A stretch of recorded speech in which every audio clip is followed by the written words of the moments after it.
Hey guys.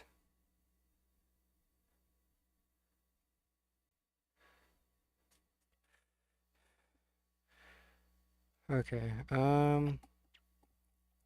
Sorry for being a bit late. I was pulling the food and shit, so yeah, I was ended up being a bit late than usual. I was supposed to start at fucking I was supposed to start at freaking I was supposed to start at freaking 12 literally half an hour ago, but I was pulling the food, so I was putting all the Christmas food away, you know what I'm saying? Spending Christmas with the fam and all that shit. Okay, so let me just update this. So basically, I'm gonna react to pretty much anything I feel like. I know it's react to anything, something something, but this is actually just more of a do whatever stream. I'll do those later.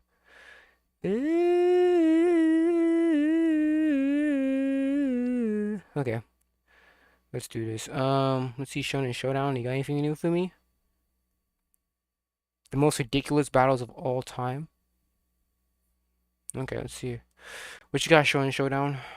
Today we're going to be reacting to some of the craziest anime wars. Let's get right into it. So okay, so you're just reacting to your own content. Wait, that's that. I guess that's way to promote your own content. Yeah, let's react to my own content. I guess that's one way of promotion. Let me just take off my laptop protector because now I'm using All it. right, so we have a Dragon Ball war against my friend Kumar. Let's see what happens. Anime War, Dragon Ball Z edition. Are you ready? Let's do it. Three, two, one. Kaba versus Ooh, I'm going Kaba. Yeah. Okay, all right. So that first one, Oob versus Kaba, was very, very controversial. Right out the gate, a lot of people had issues with saying that Kaba wins this matchup. Now, I want to say initially, my thought process was, I mean, we don't really see much of Oob's feats. Like what? Like I don't remember much about that ending of Dragon Ball, but Oob was not really there. We don't really get a lot of time with Oob. I know he's like a Majin and shit like that, but again, it's just like we don't really see much of what Oob can do. So it's just like if you look in Dragon Ball Super, we see the elevation of Goku's power level. We see the elevation of Vegeta's power level. Base Vegeta. yeah, you can always say those two because those are the only two that really matter. You can't even say anyone else. Sure, you can say Gohan, but how he got his power was bullshit, bro. That whole Beast Gohan shit, that was stupid. Piccolo thing, Orange Piccolo, that was stupid. And base Goku in Dragon Ball Super are much stronger than base Goku and base Vegeta in either Dragon Ball GT or Dragon Ball Z. And the fact that Kaba got an opportunity to elevate his game after he fought Vegeta and then he unlocked his Super Saiyan 2 transformation in Dragon Ball Super, I was looking at that and saying, even though Oob is super powerful, we know he trained with Goku, and even if we want to go into Dragon Ball GT where he unlocks that Majin transformation when he fused with Majin Buu, he still lost to baby Vegeta. So that's where I was kind of looking at it and I was saying, I think Oob is very powerful. I don't think it would be a stomp, but I was leaning more towards Kaba. Now, I'm not mad at people saying Oob wins this. And I see the conversations, I hear what's going on. I get it because he is the reincarnation of Kid Buu. And That doesn't mean he has the same abilities, though. Are you saying that Oob can turn freaking Kaba into chocolate or some shit? We don't really know much of what Oob can do. Kid Buu was broken. I get it. I'm just looking at Kaba saying you're boxing and you're training with a base Vegeta, and base Vegeta is much stronger in Dragon Ball Super. Now, with that being said, the Kaba versus Super Saiyan 4 Gogeta conversations that have been happening on the internet as of late are blasphemous. Really? Is there actually people talking about who's stronger, Kaba or Super Saiyan 4 Gogeta? I guess I've been told deep into the Dragon Ball fandom. Like I never heard that before. I'm not co-signing any of that. All right, that's crazy. But Is the mic quality okay? It's not a bad matchup either way. 3, 2, 1. Zamasu versus Supreme Kai. That's Yeah, Zamasu. 3, 2, absolutely. 1. Oh. Hey, I know. Remember me? I'm Perfect Fitness. The one I remember. I remember though I've been banned on Twitch since February. I've been like on the platform, not your channel, so you can't show my face on. The fuck? Why'd you get banned for? How'd you get banned off of Twitch permanently, bro? The most I get is the most I get a couple days. Ribriane versus Kale. Yeah. That's got to be Kale. Yeah. 3, 2, 1. I don't know if you multi-stream, but if you do, don't show my face. I also can't come back because I've been banned. Evasion General. I mean, I don't really know what you look like, buddy. So I guess you're safe. You're chill. Oh my. that matchup is just unfortunate because the Omni King getting pulled up against Broly, like obviously it's the Omni King, but Broly's man, it's tough. Gosh. I mean, honestly, I don't think I could have picked a better character No, I had multiple smaller unreasonable bands people report me. Ah, shit. to clear Broly. Yeah, Cannot see believe there it is. 3, 2, 1. Didn't even know that. Oh, cauliflower versus. Oh, Krillin's game. Yeah, Yeah, Krillin, Cauliflower sorry, that's a smokes. saying. 3, 2, 1. Oh, this is me. Give me Yeah. Grand Come on, Priest. Frost. You're not hanging with Grand Prix. Topo. All right, so Hit versus Topo there. I went with Topo because God of Destruction Topo. And I know people out there, some people have picked Hit to win this matchup. And No, cause I know Hit can like jump, do the time skip thing, but didn't he get his ass whooped? Cause remember he trying to do that to, I think he tried to do that to Jiren, and that didn't affect Jiren. I might be wrong, I'm not too sure, but I'm pretty sure Hit was trying to do that time skip shit, and he still got his ass whooped. So it doesn't really matter. because of Doesn't really his time matter. ability, but I just didn't know if you've ever seen my streams or socials, but I was banned on easily. Same streams on YouTube, and YouTube didn't ban me, but Twitch did. Yeah, well, Twitch bans everyone, bro. The only people that Twitch don't really ban is fucking like Hassan. That's because Hassan's like the golden child. So then they'll never ban Hassan, no matter what he does. He has that immunity. Merry Christmas, yeah, Merry Christmas to you too. when I see God of Destruction Topo, what he was doing to Frieza and even Vegeta, and you're seeing the powerful Kai, and you're seeing all these different things, as great as I think Hit is, I got Topo a little bit above him, personally. Topo got that. God of Destruction. Topo's beating Hit. Oh, damn. Vados? Yeah, Vados Yeah. got that. Yeah. Thank Yeah. you. Easy Which win one? for Vados. You got it. Yeah, I definitely got that. Belmont got that. All right, yeah, you can have him. Yeah, I just started dropping. Chaozu is one of the most useless characters I've ever seen in anything I've ever read. I have all the manga and all the manga I read and all the anime I've watched. I have never seen a useless character than Chaozu. He is so motherfucking useless. He's been useless since fucking like I'm pretty sure he was in the original Dragon Ball. He been freaking useless since the original Dragon Ball, bro. Chaozu is so useless. Fodder right here. I'm eating bell peppers right now. Oh shit. Sorry I haven't talked in a minute, but nothing to juice up, but nice up the nothing to juice, but nice conversation up at least. Yeah. I know. I haven't streamed on YouTube in a while. I think the last time I've streamed was, let me check. Oh, actually, I streamed yesterday, but I was doing the Jack and Daxter retro stream. But yeah, I've been focusing a lot more on Twitch streaming because I'm very close to very close to getting to affiliate on Twitch. So I've been streaming a lot more on Twitch recently than YouTube. Because I'm very close to getting affiliate on Twitch, and I can make some actual I can make some pocket change if I actually stream more on Twitch. So that's why I've been sticking a lot more to Twitch recently. So yeah. Ooh, Roshi, Piccolo? You got it. Yeah, I can do that. I love Roshi, but Yeah, it's definitely Piccolo, and if we're taking peak forms, which is typically what I like to do here in these types of matchup videos, Orange Piccolo slams. So like 3, 2, I hate how Piccolo got Orange Piccolo, bro. He just wished for that power. It was bullshit, understandable. Yeah. That's the thing. And just like, yeah, I'm closer to getting affiliate on Twitch than on YouTube. So I'm just like, which one's more priority? And I chose Twitch. 1. That's destruction. 3, 2, 1. Deborah. You got it. You got it. 3, 2, 1. You got that. Jeez, man. 3, 2, 1.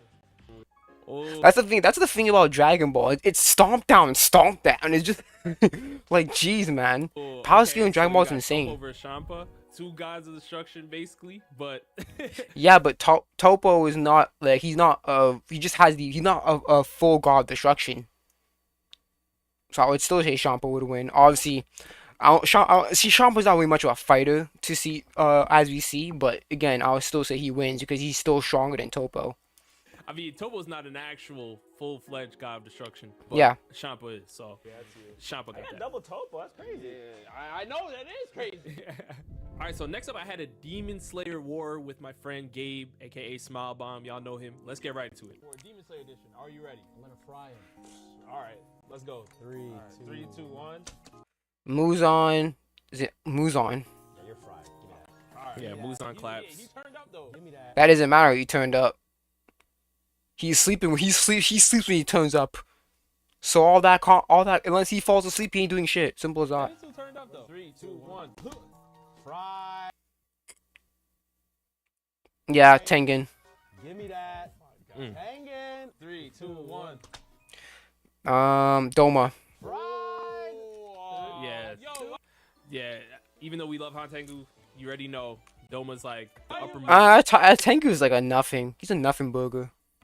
He's really much of a nothing burger as a character. Two. That's two. Yo, he rigged it. That's You two. literally rigged this. 3, 2, 1. Guillaume. You know that's Guillaume. Guillaume is the strongest demon slayer, if I'm correct. Stronger Hashira. Come on.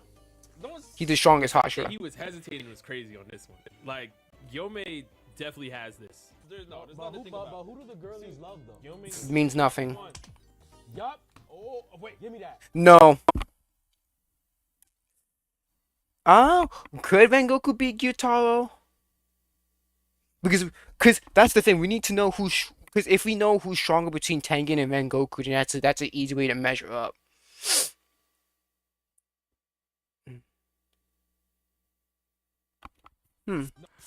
I think Gyutaro versus Rengoku is a combo. I'm not gonna lie. I'm not upset with whoever you pick on this matchup because Rengoku was showing out a little bit against Akaza, who happens to be an Upper Moon 3, and we know Gyutaro. Yeah, but he was mainly on the defensive, though. He was mainly on the defensive because Akaza was whooping his ass, so he had to be on defense a lot for the battle. Gyutaro is around Upper Moon 6 with Daki, but here's the thing. Akaza was not going all out against Rengoku, and we clearly can see that when Akaza goes all out, there are levels to this. If we just looked at the Infinity Castle movie, I'm not saying Rengoku I've read the manga. I don't need to watch the movie. can't beat Gyutaro. I just think it's a conversation to have. I don't think it's an easy stomp because we know that Gyutaro obviously has access to, that poison once he lands that attack on you. It's going to be rough for Rengoku in that instance if he gets hit even one time. And the fact that Akaza was able to land blows on him definitely makes me feel like Gyutaro, who is one of the faster demons, can definitely land a hit on him. And all it really takes is one hit for that poison to start seeping through and going crazy. So I'm not saying Rengoku can't get it done because his breathing technique is obviously elite and he is, the Flame Hashira. He's powerful. We get all of that. There's no way you can fight Akaza in a 1v1 for as long as he did and not have credit for your amazing power. But we have to remember, the same Akaza that was in Mugen Train is not the Akaza that was in Infinity Castle. Like, this was a whole different level. No. Give me that. What? Give you what? Give me that. Bro, that's Give Gyutaro. me that. Rengoku. That's not Rengoku. Yeah, come Bro, on. he's a Come on. donut. Rock, paper, scissors first. No, we go to war. I declare War. war. Ooh, that. that's me. He's getting fried. What are you talking? No, He's don't. literally. Okay. So for this matchup here, everybody was thinking, well, why would you have the master winning? Obviously, he just lays down. He's sick the whole entire show until he ends up dying. And I understand, okay? All I was saying is, with his mindset and IQ, the fact that he was able to learn Muzan in similar What you think? He's not a combat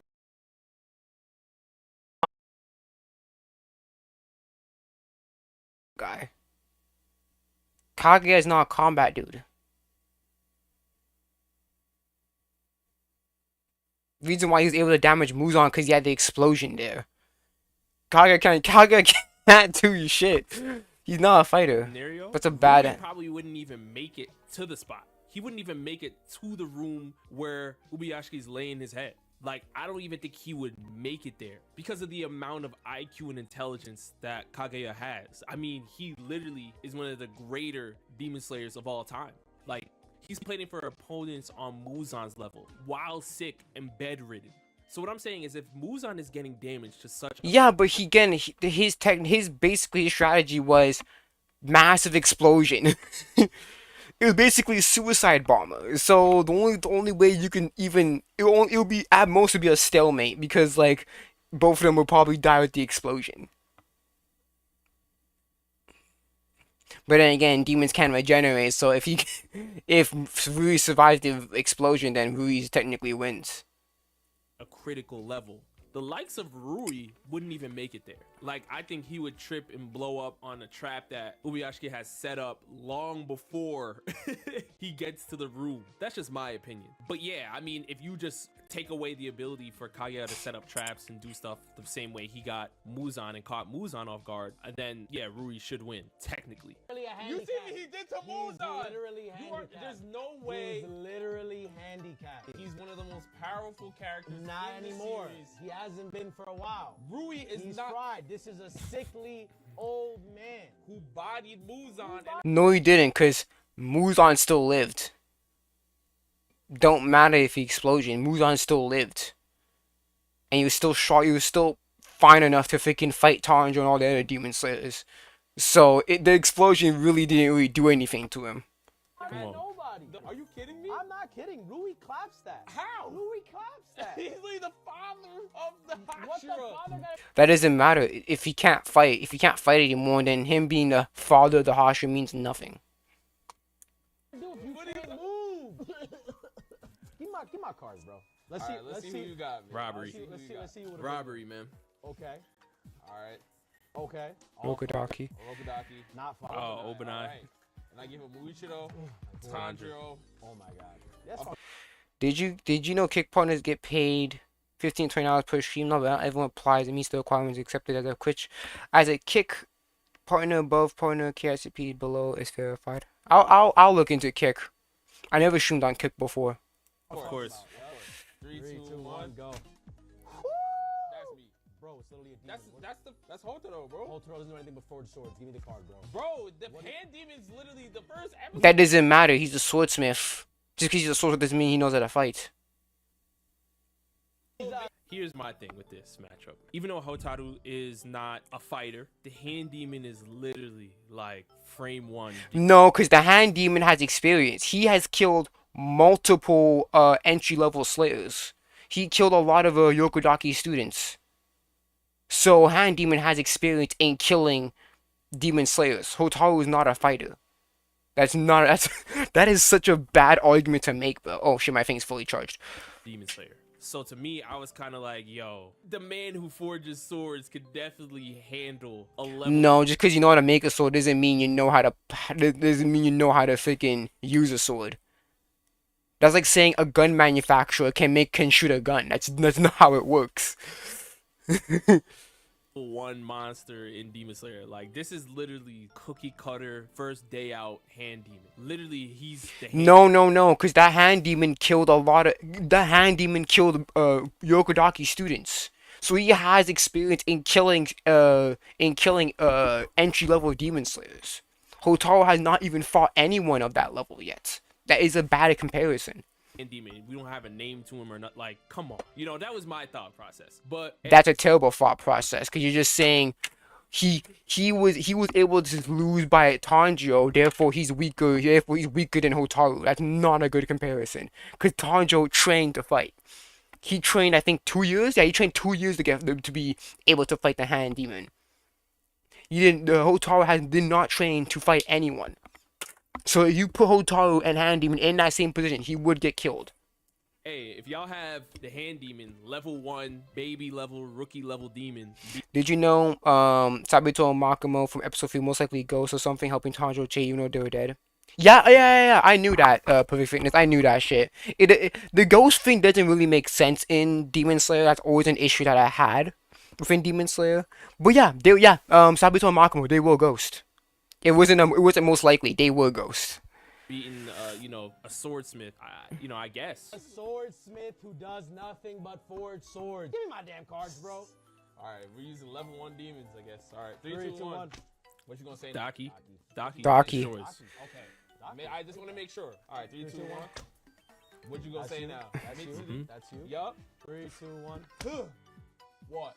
This is What? all hype. This is crazy. I don't know what Gabe was talking about here. All hype? Yorichi? All hype? I don't know what he was talking about here. This is crazy. Easy stuff. Yorichi's one of the best. I think he is the best. He was the best Demon Slayer ever to exist. Like, I'm on a winning streak, This right? is all hype. Yorichi is all hype? I don't know what he's talking about. It's all hype. All right, This all is right. all he said, she said. Okay. We're going to war for this. Okay, no, we're not going to war for nothing, We're bro. gonna You war see for the this. mark on the face. Andro has a mark on his face. And What he's does that matter? tough.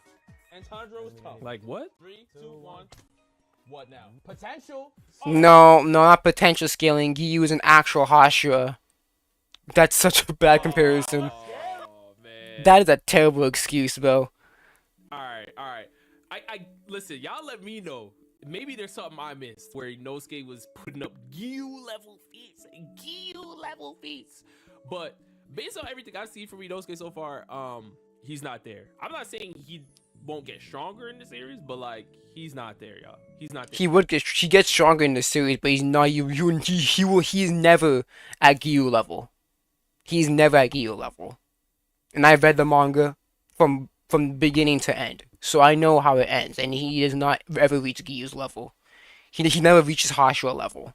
There. Let's say we take out Giyu against Akaza and we put in Inosuke. So now it's Tanjiro and Inosuke versus Akaza. They're done.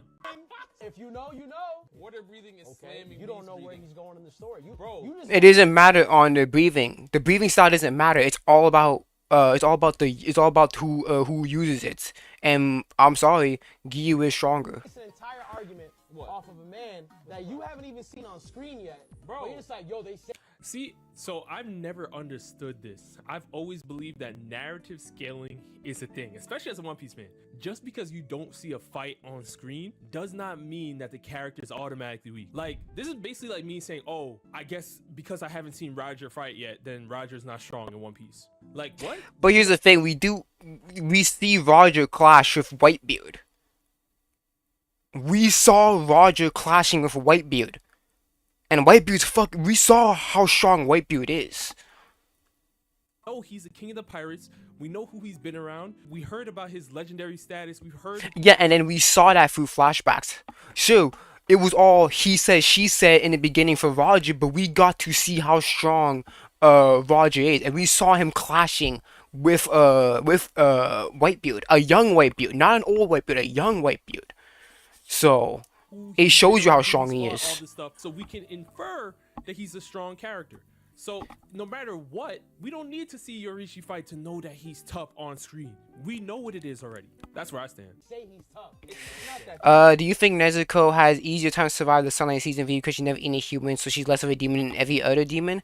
I don't know. It's not really explained why Nezuko can survive the sun. It's just she can. It's never actually explained why. Yorishi's tough. It's the fact that I know you know he's tough. When You you're know what we're playing gonna do right games, now? You know what we're gonna do right now? this is Giyu. I don't care. He got Hashira training too. What are we talking about? He's not Hashira level. He got Hashira training. That doesn't matter. That's great. Sure, he got Hashira just because you have Hashira training doesn't mean you're on a Hashira level. If I get trained by LeBron James, does that mean I'm LeBron James level? No. That's a terrible freaking. That's a terrible excuse. That's great. This is crazy. I'm not going to war with you versus Inosuke, bro. I'm not going to no damn war. Off screen, please help. Should I use display capture? Let me use display capture for a second. Maybe it'll flow much better. 'Cause I'm dropping a lot of frames. So I should use let me use display capture for a bit and see how that goes. As you can see, it was getting toxic. All right, next up, I'm doing a One Piece war against my boy Seb from pt. All right, let's get right into it. Are you ready? Yes. Okay, all right, let's do it. 3, 2, 1. Oh my god, I'm terrible. Oh, wow. Von Ogre versus Alvida? Von Roger. You ready? Easy. Yeah, go ahead and take that. No. I see some people were saying, well, how do you think Von Arger's bullets are going to affect Alvida because she has the smooth fruit, so the bullet might just slip off of her, all this stuff. Y'all, let's be real for a second. Can we just be real for a second? We literally saw what Von Arger did to Cracker. He has hockey on the bullets. What are we talking about? See, this is why, man, Von Arger has hockey. Bro, he has hockey. He was there when Blackbeard and Law were fighting. He was in the mix. If he puts hockey on the bullets, unless Alvida's hockey is superior to Does Alvida have hockey? I have a question. Does Alvida have hockey? I don't think she does. I don't think Alvida does have hockey. I don't know if she does, but I don't think she has hockey. I could be wrong, but I don't think so. Von Augers, she's not gonna win that matchup. She's not gonna win. We're literally seeing that happen in the flashback at God Valley and all that stuff. Like, there is such thing as overriding somebody's hockey with having higher hockey. It's that simple. It literally is that simple. 3, 2, 1. Yeah, give me that one. Yeah. The hog back. Ain't no fun. Ain't no fun. Give me that. Yeah, hop back to my fighter. Some people were saying Leo could have gotten this matchup, and I'm not. No, because Leo does not have hockey. So Caesar is gas. Caesar Logia. So if Leo can go through, if Leo can even hit him, and that's gonna be a thing. Mad at them if they say that. I gotta give it to Caesar Clown respectfully, man. Not only is the gas double fruit ridiculous, but I mean Luffy had to use elephant gun and all this stuff. Like, I personally don't think he needs that for the likes of Leo. I'm gonna be honest. Yeah, give me that. 3, 2, 1. Oh. Rayleigh. Fuck that's Rayleigh. Really. 3, 2, 1. Who's who? I'd like Yeah. World, I'd like to believe I might have won that. Base Dada? All right, so if y'all don't know, Base Dodon is like a meme in the One Piece community, because if you remember the flashback where Dodon punched Garp, a lot of people would like to scale Dodon to Garp level. So that's where the Base Dodon memes come from. Yeah, I know. Obviously, Garp let it happen because obviously Garp would know he can kill her, but obviously Garp let it happen. Right, so 3, 2, 1. Is it a Davy back fight? Or is it a 3, 2, 1. That's the thing about what's that guy's fucking name again? The stopping guy. I forgot his name. Hold on, let me check. Davy back fight. What's his name? I completely forgot what his name is. Let's see here. Participants. Foxy. Foxy has such a strong ass devil fruit, but the fact that he is so weak, it's just a waste of potential, bro. Cause the time stop fruit, that's an OP ability. Can you imagine if he like awakened that shit? Whew, he would have been OP. But again, we know it always goes to the user. It always depends on the user. So. Hear me out. What? There's no hearing out. see, yo, Sev's be trolling, bro. Sev's trolling, bro. This is crazy. Sev, there's no hear me out. Hear me out. She can tap into the Nika powers, right? Bro. No, it's because I think. Yeah, I'm not that far. I think I'm almost done Wano. But the reason why she has those Nika powers is because Luffy gave it to her when using Gear 5. So that doesn't work. that doesn't work. Because let's be serious. He's not wrong. Bonnie can. Did you know Deku in season 1 episode 5 can bench curl 50 pounds, half reps? Could probably use full cow. If he knew how to reach 40%, he'd probably wear up 45. He might curl 500 pounds for reps. I wouldn't be surprised if he could.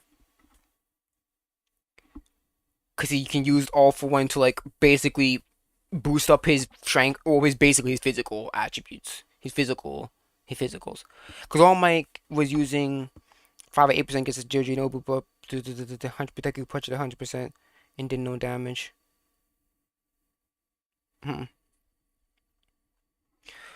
All Might plus Ultra is his 100%. Yeah. Can tap into the Nika powers, but it's a matter of what level can she get to once she unlocks the Nika powers? How long can she hold that form? And can she contend the level of Big Mom's hockey? Because remember, we just spoke about hockey diff. It's a legitimate thing. How does, again, I'm not that far. I'm not the egghead, but how does she even, because she has, her ability is basically to manipulate her age. How does that factor into getting Nika? I know it has to involve Luffy somehow in order to get the Nika powers. Because her ability of aging does not have anything to do with Nika. It has to be passed down from Luffy. I think she has to be around Luffy in order to get that power. There's no way she can just activate that at any time. Bonnie has any hockey that's close to what Big Mom's level of hockey is. So yeah, from her Devil Fruit perspective, it probably would be annoying to fight Bonnie for anybody if she taps into the Nika powers. Once you see Gear 5 Bonnie, it's gonna be annoying for everybody. But she doesn't have the hockey to contend. She doesn't. She's a kid. Big Mom won't hurt her. She has the mothering mode. This was sick work. Seb, this was sick work, and you know it. This is sick. No, the thing is that Big Mom, it was established in Wano that Big Mom cares about kids that are 10 years or older. Not 10 years old, 10 years or younger. I think Otama was 8 in Wano, and then Bonnie, I think she's 12. So that wouldn't work. Are you kidding me? Big Mom?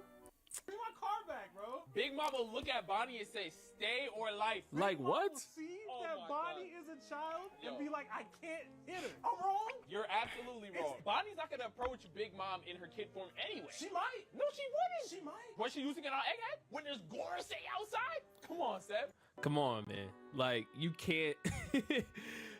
Listen, if Bonnie is in danger, if she feels she's in danger, she's not gonna go to her weakest state. Like, no. You're not getting that one off. 3, 2, 1. I'll take that. I'll take Yeah. that. Mm. Yeah. Easy. 3, 2, 1. Wait, what? This was crazy. Not Elder Kai popping out. Yo, this is crazy. Yo, why you put Elder Kai in there? All right. So let me tell y'all what actually happened here. This is actually funny. So what had happened was I had the bag of One Piece character cards, but I was playing as Seb, and I was like, listen, I don't want anybody to say that, oh, I'm cheating, I'm rigging. So I was like, Kumar, I want you to shuffle these for us before we play the game. So I handed Kumar the bag, and he shuffled it. Somehow within the mix of, you know, putting the cards together and stuff like that, a Dragon Ball character, Elder Kai, got into the One Piece bag. Not sure how it happened. It could have been easily Kumar could have put it in there. Okay, here's the thing: if you gave him the cards to shuffle, let's just use common sense. Do you think that Kumar can't just grab like a freaking Dragon Ball character secretly and just slide it in there?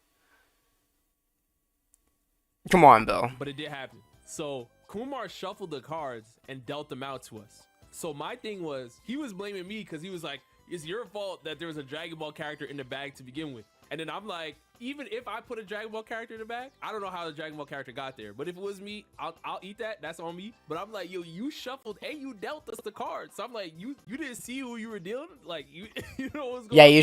she should have noticed. She could have easily just flipped them over, see all the One Piece characters, and then noticed it. So, no, it was just a funny moment though. But yeah, Elder Kai would have stomped. He would have stomped. Kumar, I appreciate it. Yo, I appreciate you stacking the Kumar, deck. that's crazy. 3, 2, 1. Hey, Mad Monk? hey, it really depends on how you scale Nolan. How do you scale Nolan? Because we know Fine. Mad Monk, he Mad beat Monk a hasn't sweet done general. We know Mad Monk hasn't done nothing. He a bigger legend than Sky Island than him. That doesn't matter who's a legend. Being a legend has nothing to do with it, bro. Nolan got bodied. I'm pretty sure he got executed. It means, come on, man. He beat a sweet general, though. People think he a conqueror, man. People think he a conqueror. That means he is a conqueror. You know what's crazy about this is I was not expecting some of the comments that I got on Nolan. Some people were saying that Nolan is around Yonko level, maybe Yonko Commander. Not that I cannot see that, but I feel like there's more going for Mad Monk, considering he defeated one of Big Mom's sweet generals in Snack, and his Devil Fruit is also OP, and he's one of the worst gen that we're still waiting to see more from. We already know that the further we get into the One Piece story, the more the worst gen is going to be. My issue with One Piece is that it's getting too big now. Because you have all these subplots and all these characters and all these things you have to, and all these factions you have to deal with and stuff like that. One Piece is getting a lot big, and I'm scared that Oda can't, he won't execute it well. Because there is so many characters you need to think about, all these factions, all these players in the game. You have to think about that, and it's just like trying to mix in all that into like a one final battle. It just, I don't know, man.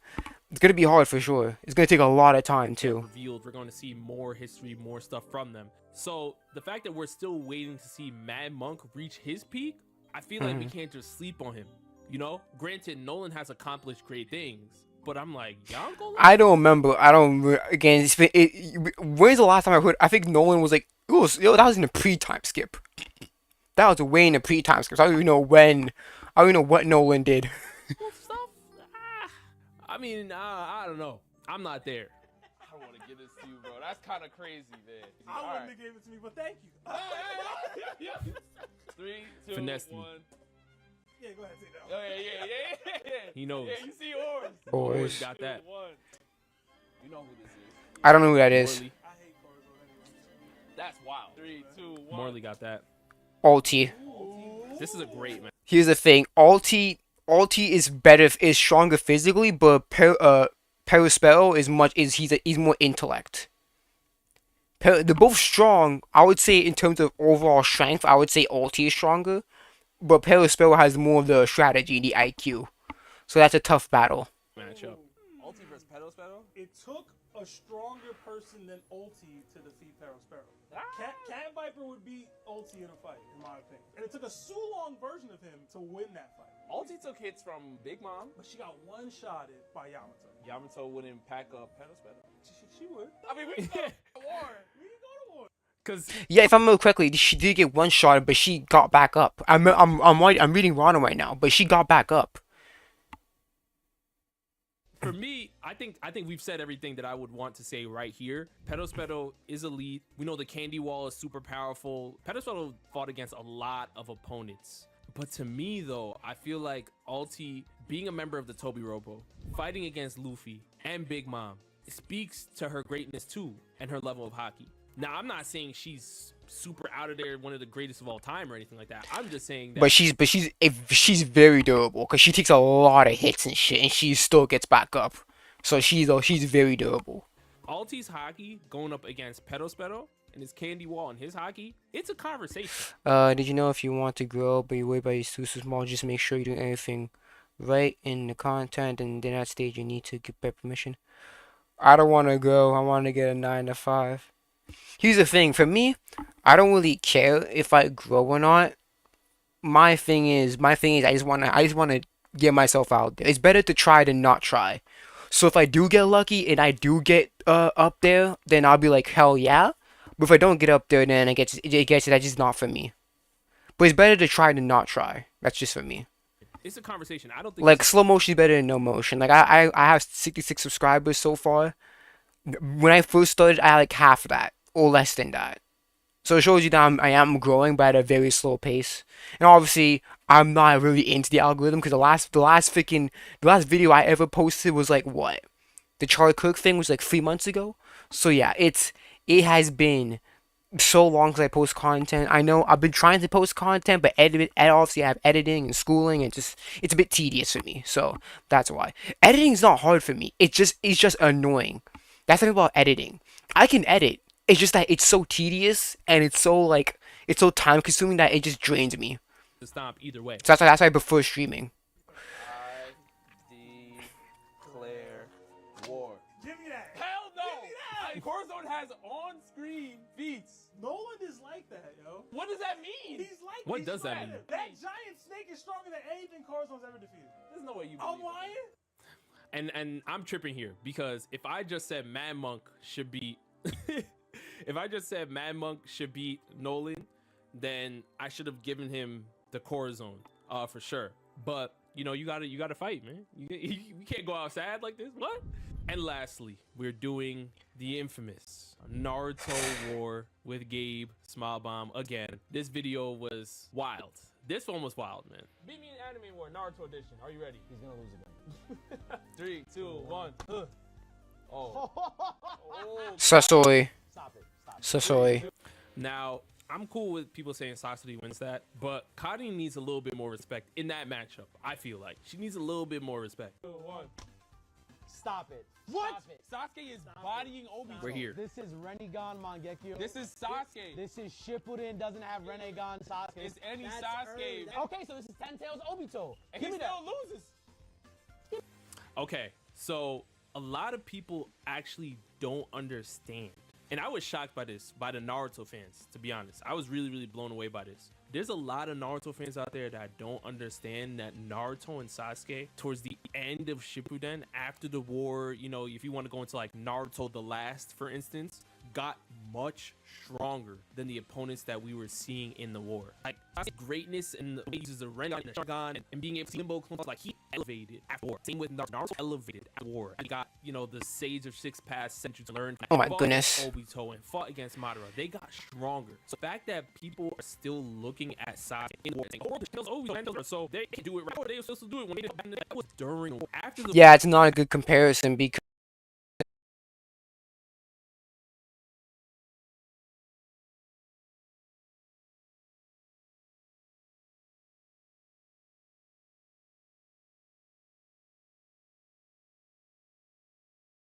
because Sasuke was weaker in the war than in the last.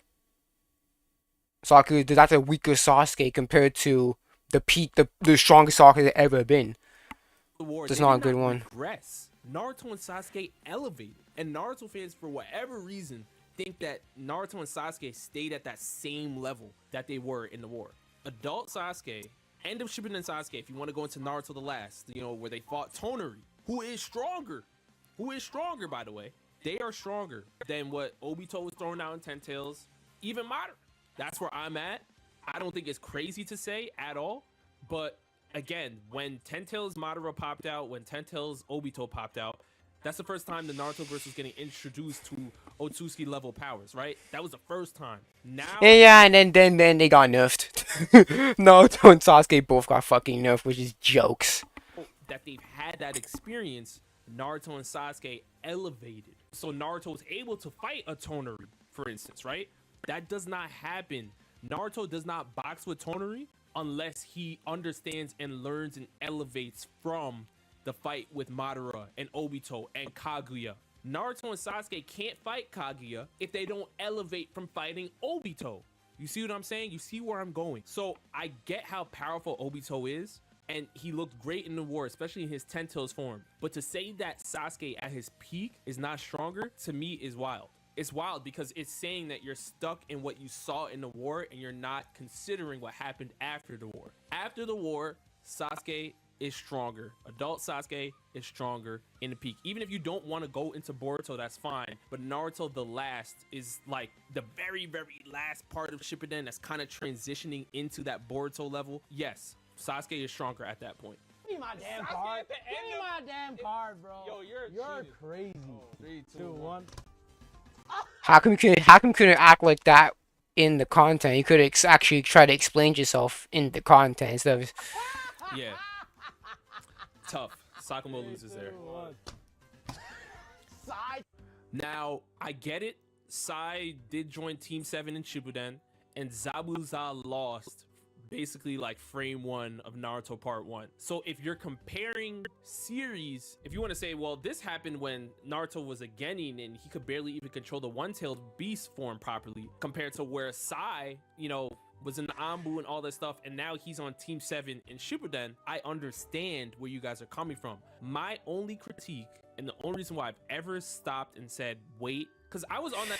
I understand and respect others' preferences not to see spoilers, but for me, I can't binge all the anime I watch, so I miss.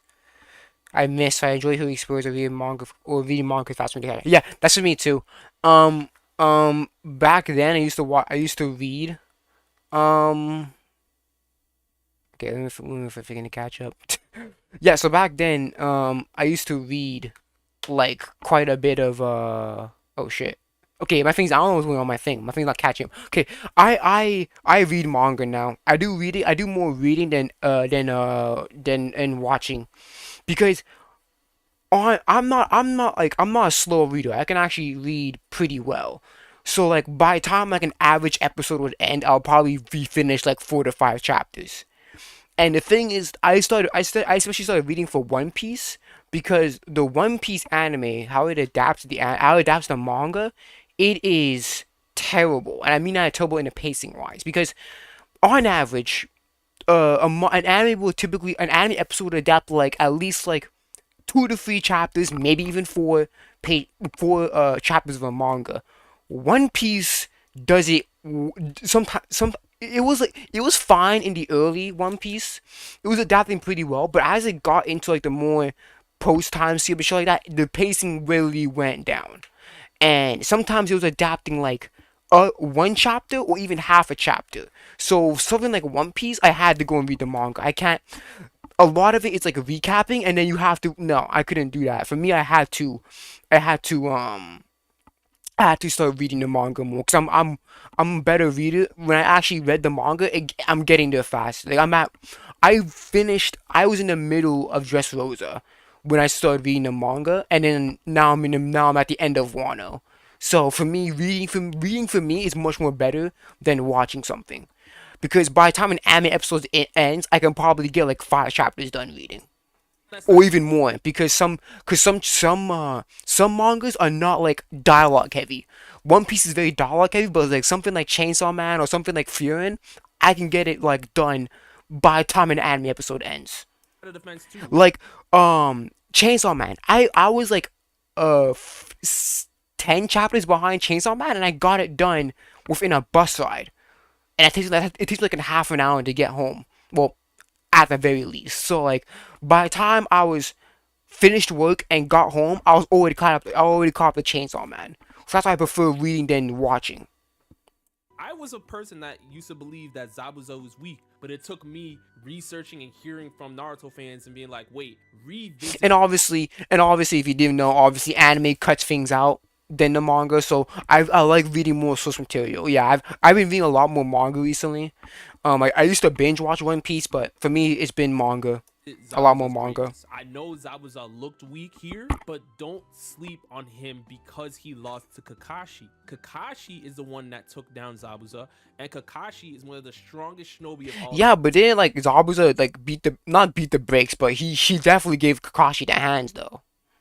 So he can't he wasn't a stomp down. Kakashi got some licks for sure.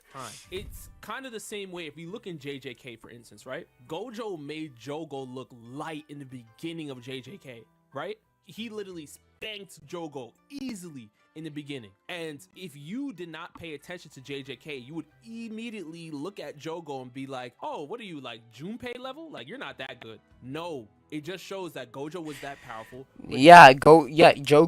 Jogo is fine, but Gojo is just so overpowered, it's crazy. JJK is essentially the Gojo show. Yuji is a fairly nothing character. Like I understand, like obviously the protagonist doesn't have to overshadow everyone, but like to the point where he's essentially irrelevant. Like obviously the reason why he's only relevant because he had Sukuna. As soon as Sukuna left him, and just like nobody's talking about him anymore. Jogo is still We're talking about Yuji no more. Jogo is still one of the strongest curses in JJK. Just because he lost early on in the series does not make him weak, and we have to understand. And that's the thing. But the thing is that it gives viewers that perspective. It's just like, yeah, you just got whooped so effortlessly. Do you agree with some of the people comparing or pitting up Black Clover and Demon Slayer as the big two series right now? Or do you think Demon Slayer is way better? Because Black Clover is kind of slow so far in the anime. I think Black Clover is better as an overall series. The thing is that I'm not caught up with Black Clover. I've been reading Black Clover for a while now. I'm not caught up yet. I just started reading Black Clover recently. Here's the thing. In terms of popularity, I would say Demon Slayer. I'll put Demon Slayer higher than Black Clover, but in terms of quality, I would say Black Clover over Demon Slayer.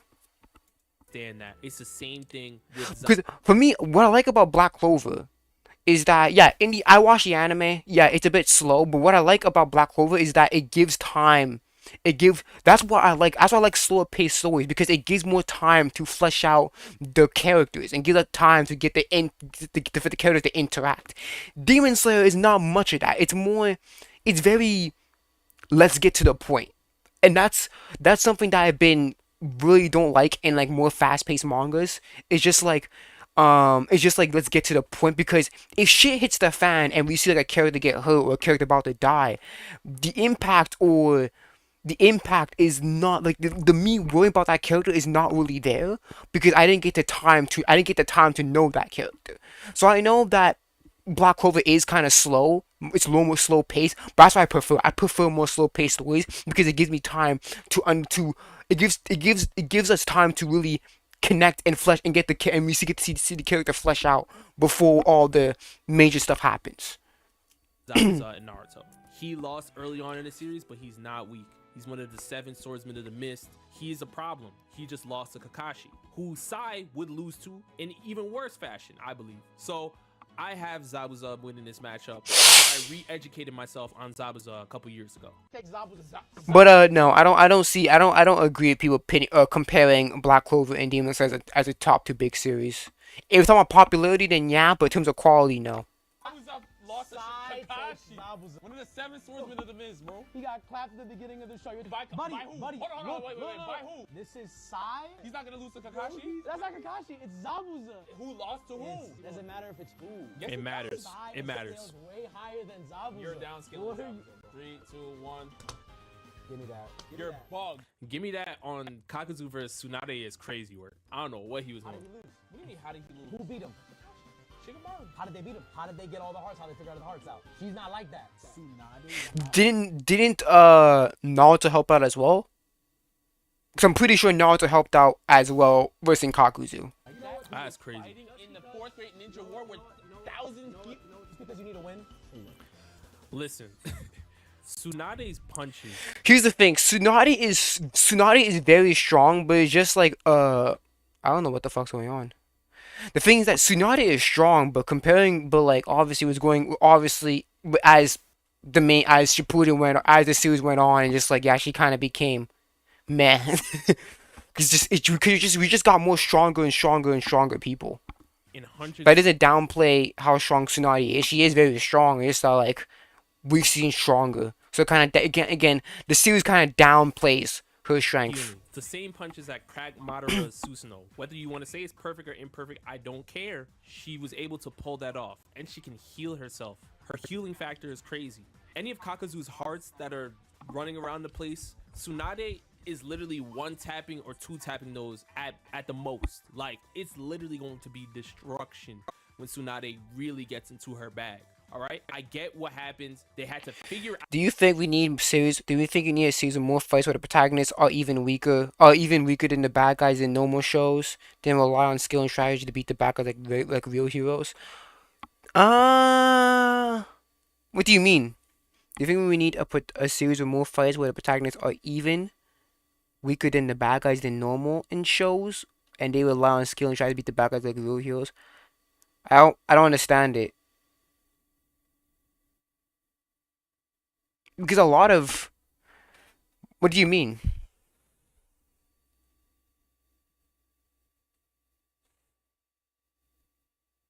Oh, do you think... Oh, are you saying that we should have more series where people rely on skill and strategy?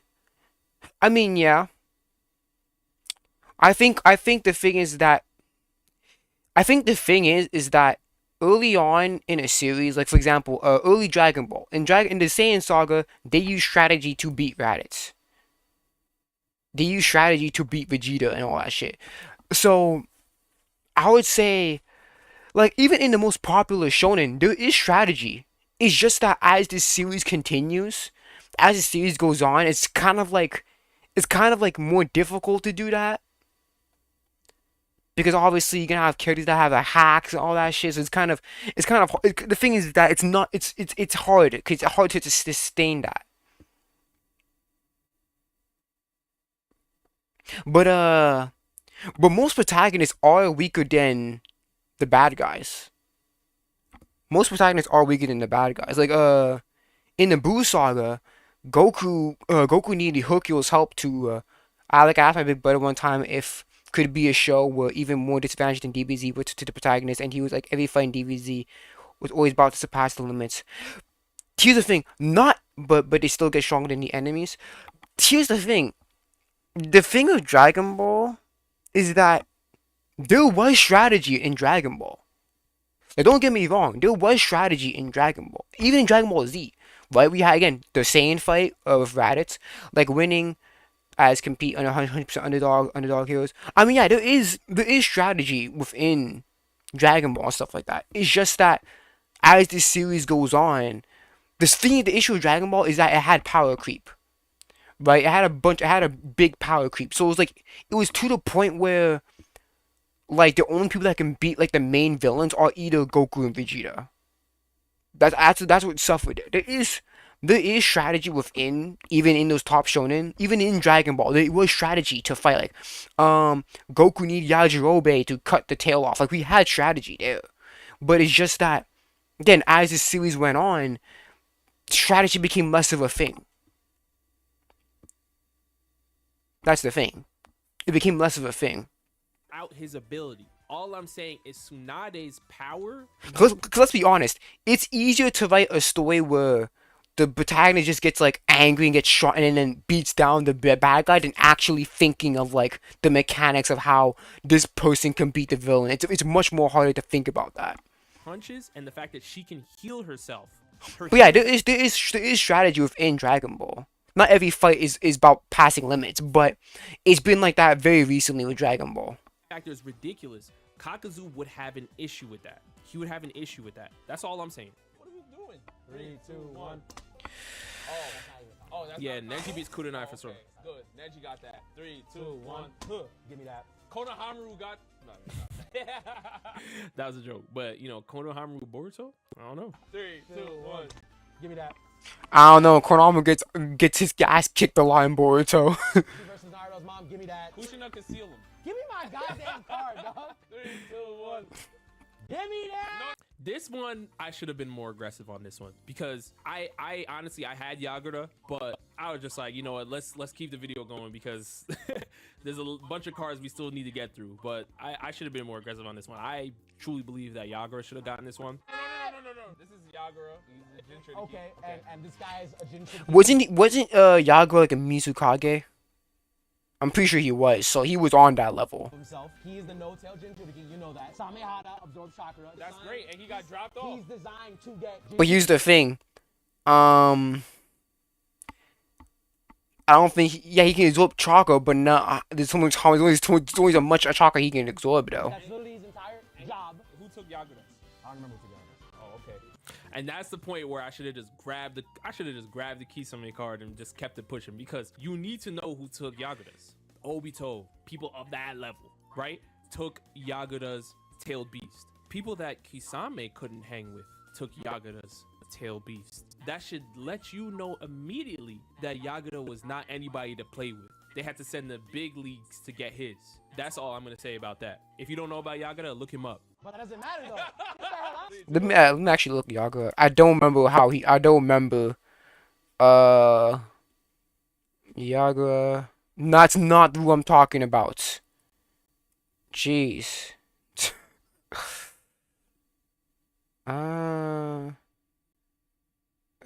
Yeah, he was a Mizukage. I knew. Yeah, I was right. Okay, cool. Let me see. I don't remember how he died.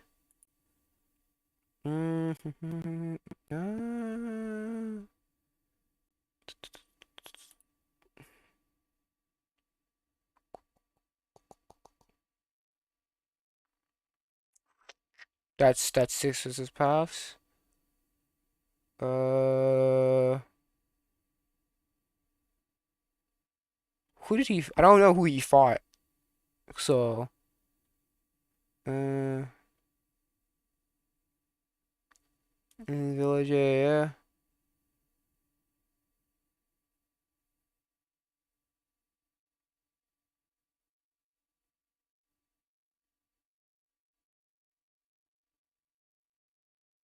Yeah, I had to fight Toby.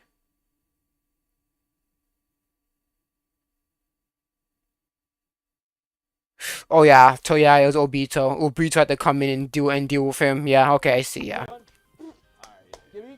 3, 2, 1. Two Kisames? yeah. And this one loses. No, what? The Shisui? The guy who got dropped off? Now I see there's some people coming after me about this one. They're like, yo, Shisui loses that. I'm a person that believes that Shisui's visual prowess is really, really slept on just because he died very early on in the series. Like, and I feel like it's unfortunate because the amount of No, I wouldn't say he died early on in the series. I just said that he had little screen time, and he got taken out. Well, I mean, he didn't take it out by Donzo. He kind of killed himself, but yeah. respect that Itachi gets in the verse and from the fandom is often never credited to the greatness of Shisui. And I say this all the time. I'm always saying that you guys love Itachi so much, but when it comes to Shisui, you guys act like Shisui is like some trash. But that's literally who helped Itachi become Itachi. That's literally who made Itachi become the great person that he is, that everybody in the Naruto community respects. And Itachi had to look up to Shisui because Shisui was Yeah, but here's the thing: is that we knew Itachi way back in the original Naruto. We found out Shisui. Well, he's talking about the anime. We found out Shisui about in Shippuden. And again, Shisui died years before, so it's just like Itachi had all that time to train and get stronger.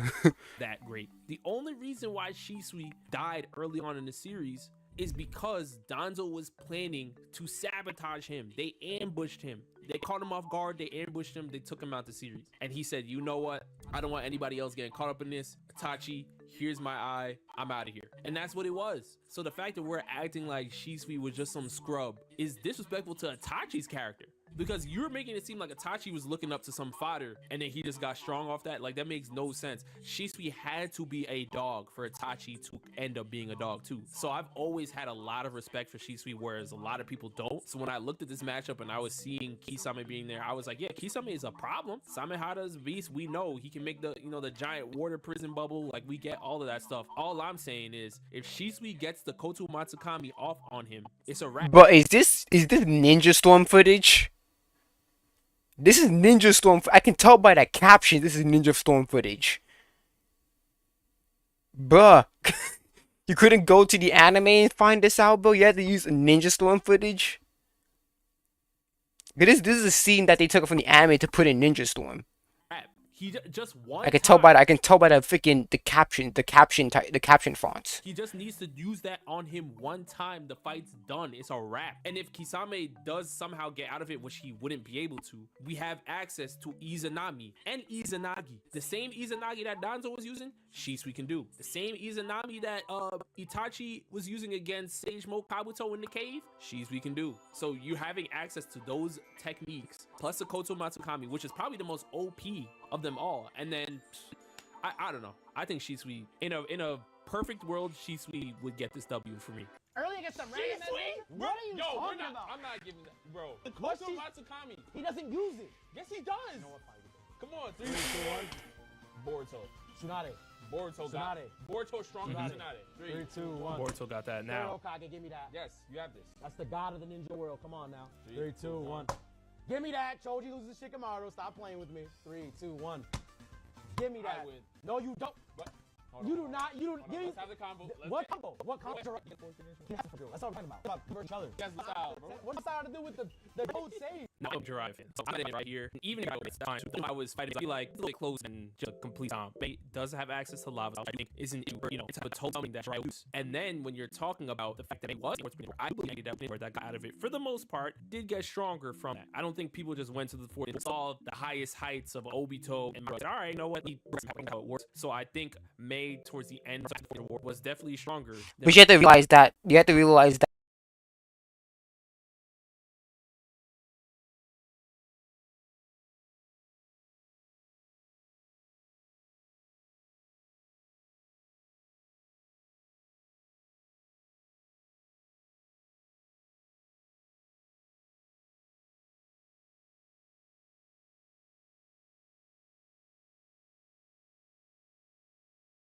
That freaking Dry got tag team. He got gang. He got jumped, bro. It wasn't just one pain. It was literally the whole group of pains that had to come in and beat him. He was when Jiraiya was alive. So when you're adding all of that stuff together, it's not a crazy thing to say that May could beat Jiraiya at his peak when she's at her peak, because I believe the lava style would be tough for Jiraiya to deal with. Now, the only thing I believe Jiraiya would have an advantage over May in is the fact that he has access to Senjutsu, the Toad Sage Jutsu. I don't know how May is going to answer. I don't know how May is going to deal with Jiraiya when he's in stage mode outside of spamming lava style, right? It's just how great is your lava style to the point where you can affect Jiraiya. I think she can go crazy. We didn't get to see the full level of it, but we did get to see her fight against Madara when it was, the 5 Kage versus Madara. And I think dealing with Madara is a way harder feat than dealing with Jiraiya, who died to paint, right? So we get that. That's a strong for Andrew. We should possibly win. We possibly win this. But you guys let me know.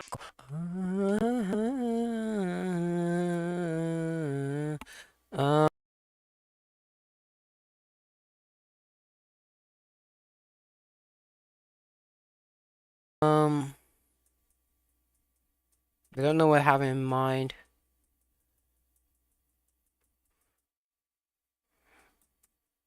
Does Chibi got anything for me? GB reviews.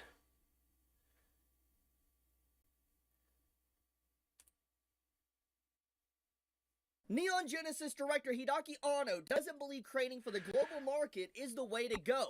I'm sorry, but the audience will have to be the one to adapt.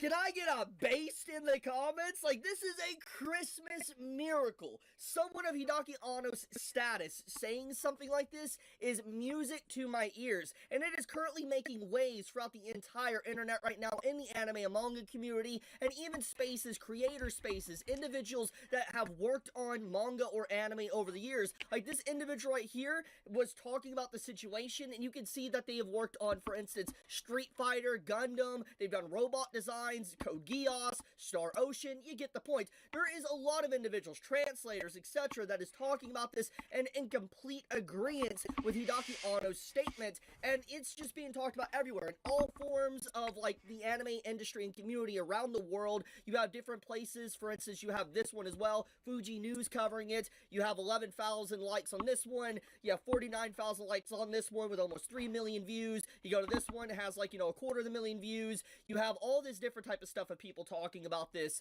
It's very clear it's resonating with a lot of people, and for very good reason, because anyone that has been paying attention to the anime and manga community for at least the last few years has definitely seen the massive shift that the culture has taken, to where nowadays that it seems like anime is trying to conform to a global audience and no longer trying to be what made it popular to begin with, and we'll get into that in a second. But the point is Hideaki Anno, even making a statement like this, I feel like is going to resonate with a lot of, like, industry veterans and creators that have been kind of scared to speak out, probably now speaking out about this subject, because it is very important to talk about, because their culture is being forced to change or censor itself to fit modern global audiences and diversity, which I think is just legit not a good thing at all. But before I get into my personal opinions and talking about all this different type of stuff, let's get into what this article has to say and what Hideaki Anno even said as well, and what, even brought this article to life in the first place. So as I've already read the title, let's get into actually what the article says. The Japanese content industry has been steadily going global over the past few years, thanks to COVID. And with increasing government support and a fleshed out expansion strategy, it is estimated to reach a market size of 20 trillion yen by 2033. Recently, Neon Genesis director Hideaki Anno sat down with Forbes Japan to talk about the changes this has brought to the industry as it further expands into the overseas market. When asked how these changes are impacting the way Japanese content is made and distributed, Anno remarked that anime and film studios haven't made any consensus changes in the past years. Even though the environment itself has slightly changed, I personally never made anything with the overseas audience in mind. I can only make domestic stuff. Production companies are quick to say, think about the overseas markets, but personally, that's not my goal, he explained. My stance is simple. It first needs to be a work that will be well received and Oh, I'm not on Twitch Live now. I'm not. I'm only on YouTube. I can't. I don't want to. You have to pay the multi-stream. They're not doing that.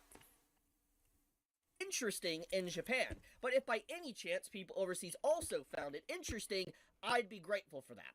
Anno mentions that working on Ava 3.0 plus 1.0 thrice upon a time, he wasn't I'll look into considering it. the overseas market at all. Apparently, he decided to produce the film independently because it meant no one else could interfere, and he was ready to take full responsibility for it regardless of how well it performed financially. Anno explains that the making a film for a non-Japanese audience comes with some considerable difficulties, especially the language barrier.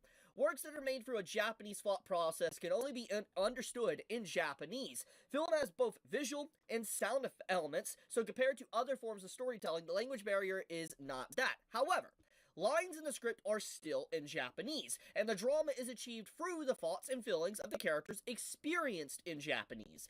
The Ava director remarks that such works can be well received overseas as well, given that the audience understands the intentions and nuances of the narrative expressed in Japanese. However, he also says that as a creator, he cannot accommodate his work to the audience. I'm sorry, but the audience will have to be the one to adapt, he said. Compared to video games, which are Which makes sense because again, he's making stuff for the Japanese audience. The Japanese audience is not the same as an American audience. So something that Japanese people can tolerate something that Americans can't. Something that the Japanese people can tolerate is not the same that American can tolerate. So just like obviously you can't accommodate basically every civilized every freaking not demographic but geographical audience, because obviously not every freaking civilization is the same. So one thing can be fine for one civilization but not for the other. Media, film is a one-way road. Otto explains. Even if the audience complains, that doesn't necessarily mean that the complaints are reaching the creators. Film isn't a medium that accommodates its contents for the viewer. That's why the audience has to trust the creators and what is interesting, and that's why I think it's completely fine to keep production domestic, he says. Even Ghibli and Miyazaki stick to domestic production, and I'm sure that they don't even think about overseas markets. As Otto suggests, overseas promotion can come later, and that's not something creators should be concerned about. We should let business people turn our works into products and sell them. That's the best course of action, he said. But a part of why Japanese works haven't been able to make it to the West until now is because we were kind of bad at selling them, the Ava director remarks. So, to get into a long story short, Hideaki Anno more or less says that when he is in the creator room, he is creating his works or what he's doing. He is just focusing on the domestic market within Japan. He is creating his work for And it makes sense too. It makes sense why, because again that's where like shit's gonna happen the most. Like for example, like Japanese sales, like Japanese manga sales, a lot of that happened that they focus more on the domestic than the international. Like for example, Hunter's Guild Red Hood, although it was doing good internationally, domestically it wasn't doing well, so they cut it. So they axed it. So again, honest, like obviously that's the same thing for comics. I agree. When you're doing comics, you're obviously thinking about more your domestic ones because the domestic audience are gonna have more. It's all about the accessibility. The Japanese audience. If you're in Japan, you gotta think about that audience first because they're gonna have the more accessibility than someone from the international thing. It's obviously way better to think about your domestic audience than your global audience. It makes sense why. Japanese audience, and he doesn't want to even trouble himself with business suits or, how the product is going to do overseas. He focuses clearly on telling a story meant for the Japanese people within Japan, and that's basically it. He tells a traditional story that the Japanese community would be able to fully embrace and be passionate about. And he thinks that, trying to cater to a different audience is not necessarily a good thing because he wants to focus on the domestic at first. And I think that this legitimately is an interesting thought perspective that a lot of people have lost in this day and age. For instance, you have people that are constantly chasing global markets and chasing overseas markets around the world with many of their different products to be able to sell as much product as possible. For instance, make a product for everyone, which eventually means it's a product for no one.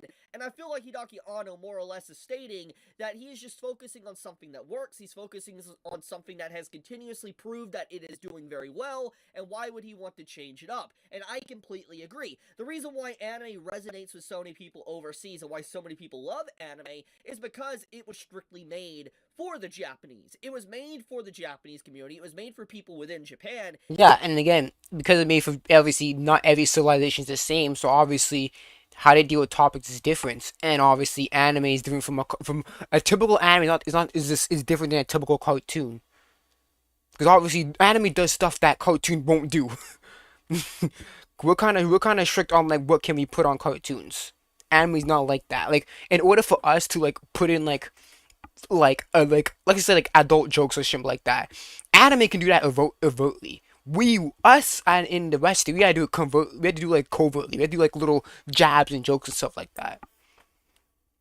It wasn't technically made in mind for those overseas in the West. It was always made for people to sit down in Japan and watch their shows on TV or whatever. That's what it was for. But obviously, nowadays, thanks to the access to the internet, thanks to being able to go on different streaming services or whatever, you're able to watch, anime a lot easier now. But even then, it's definitely caused a shift in the way anime and manga is created nowadays to where a lot of creators probably think of overseas audiences to be able to get their product out there and sell it a lot better and be able to get more recognition and money. And I'm not necessarily saying that this is a completely bad thing. I'm not. However, I It's do not a bad thing, but I think it's better to prioritize your main the domestic audience because that's the one that's gonna have the best accessibility to your content, to your my things. I don't know why my freaking stream's doing that. I don't know why my phone's not catching up to my stream. But you have to think about the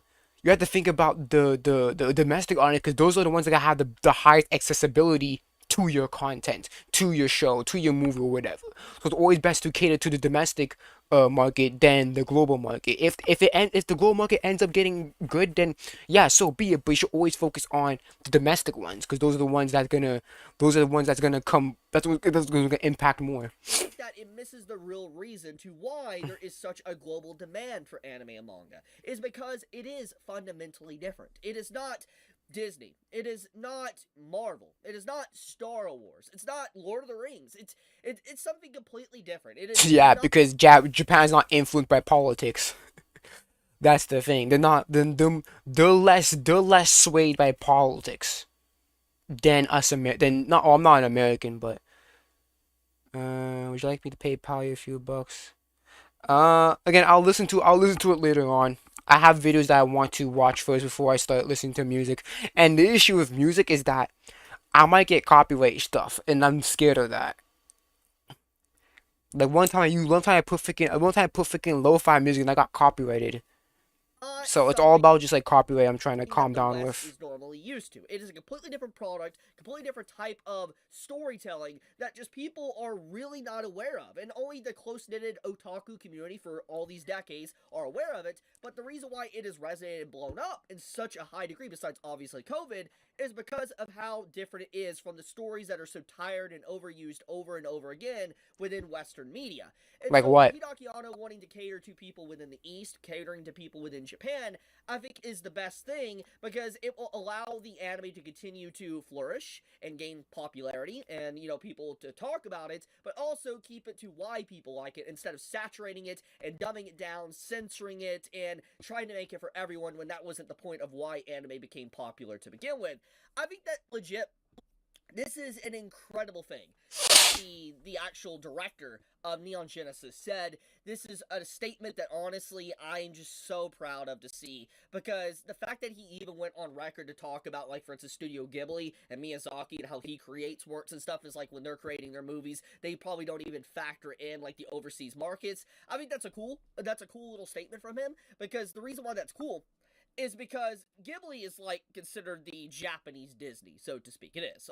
At least in certain communities, it's always been talked about like It essentially is Japanese Disney. Studio Ghibli is essentially Japanese Disney. Let's be real here. that. And the fact that Miyazaki isn't potentially focusing on like overseas markets and just focus on writing what he wants to write in Studio Ghibli, I think is a really nice little detail. It kind of gives insight into just why these movies do so well, why people love them.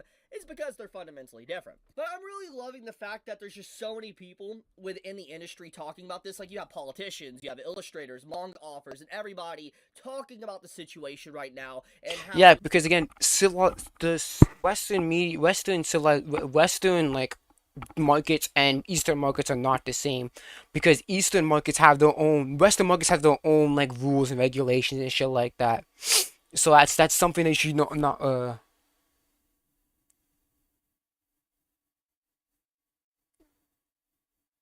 mm,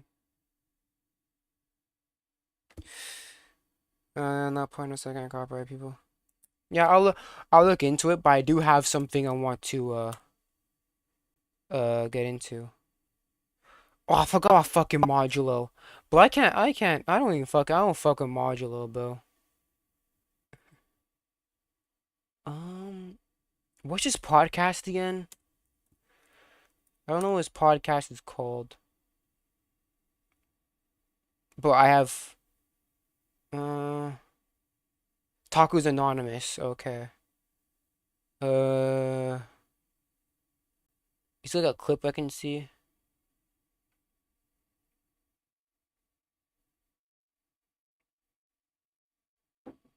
My Academia's ending was perfect. Yo, what?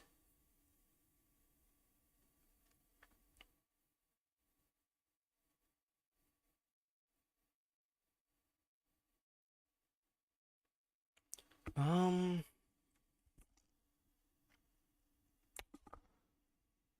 I should really fucking search the videos out before I even let's just hear anime takes. Anime takes. Let's just do that.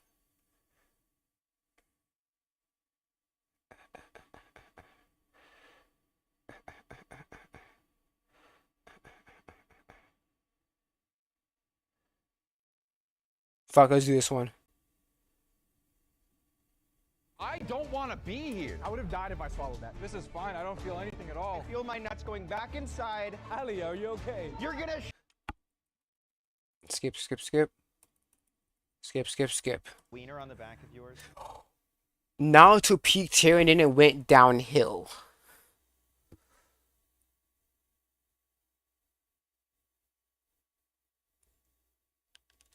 I would say, yeah, I would say training exams. Honestly, definitely training. I think training exams was like the peak of Naruto, and then then it went downhill. Obviously, there's a bit of ups there, but I think he went downhill after training exams. There is a wiener on the back of Jay's. Nice, good. One of us. Everybody locked in? What are we thinking? Wow! I think training exams. Across the board, the pain arc. Thank God, because I am not The pain arc was fine. The pain arc was fine. shit. Wow, people say it peaked at the 4th. I would have said the tuning exams. You would get some spicy people being like, oh, everything after the tuning, like the Sasuke retrieval arc wasn't after the tuning exams. Grow up. Question number 2. Yeah, but the Sasuke retrieval arc was not as good as training exams, especially the Choji shit. Oh, the pills and shit, bro. Come on. This character is the smartest. A. Bulma. B. Senku. C. L. And D. Lelouch. I would say. Well, I can't say. I don't know Senku because I haven't read Death Note. Lelouch, I can't see Lelouch because I'm not that far I'm not that far in Code Geass. Bulma. Here's the thing about Bulma. She's only like She's only like smart in terms of like making technology. There's so many different aspects there's different aspects of intellect. I would say yeah, in terms of like IQ and stuff, yeah, Bulma got it, but like those other forms of intelligence. L is a smart guy too, but again, he got outsmarted by Light. I don't think Lelouch was ever outsmarted at all. This could get real contentious. But I do think people think Lelouch is though. I'm locked in. I've been yelled at for not saying she's the smartest person in anime quite frequently. I feel as though it's absolutely Bulma. Yeah, we are split. We have B, B, A, C, A lot of C's. B. I'm telling you, Bulma gets a lot of love on the internet. Senku. Oh yeah, I mean Senku creates shit, so it's kind of like the whole stick. Oh, whoopsie. Oh no, the chicken monsters come to town. He's so confident. I can't wait for him to actually start burping. That is, Only person that answers wrong. dude, Bulma. Hear it. Delegating is part of intelligence. Should have never been created. A. Dragon Ball GT. Oh, come on. B. Boruto. Fuck off. C. Berserk 2016. And D. The Promised Neverland Season 2. Okay, these should have never been created. But here's the thing, the reason why Berserk should have never been created because the animation. Promised Neverland Season 2 because Season 2 skipped a lot of the manga. Boruto just a cash grab, honestly. Boruto's a cash. Yeah, I don't think Boruto should have been existed, honestly. And then GT. I mean, the only thing you can say for GT is that it's not canon to the mainline Dragon Ball. That's the only thing I can really argue why GT should have never been created. Yeah, because again, Promised Neverland Season 2, I think it should have been created, but I think that they should have not skipped a lot of shit. Season 2 skipped a lot of shit of the manga. Berserk is just the animation. Berserk is literally just because the animation. Boruto, I would say Boruto. Because the anime, because Boruto, it's relatively nothing. Boruto is it's just like, I would say Boruto. Stupid, because I know people are gonna be, Naruto wasn't good. It's just Naruto, but worse. Are you locked? It is Naruto but worse. Boruto is literally Naruto but worse. I'm so locked in, bro. You look like you're locking in something else. If I take one bite of it, my ninth gate. You're gonna lock down. I would say Boruto. Everybody show your answers. Promise Neverland Season 2. I do agree with that too, though. I don't think enough people care about Dragon Ball GT or Berserk 2016. Like, nobody's seen Berserk 2016. Let's see the answers. So Let's go! Promise Neverland Season 2? Really? And what are you even getting this from? Everybody is safe. This anime is overhyped and is actually mid. A. Demon Slayer.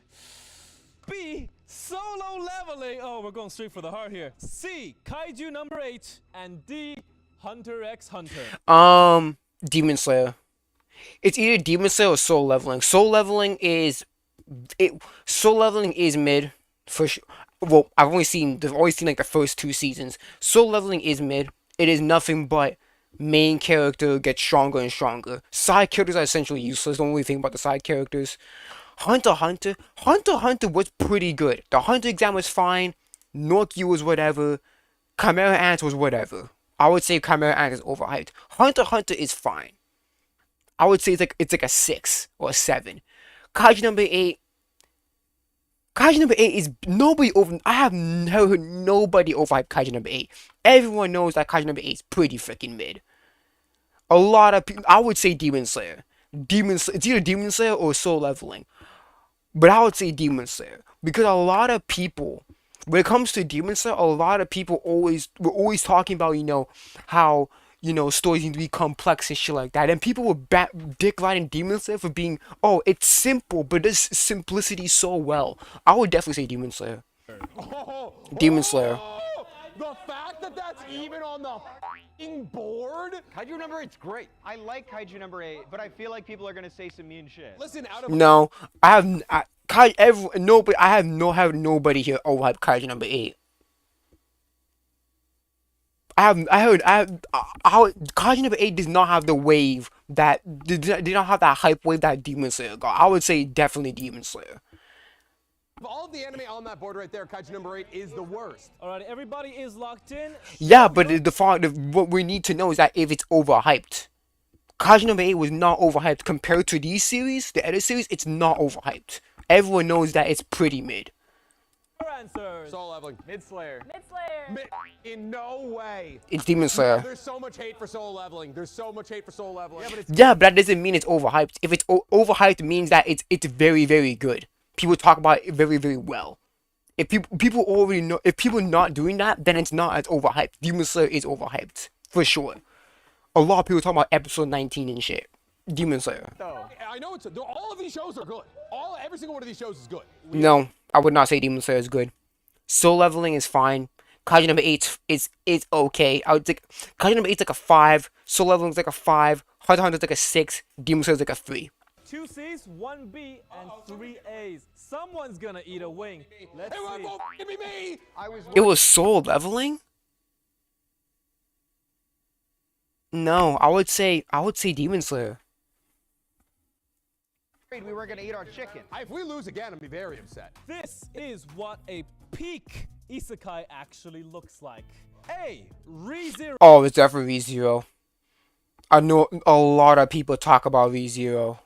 I would say it's definitely ReZero. B. Konosuba. Konosuba is not peak. It's not peak isekai. Konosuba is a comedy. It knows what it is and it sticks to it. It doesn't try to do anything better. Mushoku Tensei. AB3. That's the alphabet, ladies and gentlemen. And the last one, Eminence in Shadow. Nope, it's ReZero. It's ReZero. So many people talk about ReZero in a positive light. It's unbelievable. It's ReZero. It's definitely ReZero.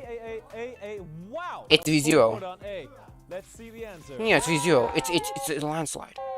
I'm gonna give my own personal hot take right here. I fucking hate ReZero. I'm in season 2 and I've shut it off, and it's an ass anime. You can only watch one guy die so much before you gotta switch. Also, he's fucking useless. Hey, he becomes more useful. Guys, that's the whole point. It's an episode about it's a show about humanity. Oh, I went to a different world and I became the most powerful person ever. No, you were a freak when you were there. We're about to get a bit spicier. Now it's time. But Subaru has the most powerful ability, which is return by death. This man can essentially learn every move, learn every magic spell, and die, and he will still retain that knowledge. It's a very overpowered ability. If Subaru uses it correctly, then it's a very overpowered ability. We'll have questions with only 2 possible answers. Answer incorrectly, and you'll have to down another hot wing. I don't want to do that. You seem very excited, Chris. Tin, show your answer. Oh shit, I'm sorry. Wow. These are good. Yeah, wait till I'm sorry, I'm so sorry. Which Accidentally. anime cliche is... Whoa. Everybody seems pretty... Oh my. Whatever. Shade for soul leveling. Hey, 10 Humanity. Oh, when you were there. We're about only 2. I don't want to do that. You seem very excited, Chris. I hate everything about this. All right, round 2. Question 1. Best girl. Ooh. A, Hinata, and B, Mikasa. Mikasa! Hinata or Mikasa? We're like mid casa. Where's like all my Yandir girls, dude? You have a 50-50. No, it's Hinata. Hinata's not as fucking clingy as Mikasa. Mikasa is so clingy that it could be a detriment to you. It's crazy how clingy Mikasa is. Hinata is more of the mentally sound person than Mikasa. Everybody seems pretty locked in. I definitely hope to see some Hinatas on the board. Reveal your answers. A. What's your answer? B. Oh! Show us the answer. Yeah, Hinata. Chicken wing. Definitely Hinata. Chicken wing. Get to munching. She's strong. She's better than Mikasa in literally every way. In terms of power, in terms of personality, in terms of looks, definitely Hinata. Oh, wow. These are good. Yeah, wait till it creeps up on you. I told you. I told you. It's gonna creep up on you. That's the perfect time to go to question 2. What? Oh boy. Which anime cliche is worse? A, filler. B, fan service. I would say filler. Well, actually, what do you mean in terms of filler? Because if you're talking about like, here's the thing. Because fan service is very broad. You can talk, obviously, when people talk about fan service, they're talking about tatas and shit like that. Very broad. Filler, it's also been used incorrectly. You're talking about stuff that's not. You're talking about episodes that are not important within a show, or they're talking about stuff that's not in the anime. I would say filler is worse because filler is not. It's not connected to the source material, so it's a waste of time. Like literally, filler is a waste of time. If you don't have a filler list, you're gonna have a bad time. I would say filler is worse. Take this opportunity to say not all fan service is bad. Thank you. Not all filler is bad either. Well, I don't need. Yeah, but filler's not connected to the source material. It's not in the series. It's not connected to the series whatsoever. So filler is worse. Side quests. I get enough in real life. But hot men and women, that's not bad. Like, that's not bad. That's not bad. Like, I play Zenless Zone Zero. Every time I think about fan service, I just think about f***ing Fire Force, dude. And that shit pisses me off. Tamaki tripping out of her clothes. All right, let's see the answers. Filler. B, A. It's filler. Wow. I know. Lonely B up in there. Let's see the correct answers. It's fan service. I can understand for fan service, but I would say filler because filler's not canon to anything. It's not connected to anything. It will never be brought up ever again. So I would say filler because at least fan service is actually if fan service is actually in the source material, then I don't mind that. But filler is not connected to any source material. So it's just like is it really mean anything? Oh my God!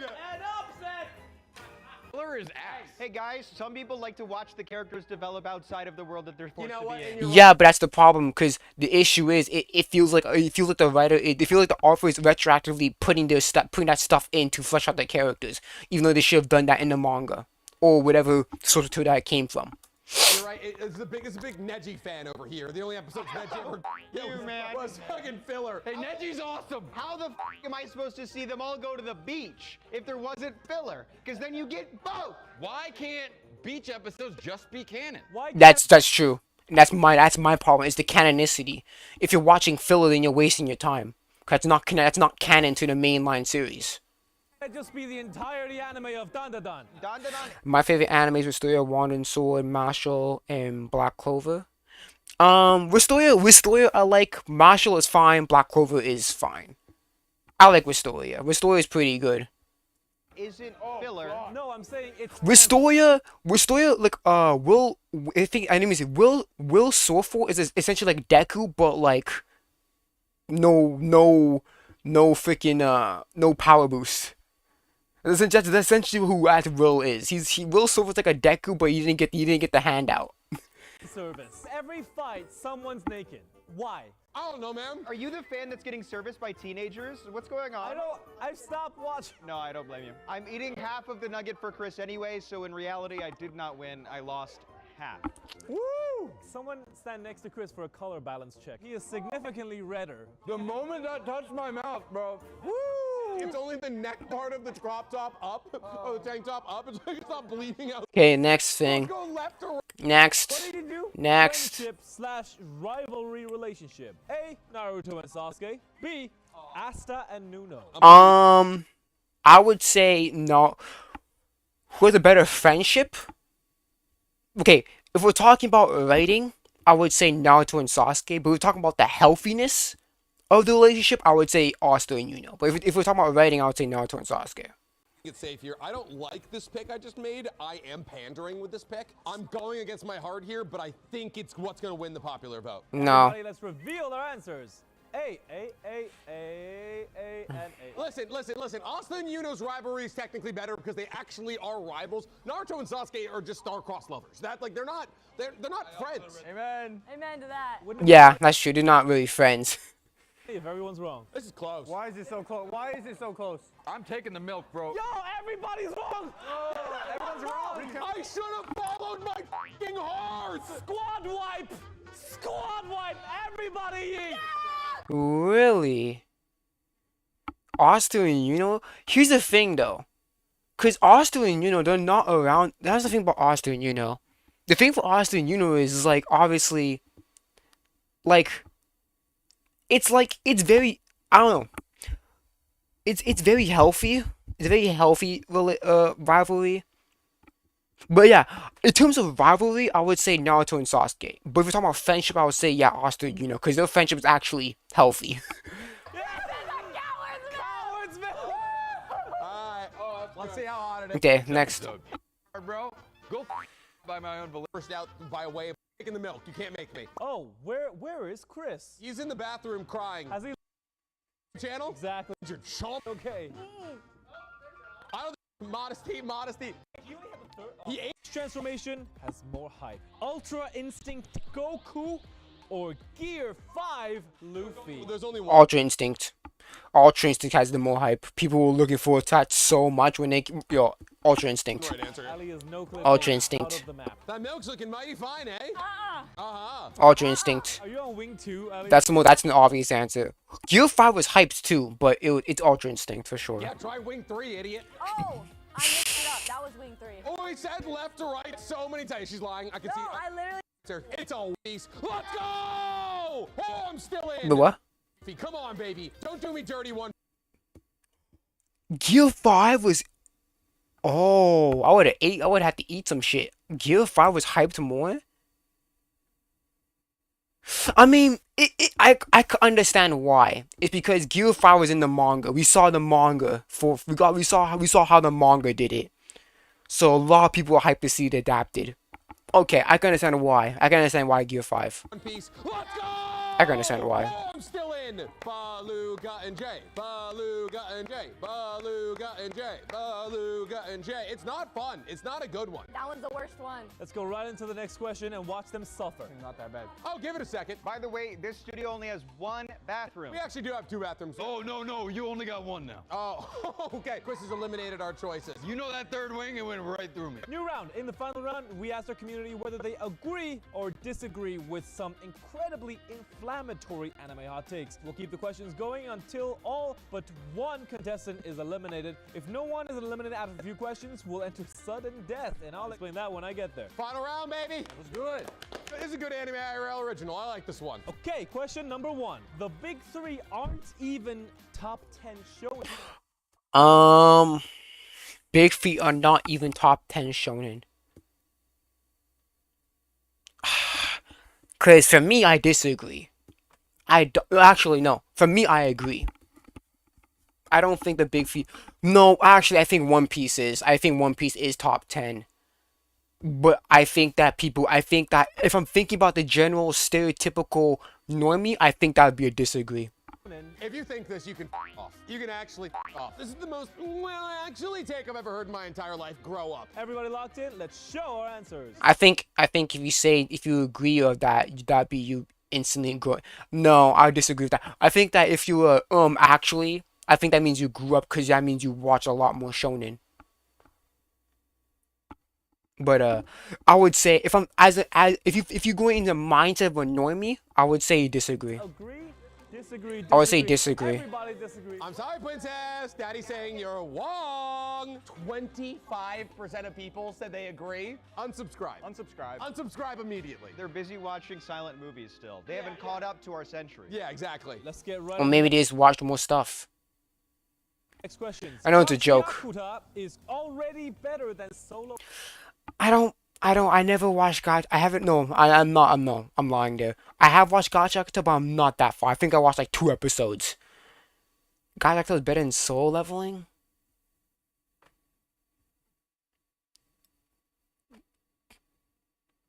I would say disagree. Here's the thing about that one, Chief. That's an angsty opinion I think people would have online. Solo leveling is just a male power fantasy, and we have enough of those. Pause. Earlier they said the most overrated one was solo leveling. So what do you think the answer is going to be here? Are you trying to get in my brain? Yeah. There's enough of me in there already. Let's get right into revealing our answers, everybody. Guys, there's I would say disagree. episodes of Gachiaken out. What are we doing? And the first 4 episodes are not that good, if we're being real. I love the show. I've read the entire manga. Grow up. What are we doing? It's about the fans. The manga's not done yet. So what do you mean you read the entire manga? I think you mean you caught up? The fans! There's no way people actually believe. Oh, people actually agree. There's no way! All right, ladies and gentlemen, well, it's been an honor. That's Nick, everybody. Holy shit. That's so f***ing hot. Oh my god.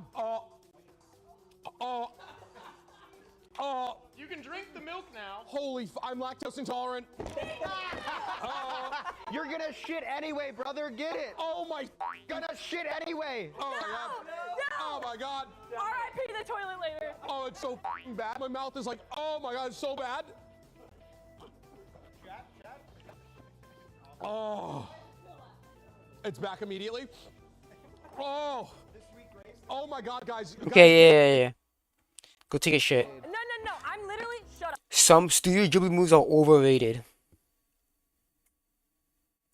I would say if you think about the 9 of a normie, I would say disagree. Everyone, I'm literally taking a K-pop and anime class right now for school, and Studio Ghibli, in my knowledge, what we went over with on Tuesday is one of the highest rated films from Hayao Miyazaki. Aren't they like the AI studio?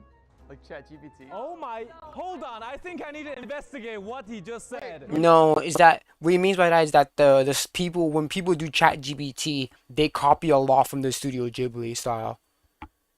It's not that Studio Ghibli uses AI. It's just that when people use AI for like thumbnails or whatever, they usually copy the Ghibli style. Did you just say, is that the AI It's like studio? the ChatGPT like studio. Let me remind you, in the film industry, Disney dominated best animated. My memory knowledge is strange because I know bits and pieces of different shows and manga, but I never actually watched all of it. Like I saw Pain Arc Naruto and the Fight Season 16 model. My anime knowledge is my. Here's the thing, I would say my anime knowledge is higher than the average person, than the average anime watcher. It's just that obviously it's been years since I've seen like the older stuff the first things that I've watched. So like, I obviously know like bits and pieces of like, I wouldn't know everything that happened in every single anime that I've watched, but I would say I watched more than the average viewer. Movies until Studio Ghibli swooped in with Spirited Away. I learned about that while I was in China, when we couldn't even access YouTube. That's how big that was. Everybody answer locked in? Let's show your answers. Disagree, disagree, disagree, and disagree. Okay, I think that's a solid answer. No hopping for me, baby. Another 25% of people being absolutely asinine. All right, next question. I gotta get rid of 3 more of you to find our final winners. Everybody hold on. Full Metal Alchemist is more mature, better written, and has a better ending than FMAB. Ooh. I think there's a reason people say FMAB is a better anime to show to new people, because FMA is a bit harder to chew on, but that doesn't necessarily mean better or more mature. Yeah, or a better ending. Let's show our answer. I would say disagree because not a lot of people watch the original Full Metal Alchemist. They've watched the Brotherhood. They watched Brotherhood. So I think people would disagree. I think it'll be more disagree here because a lot of people read, not a lot of people have seen Brotherhood more than the regular FMA. I don't really see a lot of people talking about the original FMA. A lot of people talk about Brotherhood. So I think the majority, I think in the mind of a normie, when you think about it, they would probably disagree. Answers. We have disagree, disagree, all across the board. They would disagree, okay. of course. Solid holding on. All right. Because who, let's be honest here. When you think about the populace, who talks about who talks about the original FMA? A lot of people talk about Brotherhood. Yamcha solos the Naruto verse. Yes, he does. Yes, he does. Cosmology and shit like that, he does. Alright. Do you remember the time in DBZ when Goku wanted to call it for the day, but had Block Time Gohan stood up and looked almost like Super Saiyan 2? Goku took as a hint that he would build Cell later. I knew that Goku and Gohan were in the Hyperbolic Time Chamber, but I just didn't know that happened. I'm cooked. Who is Yamcha? From Dragon Ball, the one that gets his ass beat by the Cell Juniors, and there's the image of him He like... always does a laydown. Basically, the question is the worst character in Dragon Ball solos the Naruto verse. Dragon Ball alone, like they solo the Naruto verse. Yeah, because they're much faster. They're a lot more faster. The cosmology is way more stronger. Yeah. Yamcha would solo the Naruto verse. I'm saying like who and on what level? Yeah, it doesn't solo the whole verse. I can tell you right now, Yamcha doesn't solo the Naruto verse. No, but you have to think of a mind of a normie. A mind of a normie would say, yeah, they would. He would. That's the actual correct opinion. I don't know your opinion because some of you are uninformed, but no, the Yamcha doesn't. I think we should take 2 normal guys that don't have powers from both verses and put them in a cockfight. Shotgun Farmer versus... Ramen guy. I'll gladly eat a wing if he can solo the whole Naruto verse. I think we're pretty locked in on the same answer, everybody. I'm telling you right now, if you're on your last wing, it's not going to be a glad experience. Show your answers. Disagree to agree. Oh my God, Jay. Wait, do we have another? Okay, Jay's the only one. Yeah, but this is from the kids community, and let's be honest, I'm pretty sure they're not as like deep into anime, so they probably would say, yeah, Dragon Ball. Logic there, chieftain. I don't particularly have an opinion. I just think the people are going to see Dragon Ball and say yes. That's kind of valid. That's valid. Yes, because again, this is from the community. These percentages are based off what the community voted. So you have to think of in the mind of a regular person, of a normie who has just watched regular anime. They would probably say Yamcha does solo the verse. You can't put your own. You can't put what you see. You have to think about you have to think about as a normie. I wish you the best of luck. It could end up well for you, a squad wipe for everyone else, or it could be your last life gone. Disagree. A lot of people disagree. God. He's so brave. No, Jay, it's bad, dog. Dude, it's bad. Jumping jacks, brother, jumping jacks. It's some of the hottest shit I've ever eaten in my entire life. I would have died if I swallowed that. Yeah.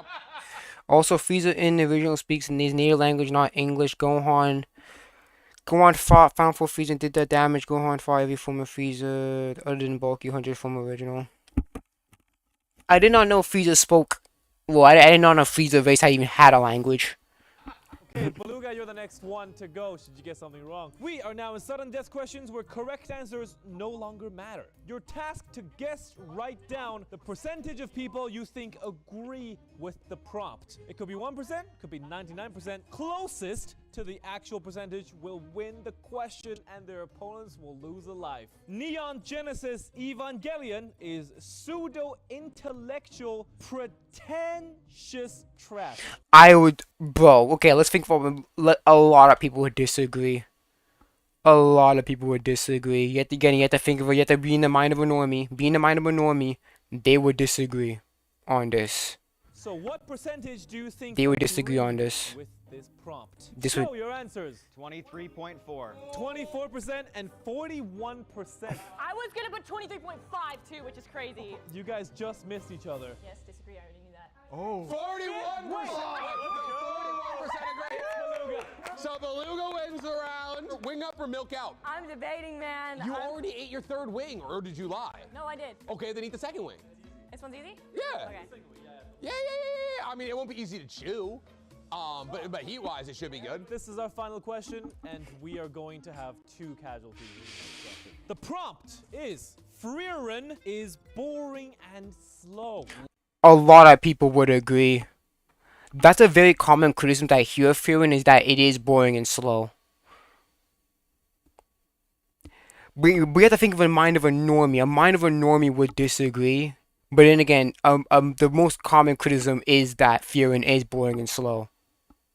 Wow. How many percentage do you... Frieren is slow, but it's not boring. So half that, it's a half true statement. Frieren is a slow series, but it's not boring. Actually, Frieren is actually, when I'm reading the manga, it's actually not boring. It's actually, no, I mean, not boring. It's not slow. It's actually pretty quick. A lot of shit, like, a lot of conflicts that they go on, it ends in like a few chapters.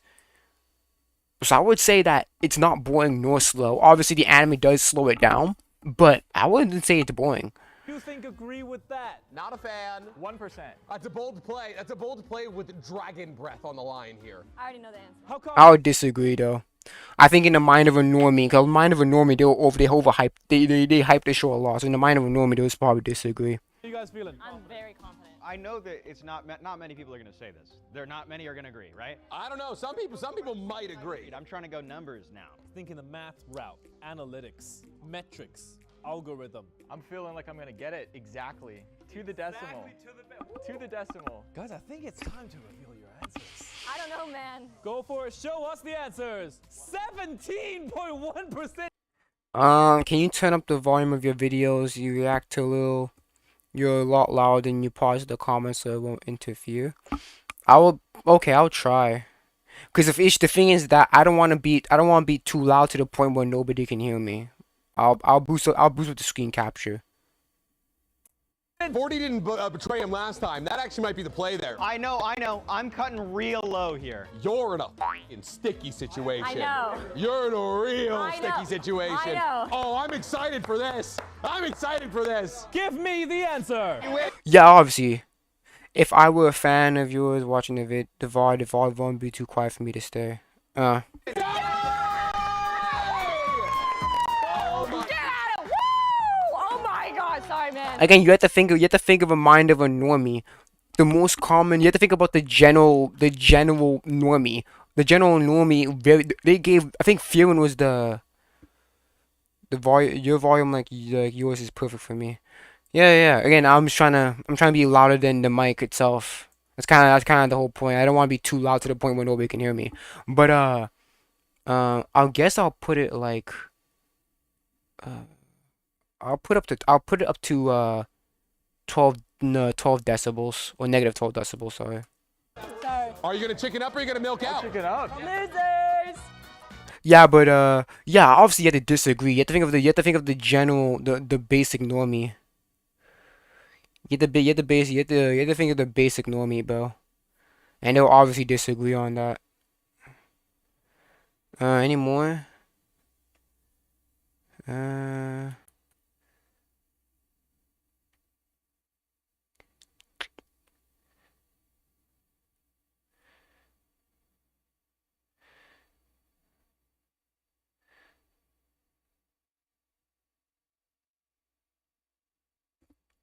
Anime experts is the ultimate otaku. Hmm.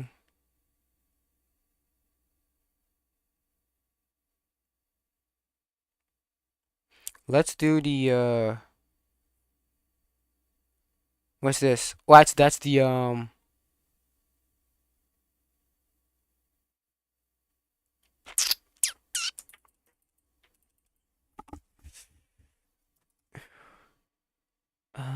MHA. Let's do MHA ending. Let's do MHA ending. I want to see how people talk about this. MHA ending, MHA ending, MHA ending, MHA ending, MHA ending.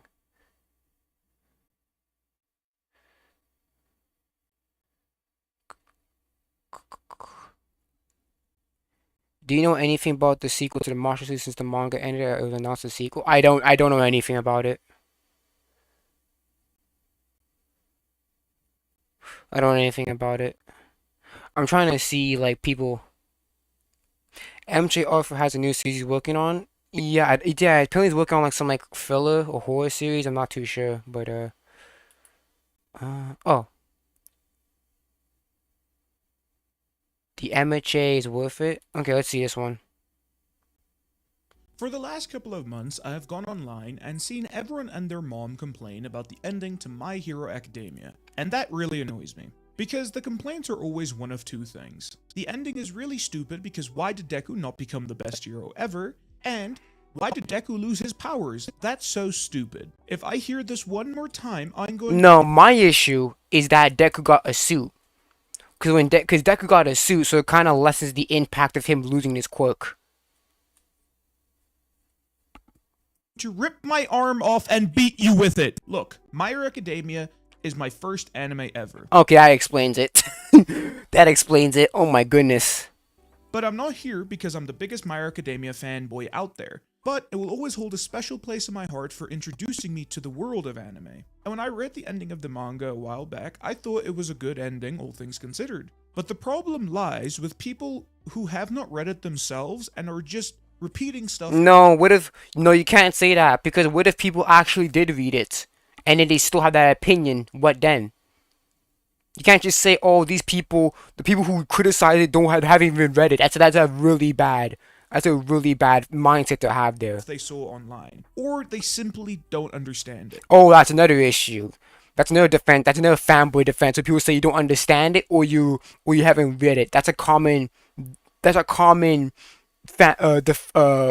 mechanism that fanboys do. Because there are people going around that say the ending sucks because they don't understand what it represents. Now I don't care what it represents. I care about I care about the logistics of it and the story as a whole. I don't care about the themes. The execution is what it's at for me. Break down why I personally think the My Hero Academia ending is perfect as is. But before I do, I'm not making this video because I think people who don't like the ending are wrong and dumb. You're allowed to dislike anything you want. I'm making this video because opinion shield. he's already putting in a shield of opinions. Like, yeah, guys, don't. This is my opinion, guys. Yeah, we know it's your opinion. You don't have to say it to us. I think a lot of people don't understand it, and that's why they don't like it. However, if you still think it's bad after me explaining it, then you are 100% allowed to do so. I'm not here to tell you what you can like and what you can't like. But moving on. The big thing I see people complain about, like I said, is Deku not being the #1 hero and Deku losing his powers. So let me try my best to explain why both of these things happened the way they did. And first of all, if you only care about Deku being #1 on the hero rankings, then I don't know what to tell you. I think the teenage kid who saved the world and made the world a better place. No, because the issue is for people is that when people, it was great because obviously Arma was the #1 hero. He was the greatest hero. He was the #1 hero. So when the series was introducing that, it automatically connected the greatest hero to the #1. because not only All Might was the strongest hero, but he was also the most popular hero. He was the number one hero. He was the strongest hero and the greatest hero, and he was the symbol of peace. So when All Might was introduced, he automatically had that number one spot. So it automatically gets the audience thinking that, okay, being the greatest hero also means that you're being the number one hero. By doing so is the best hero ever. And I don't mean he made the world a better place by getting rid of Shigaraki. No, he actually made it so that the people of this world took the time to look at themselves and their own actions. And it is explained perfectly with the use of this old lady. In the last few chapters of the manga, you see this kid. And this kid got a... This was so on the nose. Because when you look at Shigaraki's backstory and you see this kid in the ending, this is so on the nose, parallel. This is so on the nose, bro. And that's the problem. This shit is too on the nose. That was unlike anything his family had, and because of that, they basically disowned him and locked him in the basement. And him being a child, of course he started crying. But instead of comforting this child, they sewed his mouth closed to shut him up. And then when the country went to war, they gave him a hand. I have 8 other streamers tabbed now besides you. I like small streamers than they because they each try and have more free time. They have more free. Then some I watch have free automatic TTS. I'm trying to figure out how to put in TTS. I need to figure that out. I'll probably look it up after this streamer because I really want to put the TTS there. Handful of rations, and they left. Then in the aftermath of the war, his house was demolished, giving him a chance to get out, and he saw people being happy. This kid, who had been a prisoner of his own family, mutilated and abandoned by them, locked in the basement so long that sunlight burned his skin, saw others being happy. His entire life had been torture, so why? Why were others allowed to be happy when his life was nothing but sadness? We see him walking down the street wondering that to himself. And then he gets filled with rage and he activates his quirk, I'm assuming to go on a rampage. Until this old lady takes him by the hand and says, "Don't worry, Sonny, everything will be okay, because Granny is here." After finally seeing a flick... This is so on the nose. This is so on the nose, trying to parallel Shigaraki and the freaking and what happened to him. Because his quick activated and he killed his family and then he ran away and then nobody noticed him. Nobody decided to help him. This is so on the nose. That's the issue that I have of this chapter, is that you're wasting panel space doing doing bucket dumping all this shit out. This is so on the nose. That's the problem I have here. Of hope in a lifetime of darkness, we see his eyes fill with tears. And in doing just this small act, this lady just saved the lives of a bunch of innocent people. But oh wait, that's not all. It's revealed that this is not just some random... Yes, that's the same old lady that's the same lady that saw the kid version of Shigaraki. That's also another issue. Again, it's so on the nose. It is so like it's like beating your fucking head of this is the same. Like, come on, bro. The world has changed. Look at this. You don't need to see that shit. We don't need to see that. It is too on the nose. We don't need that. Random old lady. This is in fact the same lady that did not help young Shigaraki when he was alone and wandering the streets after accidentally killing his family. And you might be thinking, why didn't she help young Shigaraki? Whatever you do, if you ever get banned, someone try to donate 1K to me to stream out. My donate link was connected to my old band Twitch with Streamlabs and it went through and it didn't get paid. Oh. Well, that's because she was 100% sure that a hero or a policeman would help this poor lost child. And we can assume that everyone else who saw young Shigaraki thought the exact same thing. But as we all know, that wasn't the case. Shigaraki never got any help. And we see that this old lady, even years after it happened, has sleepless nights worrying about the kids she did not help all those years ago. It's so funny because she was never relevant. We never saw that lady again until this ending here. Again, it's so on the nose. That's the problem. It's just so on the nose. It's like we're not stupid. We don't need all this bucket dumping. We can literally just see a panel of these two, and then we can assume we can figure that out. We don't need this. We don't need all this shit. Come on, And she man. says that Izuku Midoriya showed the world that sitting back and thinking someone else was going to fix all the world's problems was wrong. For the world to truly be a better place, we would all need to help each other wherever we could. And that's it. Deku fundamentally changed the way society will work moving forward. And you're telling me that you are upset he is not ranked #1 on a popularity contest? That's a bit silly, don't you think? And the other point people like That's the issue. In the beginning, they equated the greatest hero to #1. It's not like if Armin was like a #5 and people considered him the greatest hero, then I could understand that. But in the beginning of the series, people equated Armin was the symbol of peace, and he was #1. That's the problem. They shouldn't have done that.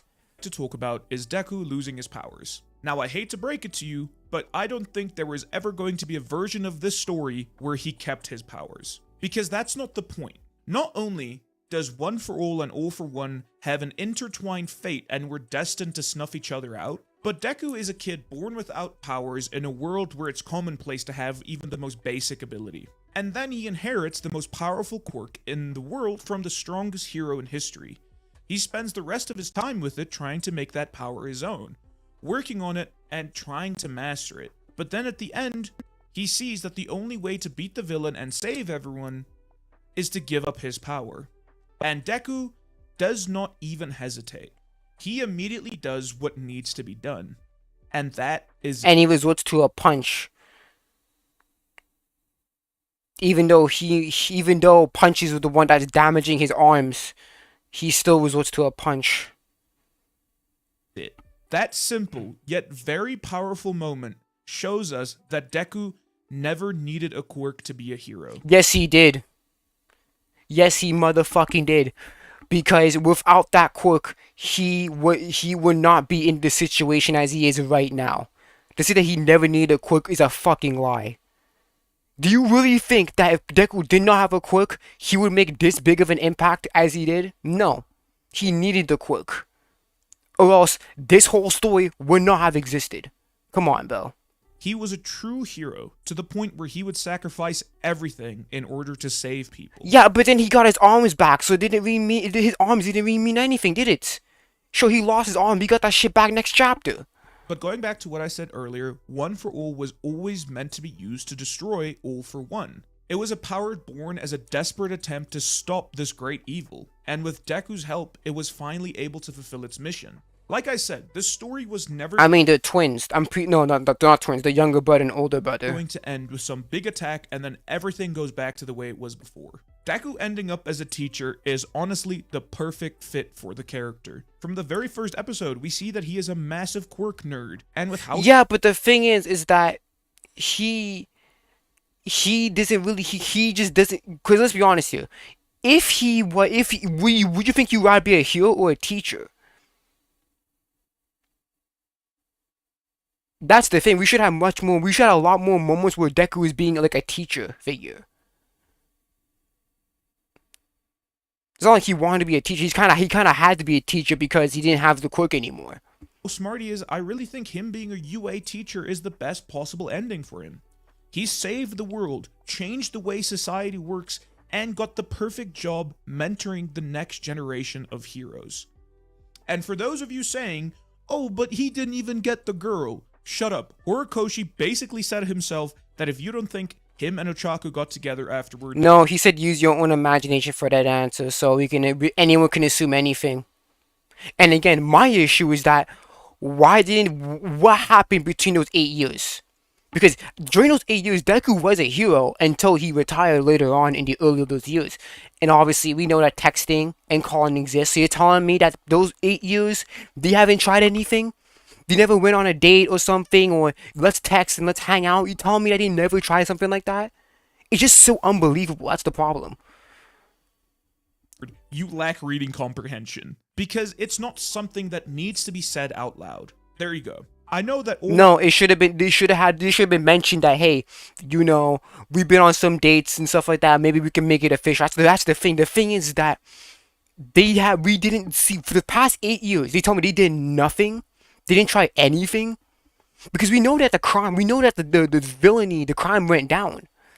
I think they were twins because all from my brown prostitute mud on the street could be teaching at the same time as Yoichi. I think, yeah, I'm pretty sure they were twins. I might be wrong. 'Cause I know All for One was the older brother.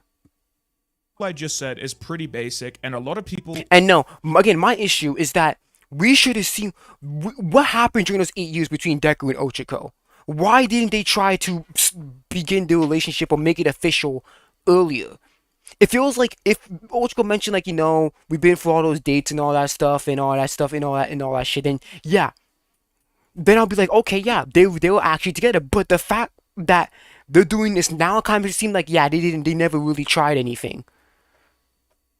So just like it's just unbelievable. Already know this, but coming from someone who had to explain the ending to two of his friends, I know there are people out there who did not understand the ending or what it was In the manga, it says all from one mother was a prostitute. Yeah. going for. And again, even after my explanation, if you still don't like the ending, that's fine. Like I said, No, the ending is so undercooked because it just wastes his time. It wastes his time. Oh, Ayama, he was a traitor. He was a traitor, but he redeemed him. He redeemed himself, and then now he's working for an agency. I'm just like, where was that journey? We didn't get to see that. I was just like, yeah, Aoyama, he just fixed it. It's a lot of tell don't show, and that's a problem. It's a lot of tell don't show. It's a lot of that, and that's a problem. you're allowed to not like it. If you think for more than 5 seconds, you can see that this ending is perfect for the story. But yeah, It's a bad ending. It needed to spend those panels doing something else.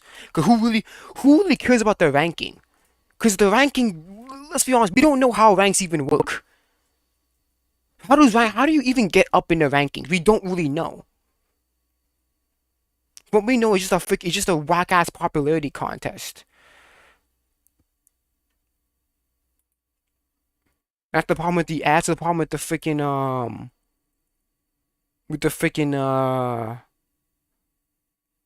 that's the problem with the damn execution, bro. And then Deku is popular to go into college seminars, but yet this kid doesn't know who Deku is. And just like and the kid thought that Deku was even real. It's just like, okay, you're saying that Deku is popular, but he's not popular. It's just like, come on, man. It's just very unbelievable when you think about it. It's just not believable. Did you know that Emilio comes back and says he comes back and says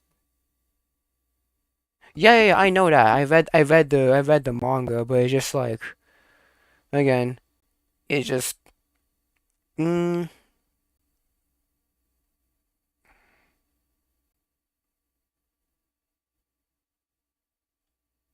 mm, uh, uh, uh, uh.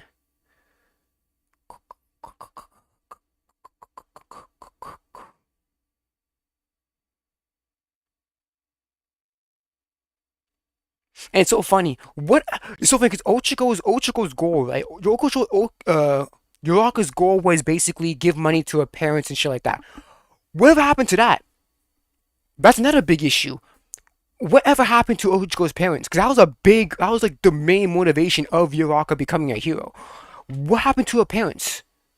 I guess we don't know. I guess I don't know.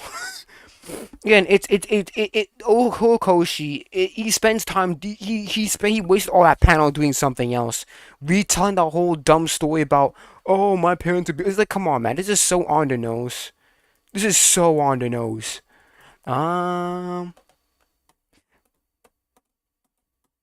Let's see here.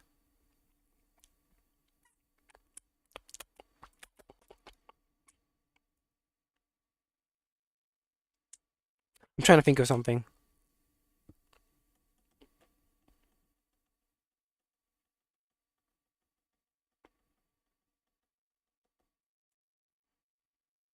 Hmm. I didn't plan this out, so it's just like, oh, what's that? Let's do anime fandoms. Yeah, yeah, yeah. Hmm. The worst anime fans.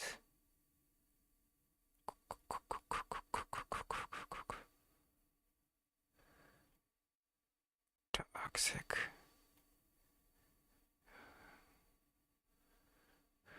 Nah.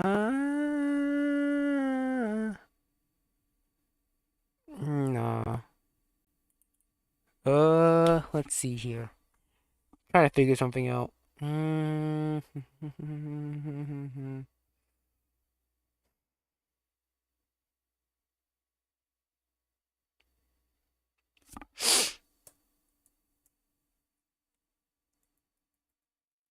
Oh, let's do worst anime endings.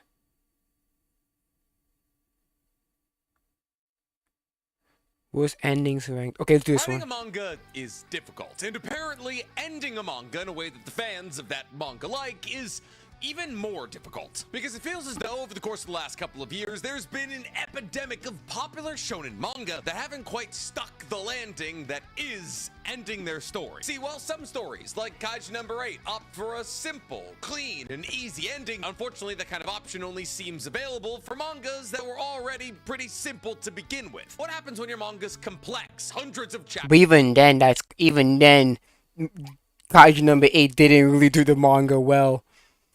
Because the issue is basically like how. It's basically how fucking, like how logically improbable it will be for what happened. Because apparently there was in the ending of Kaiju number 8, there was a bunch of like kaiju battles and shit, like kaiju incidents, shit like that, and they were like high level. So I'm just like the likability, the possibility of them being like magnitude 9 kaijus like that in a span of how long is just so unbelievable. Chapters long, filled with characters who need resolutions to their storylines and so much more. Well, unfortunately, more often than not, those stories get unsatisfactory endings. But who in the manga space have been the worst offenders when it came to spoiling a perfectly good manga? Well, today I want to answer that question. But before we get to ranking, and if you're looking for one additional nick below, we're on to. I've gotten a couple of emails over the course of the last couple of days here of people asking me to review the 3 new chapters of Black Clover that recently dropped. And while I would usually review these chapters of Black Clover because Okay, Black Clover's not even done. No points. Why is Black Clover here? Black Clover's not even done.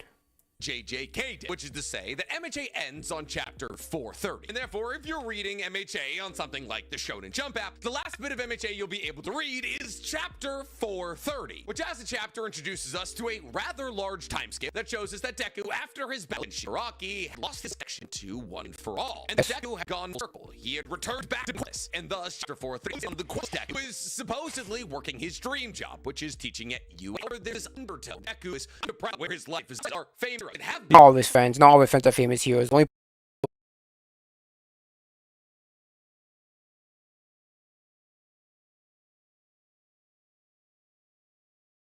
person that's famous is Shoto, Todoroki, and Shoji. Those are the sorry, it's the Shoto and Todoroki. Todoroki, Bakugo, and Shoji, and Mirio. Famous heroes for like a decade, while Deku is stuck at UA teaching hero. Shinzo's not even in the ranked, not even in the rank. Minetta's like not even top 100, so I wouldn't say all the more successful pro heroes.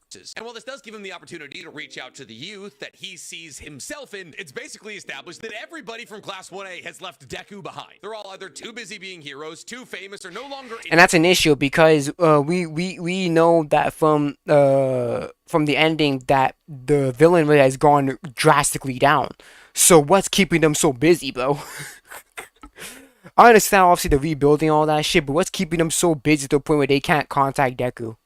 Japan to ever hang out with Deku. So now Deku no longer has friends, no longer has a quirk, and is no longer a hero. However, before the story can come to its actual conclusion, All Might grabs the ending scene and gives Deku a super suit created by the Shields, similar to the suit that he used to fight against All for One. And thus the story ends with Deku actually rejoining all of his friends from Class 1A to become a hero once again, using the power of this suit. However, this ending leaves a lot to be desired. No ship is confirmed for literally... Don't care about the ship. Yeah, the Bakugo Deku ship was terrible. I don't understand people who crashed out because of that shit.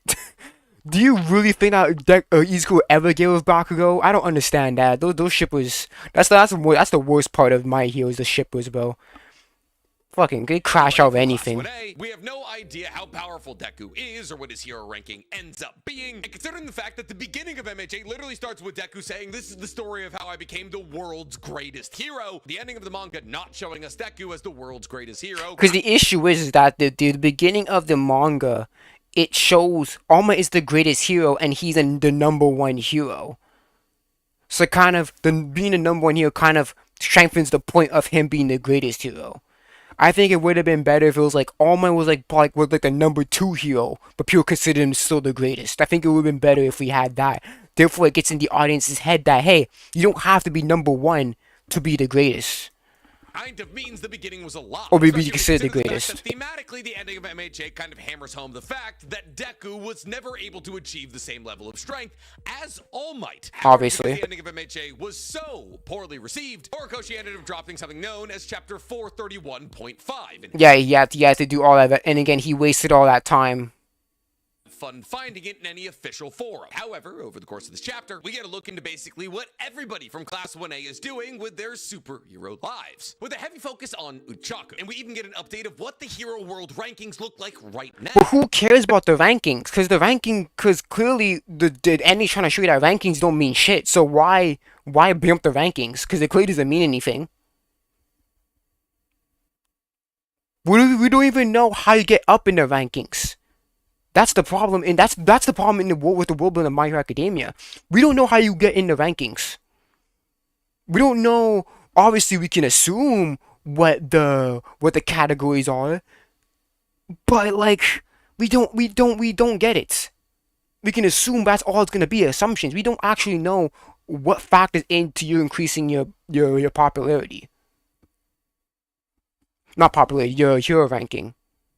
And where individual members of Class 1A fall in those hero rankings. But probably the most important thing is that the chapter ends with the confirmation that Deku and Uchaku end up together. And the issue with that is that you're telling me that throughout the 8 years, because obviously Deku did not turn to a teacher right after. He spent a little bit of time as a hero, and then during those 8 years, he became a teacher. You're gonna tell me that throughout the 8 years, Uchaku and Deku never tried dating each other. They never tried going on a date. They never tried to communicate, there's nothing there. They never tried. So it just makes it seem so unbelievable that you're telling me that you guys had no free time at all to even attempt at going on a date. Anime makes you use big brain analysis, haha, and if graders an anime in the manga club and middle school, and my family didn't support extracurricular for me. Here's the thing. For me, no. The thing is that it's just you getting older. When I was younger, I didn't care about the logistics or the mechanics of a story. I was like, yo, it's cool. But as I got older and as I read more stuff, I'm like, yo, I want to do a little bit more analysis. I want to actually judge stuff by quality, and that's how it came to be. But again, you're telling me throughout the whole 8 years, Ochiko and Deku have never tried going on a date, maybe even tried chatting. They haven't tried anything. It just makes it so unbelievable. It just makes it so superficial. Yeah, you guys really like each other, but yet you guys haven't even tried anything for the past 8 years.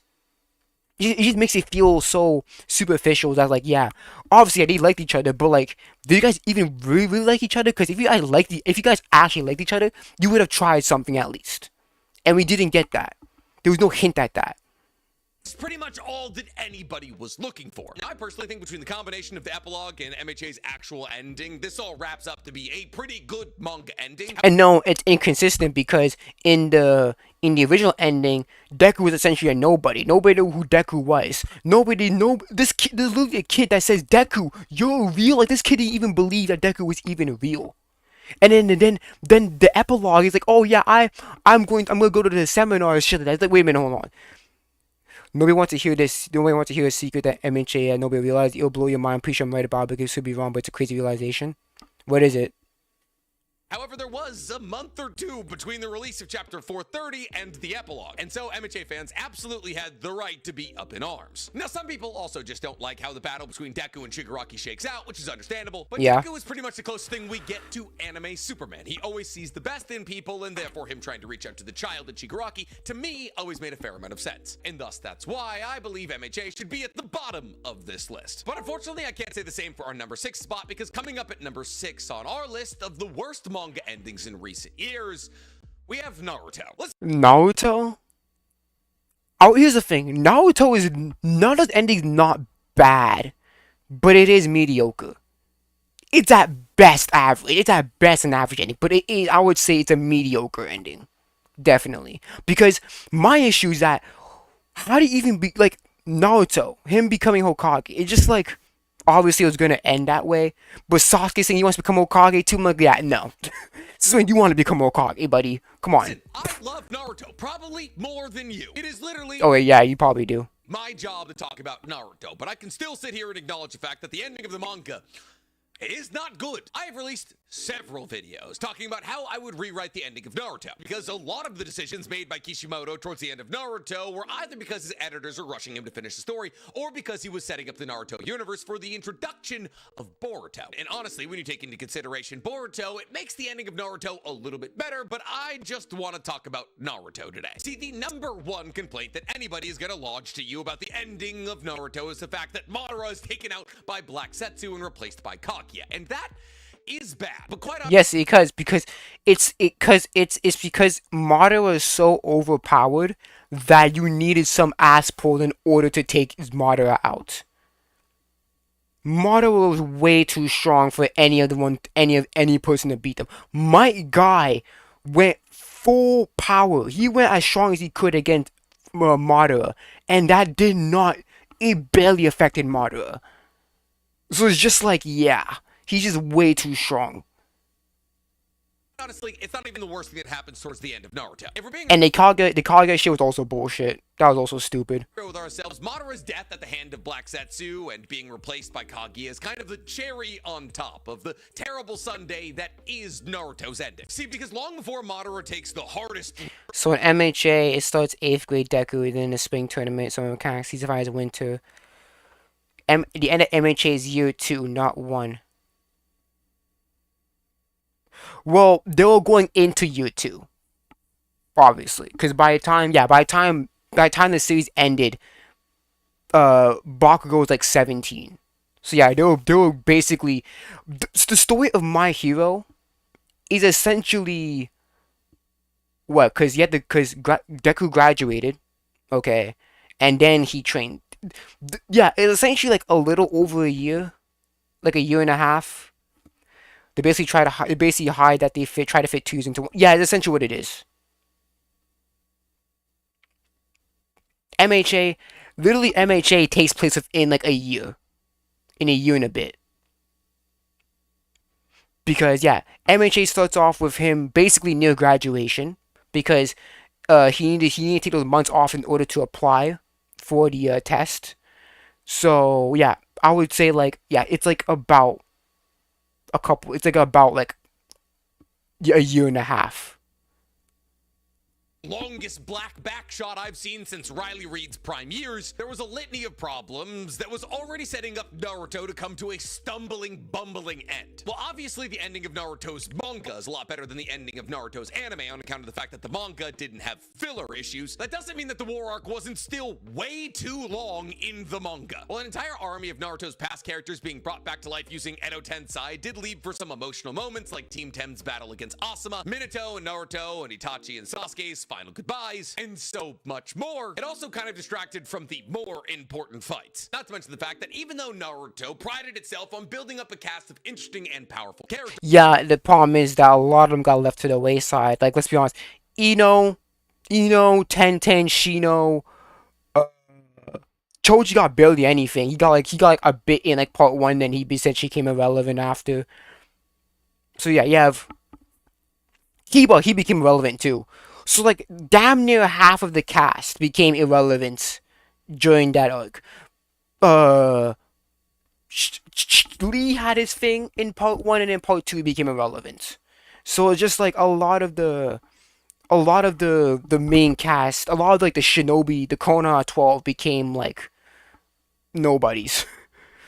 By the ending of the story, because of the ridiculous Like 1/3 of them, like at least 1/3 of them became nobodies. that both Obito and Madara underwent. The only people that were even remotely relevant to battle were Naruto and Sasuke, and yeah, they weren't relevant in battle because of the hard work that they had put in, but rather because Sky Ninja Daddy Hagoromo decided to bless them with powers that he could have blessed them with at really any point. Not to mention the fact that both Naruto and Sasuke, and not only that, did a reincarnation. That reincarnation thing always pissed me off. It's like, oh yeah, I did a reincarnation now. All of a sudden, did a reincarnation of Indra, and I'm like, bro, come on.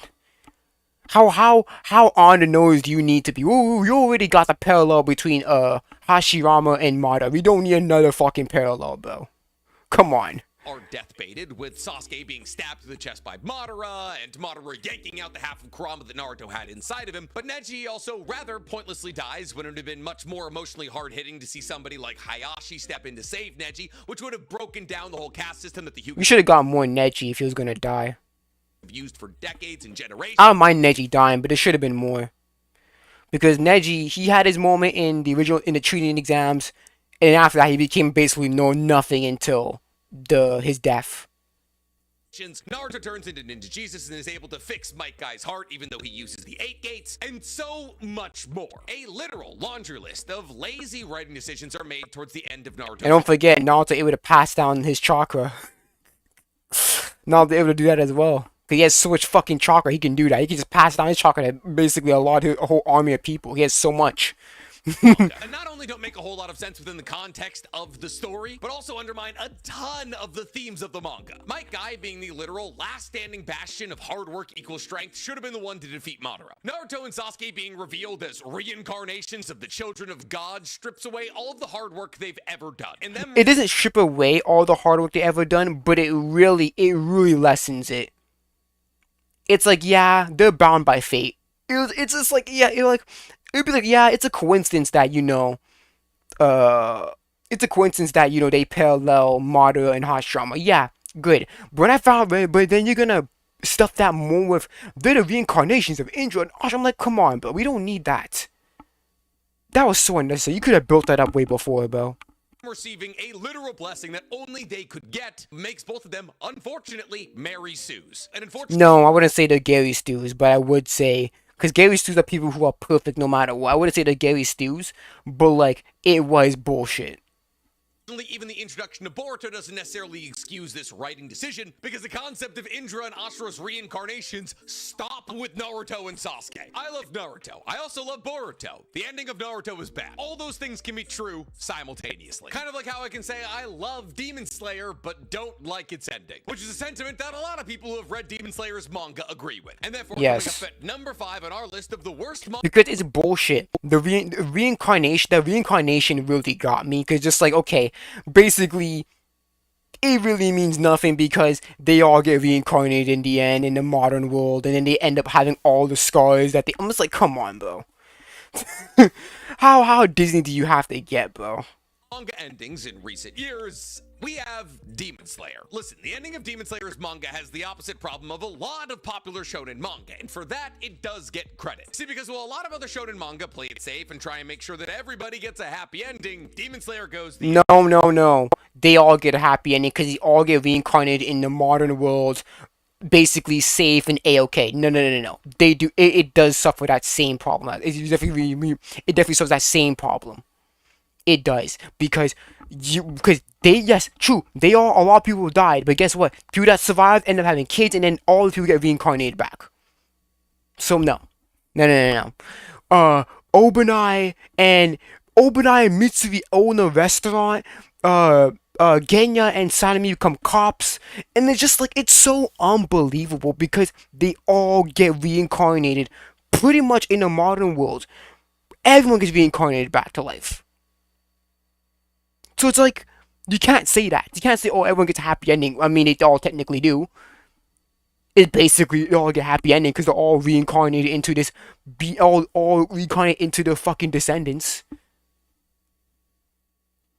Exact opposite way, killing off the vast, and I mean vast majority of its characters in a final battle arc that leaves you feeling hollow and empty. No. Not only because more likely than not your favorite character dies, but because the final battle against Muzan just simply doesn't deliver. See, while one would assume that the ending of the Infinity Castle arc would end with the biggest blowout battle against Muzan, as he is the king of the demons, that's not what happens. See, rather than giving Muzan the most emotionally hard-hitting and wide-scale battle, that honor rather goes to Upper Moon number 1, Kokya Shibu, who gets a ridiculously hype, ridiculously bloody, and ridiculously compelling final fight, filled with an incredible backstory and history about how the Demon Slayer course came to be, and riding off the high of that incredible fight, we head into Muzan, who should be the BBEG, and yet Muzan... Because the thing is that Muzan is not really fleshed out prior to this.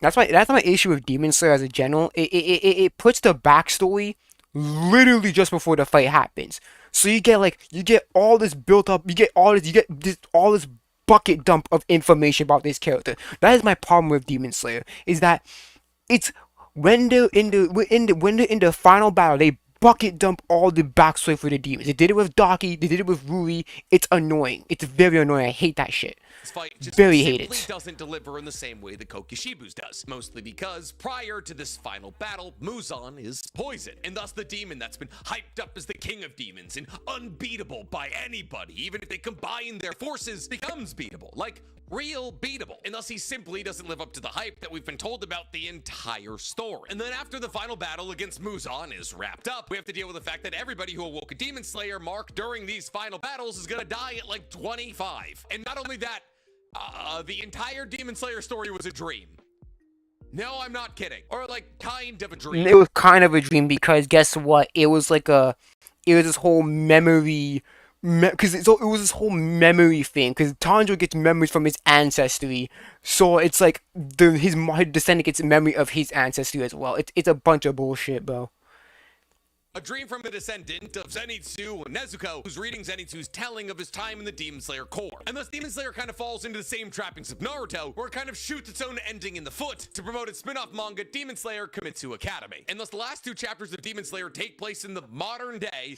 It's to take place in the modern day where everyone gets reincarnated.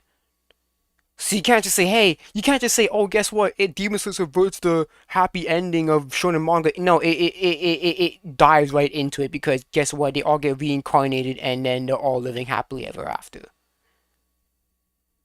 Come on, it's a guess what? Obanai and Mitsuri descended get together. How coincidental is that? Their ancestors fell in love with each other, but they never got together. But guess what? Their ancestors did. How coincidental is that, bro? Like, come on. It's so dumb. The descendants of Nezuko and Zenitsu bump into all the reincarnation. And that's also a problem. You're telling me that none of them, like, they didn't move to any other parts of Japan? Tell me that they're all the descendants stayed in that exact same... It's so... The logistics of it, it's so unbelievable. It is so unbelievable when you really think about it, bro. Of all of the Hashira and other people who die Yeah. in the Infinity Castle arc. It's Yeah. real bizarre. But bizarre is better than bad, which is what a lot of people called our number 4 spots manga ending, because coming up at number 4 of worst manga endings in recent years, we have Attack on Titan. Now listen, there has never been a bigger dichotomy between how people received the manga ending of a story and the anime ending of a story. The issue with the anime ending is that the anime ending has the music, it has the voice acting, it has all the animation, all that shit. So obviously when you have all the music and stuff like that, it's gonna play to more emotion. It's gonna give that scene more emotion than if you're just reading the manga. As there has been with Attack on Titan. Manga readers, probably because we're all miserable, hated the ending of AOT. However, anime watchers loved the ending of AOT. But why would there be such a drastic difference? Good question. Because the anime it changes the ending by like a lot. No, it doesn't. It really doesn't. It is basically the same, but it just minor changes. Like for example, they tweaked the dialogue between Aaron and Armin. They tweaked they tweaked the whole destruction of parody. Besides that, it is basically the same. Manga, when Armin and Aaron are talking about all the things that Aaron did for the island of parody, Armin thanks Aaron for turning himself into a mass murderer for their sake. Yeah, Armin thanks Aaron for killing 80% of the like, can you even begin to wrap your mind around how that's the last possible thing Armin would ever say? Now in the anime, they switch this moment to Armin saying, oh, when all this is over, I'll meet you in hell because we both deserve to burn for the things that we've done, which, like, that makes sense. Of course, Armin would be culpable for the things that he's done. He's an incredibly emotionally balanced person. Why on God's green earth would he thank Aaron for becoming a mass murderer? On top of this, in the anime, Armin literally grabs Aaron by the coat. That would kill 80% of humanity. Now, where the manga did align is the fact that he even though 80% of It was that he said in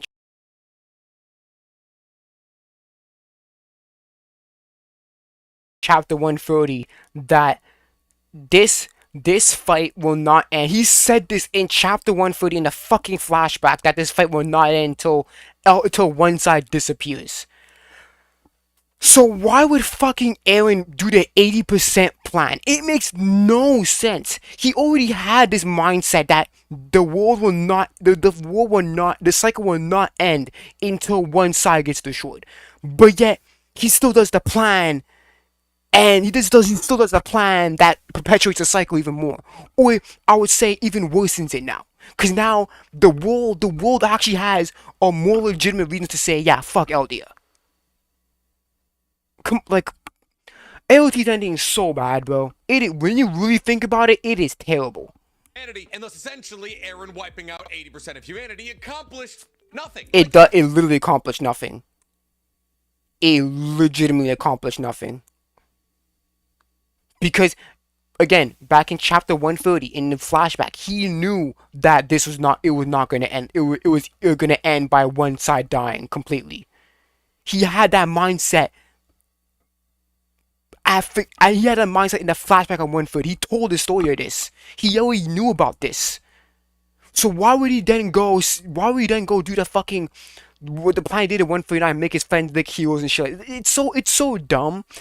And literally, Aaron said in I forgot what chapter, but he literally said in the past, I'm not gonna leave Perdy's future up to fate, and he basically fucking did. He basically did an alley to Armin and say, here you go, it's your job now. It's like, wait, what? You basically lied to the people of Parody. You basically say, hey, I'm not gonna put your future, I'm gonna secure your future, only to put basically, hey, rely on this guy now. I didn't say I was going to secure your future. It's so dumb. When you really think about it, it's so dumb. It is really, very dumb. Yes, it obviously had the added benefit of making all of his friends into the heroes that were able to destroy him, which I guess was his goal the whole time. It was his goal the whole time. He said it in chapter 139. That was his goal the whole time. Even though he contradicted himself and said, I wouldn't be too sure if you guys survived. He contradicts himself in the same fucking chapter. He literally said, when Armin asked him, was it your whole plan making us seem like heroes? He said yes. And then literally a couple of panels after, he says, yeah, I wasn't too sure you guys would survive. I'm just like, okay, what the fuck was your plan then? Did you? Because if your plan was to whole make your friends seem like heroes, that means you didn't know that they were going to survive. It's so dumb. When you really think about it, the ending, it is so fucking dumb. So stupid. His friends are trying to broker peace between Eldia and Parody, but the Jaegerists are still around. And that's also dumb because Aaron and the Surf Part of Soviet Corps, they went to Marley to see those meetings happen in real time. And Aaron already knew that the rest of the world were already like, yeah, let's just kill Parody. They already were in agreement that time. And that's what made Aaron leave the meeting early. So like he already knew, based off the evidence that it was shown in that meeting, based off what really Tiber said, he already knew that the world is not going to bow down until Eldia is destroyed. But yet he still does the 80% plan. It is so retarded when you really think about Aaron's plan. Basically, Aaron did not have a plan. He basically said, I'm going to cause massive destruction and then make my friend, and then leave it up to Armin and see what he can do. It's so It is so stupid when you really think about it. There's still a problem. And again, it also suffers from the martyr problem because it also suffers from the martyr problem because Aaron was so OP that the only way that the Lions can beat Aaron logically is that if Aaron had no will to begin with. Because we know that if Aaron has a goal, he's gonna achieve it one way or the fucking other. We know that from him. We got that from him. So the only way for Lions to actually beat him is if Aaron's like, okay, yeah, I'm gonna kill myself. That's the only way for the Lions to actually beat him that makes sense. Because Aaron was so overpowered, it was unbelievable. He was able to summon past Titan shifters. Like, do you know how crazy that sounds? He was able to summon past Titan shifters to try to hit the Alliance, and it's so unbelievable. It was definitely the martyr problem again, because the only way to beat Aaron was like, yeah, Aaron had to have no will to begin with to do his plan. Because if he was actually, yeah, I'm going to do my plan, they would have lost. And now they're emboldened by the fact that they literally have a martyr in Aaron. Tie all this into the fact that the Island of Parody no longer has Titan Shifter abilities, and now they're just people that the entire world hates. And yep, and not only that, it was established in the Kiyomi, in the Hizuru scene, that that Parody is behind. It's literally, yeah. Kiyomi said that Parody is 100 years behind, 100 years behind technologically. It's essentially like a fucking second world country. Do you know how unbelievable that is? Because obviously, yeah, even though 8% people died, 20% of the world is still way more than the population of Parody. That is still hundreds of millions of people compared to barely 1 million people in Parody. So it's just so unbelievable that Aaron did this plan and he thought that it was gonna work. It was never gonna work. It was a dumb plan. So Aaron squashed a fair part of the world, made everybody hate the people that he came from, and then yes, because guess what? He made the hate even worse because obviously at that time Eldians were like, they were the victims. They were like, yeah, they were bad people in the past, but look what happened in the present. They're not doing anything bad. But guess what? When Aaron squashed 80% of the world, it even made the hate for Eldians even worse because now they have they have more reason to hate them now. They have more reason to hate them now. So he just made the plan he made the hate of Eldians even worse. And it's terrible. Strip them of their powers by erasing the paths. But don't worry, Mikasa buried his head under the tree that he always used to fall asleep under. But in the ending, that's all that happens. In the anime ending, we see a dove fly down to Mikasa as she's sitting at the base of this tree crying, and it wraps her scarf around That her. happens in the ending too. That happens in the manga as well. Did you read the manga? That happens in the manga. That what you're talking about, that scene there, that happens in the manga as well. That's not just anime. Neck to show her that Aaron is still with her. Doesn't happen in the manga. It does happen in the manga. Did you read the manga? It literally happened in the manga. That scene literally happened in the manga. Did you not? Did you? That's how you know, bro. I question whether you read it or not, because that happened in the manga. That scene, that bird wrapped around that scarf, that's in the manga. And that's also dumb. That's also dumb too. A bird wrap? No, that's also stupid. That's also fucking dumb. Bird wrapping the scarf. That's so dumb. We do see in the manga is that Mikasa probably couples up with Jean, has a kid, and then brings Jean and her kid to visit Aaron's grave, which is kind of crazy. But then in both the anime and the manga, war does find its way to the island of Parody, and its safety is dashed against the rocks. Once again establishing the fact that everything that Aaron ever didn't amount to anything. As the entire island is wiped off the map. But don't worry, that tree that Aaron was buried under is still there, and now it's got a big hole in the side for the little boy and his dog to stumble in. And that gives the opportunity for Titans to come back alive. So it's just like he really did nothing. He did not end the age of Titans because Titans are going to come back. It's implied that Titans are going to come back. This is essentially a sequel bait. It's a sequel bait for sure. And again, Aaron didn't complete nothing. Because yeah, you can say yeah, he wants his friends to live long lives, which they probably did. But guess what? They're living in fear because guess what? There were people on the island that were for Aaron for what he was doing. So you have all that, you have the people that's gonna hate for you for what you just did. Because now, guess what? Guess what? They're gonna basically the world hates them even more. They basically ruined that. Literally, Aaron was the only shot at basically preserving their safety for generations to come, and then they ruined it.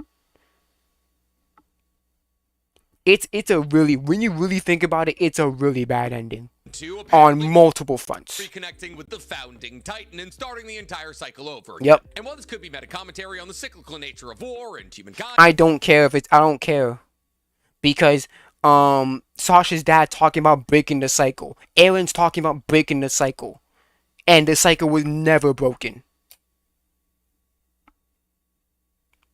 The cycle of Eldians being the cycle that Aaron is talking about is basically the cycle of Eldians being freaking hated and being tortured and being hurt because of what they are. And then when Sasha's dad was talking about was the whole cycle of children going to war and all that stuff. So, well, because he talked about the children going to the forest, but that's a euphemism. That's a euphemism for war. And if Aaron actually did, the 100%, children wouldn't have to go to war because guess what? There's no enemies outside the walls. There's no enemies outside. There's no foreign enemies, so children don't have to go to war anymore. If you want to talk about thematically, all the thematic shit would have been concluded successfully if Aaron did 100% rumbling, but he didn't do that, didn't he? So it's really not what anybody was looking for in the ending of Attack on Titan. They wanted Aaron reunited with his friends. They wanted Aaron to become. Nope. I did not want that. Nope. That's now you're putting words in my mouth. I didn't want that. I knew that was not gonna work. Actually, it could have worked. But it's just not. It's just so unrealistic because Aaron already knew that he gave his friends the choice to fight him. He gave his friends the choice to fight him, and he did because he let them keep their powers. He let them keep their Titan powers. So he gave them a choice like, yo, you can either return to the island, let me do my thing, or you can fight me, and we'll fight to the end. And he chose to fight him. Nope, I didn't care about Aaron and Mikasa ending together, but I think that Aaron and the story is a much better relationship and much better written too. On war can't always be sunshine and rainbows. This ending is a massive lack of both sunshine and rainbows. No, I don't care about sunshine and rainbows. I knew the ending was going to be sunshine and rainbows, but I cared about how it'll make sense. And that ending, which you just proposed, doesn't make sense. It could have happened, but that doesn't really make sense. And then, Aaron and Mikasa getting together, that was toxic because it was one-sided for 99% of the show until, show, manga, whatever.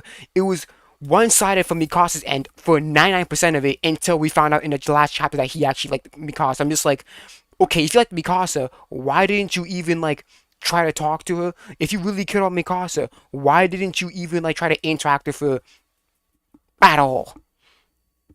Because the only thing you really talked about was essentially all the stuff you talked about with her was either trying to prove his freaking memories and shit like that and talking shit. Besides that, there was no moments between them. So the anime ending is much. And that's why I wish that the manga was slower paced because they could have had a lot more interactions and that would have been. It could have been much more tragic if they had more build up to it. But we're talking manga. But speaking of mangas that I've made a fair amount of money talking about, next up on our list at the number 3 spot for the worst ending in mangas in recent years, we have JJK. Listen, I've made entire videos talking about how the ending of this manga didn't sit right with me. And I'm gonna be real with you. Majuro is actually kind of helping, as Gege is taking the sequel of JJK, Majuro, which... Yeah, because he's using that to retroactively fix what he fucking fucked up on. Some of you may not know is out, but it is. There's already 10 chapters. It's very good. But anyways, Gege is actually using the JJK sequel, Majuro, tie up a couple of the loose ends that were left hanging with the ending of JJK. And I feel like that was the intent. That was the main reason why Medulla even existed. Just as to top all these loose ends and shit. On account of the fact that Majuro is only going to be about 30 chapters long, and therefore it's already 1/3 through its expected runtime, it seems as though the sequel, which has dedicated a large amount of its runtime to tying up those loose ends, isn't going to be able to tie them all up. Because that's the problem with JJK's manga ending. Obviously, I can't speak on how the anime is going to end on account of the fact that the anime is still very much running, but JJK's manga left more loose. The anime is gonna end the same way as the manga, because all they're doing is just adapting from the manga, so they're gonna copy as much as they can from the manga, which is gonna include the ending as well. Ends in a frayed rope. Not only do the Culling Games end in a completely unsatisfactory way, with Kenjaku's death coming at the hands of a surprise feat by Yuta piloting Gojo's body to accomplish a grand total of nothing, Yuji's domain expansion barely being explained, and while very few characters die during the Culling Games, they also happen to be fan favorite characters, but JJK was one of the most complete I don't really manga in years, with deep in-universe politics, an incredible cast of characters. What? No. A lot of the characters were pretty much nothing. When Mai died, I didn't feel nothing. It's just like, you were basically a nobody character. Who really cares? Everyone focused more on Maki than Mai. Nobara died, okay, yeah. That hurt a little bit. But then, she comes back alive. I'm just like, okay, come on, bro. And a power system that took Then Gojo dies off screen. It's just like, yo, yo, really, bro?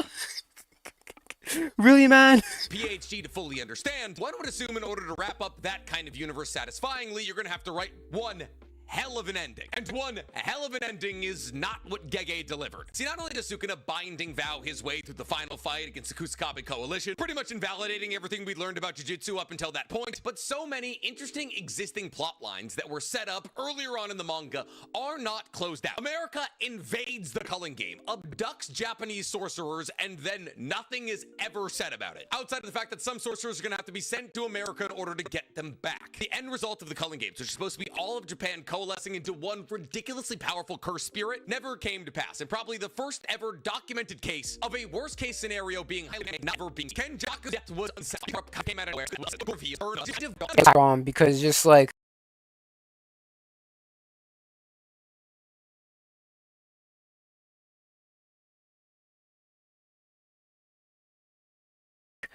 you're trying to do it again. It's like you're trying to do the whole trauma, shock death of Nobara, and then she comes back alive. Just like, okay, we don't really know much about it to begin with. Kenjaku is maybe revealed to be still alive and working with Takaba to be a comedy duo, which we never hear more about. We don't know what happens to any of the royal clans of the Jujutsu Society. Now that the majority of them have been wiped out and the higher-ups of the Jujutsu Society have all been killed by Gojo, we don't know what happens to the barriers all across Japan that now can no longer be set up or maintained on account of the fact that Tengen died at the hands of Kenjaku. And while some of these hanging plot threads have been answered by Majuro, like the idea that Japanese citizens are being abducted all the time so that other people can tap into their cursed energy as an energy source, and that the Jujutsu higher-up system is now just a council of different age sorcerers amongst. Yeah, and that's why I think Medulo was just an excuse to retroactively fix what JJK didn't do. That's why I'll always come up with that assumption that Medulo only exists to fix the original series. It's not there to really like do its own thing. It's just there to fix. Just mostly there just to fix what JJK failed to do.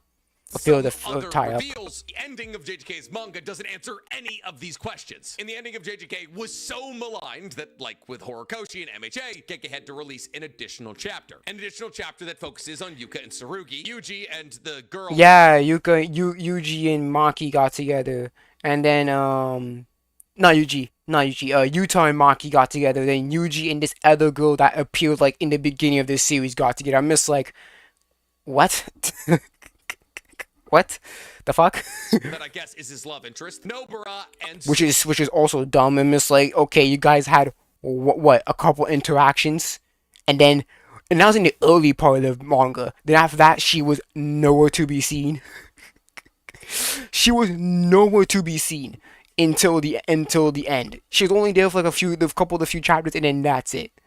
Come on, bro. into Rame. And well, this chapter does a good job of closing out these individual storylines as they pertain to all of these characters, and therefore gave a slightly more satisfying ending to JJK. All of the hanging plot threads were unfortunately left hanging. And thus, for those who wanted to see one of the most ambitious and complex manga universes established in years come to... It's not very complex because the only thing that makes it complex is the power system, and in the power system, in the end, is just, in the grand scheme of things, the power system is basically just stronger equals the better. You're basically, it's just stronger. JJK is only complex because of the power system, and essentially the power system is stronger. Just, yeah. Would end in a way that made sense for the story. Well, unfortunately, they didn't get that. But Yuji held his crush's hand, so good job. But at least JJK got an update and a sequel that allowed for its previously bad ending to at least be slightly patched. However, the same cannot be said for our number 2 spot, because coming up at number 2 for the worst manga... I didn't read this. I didn't finish Promised Neverland, but a lot of it was just like a lot of it was just like, yeah, montage and all that shit, and then that's it. I don't know. What's the last one?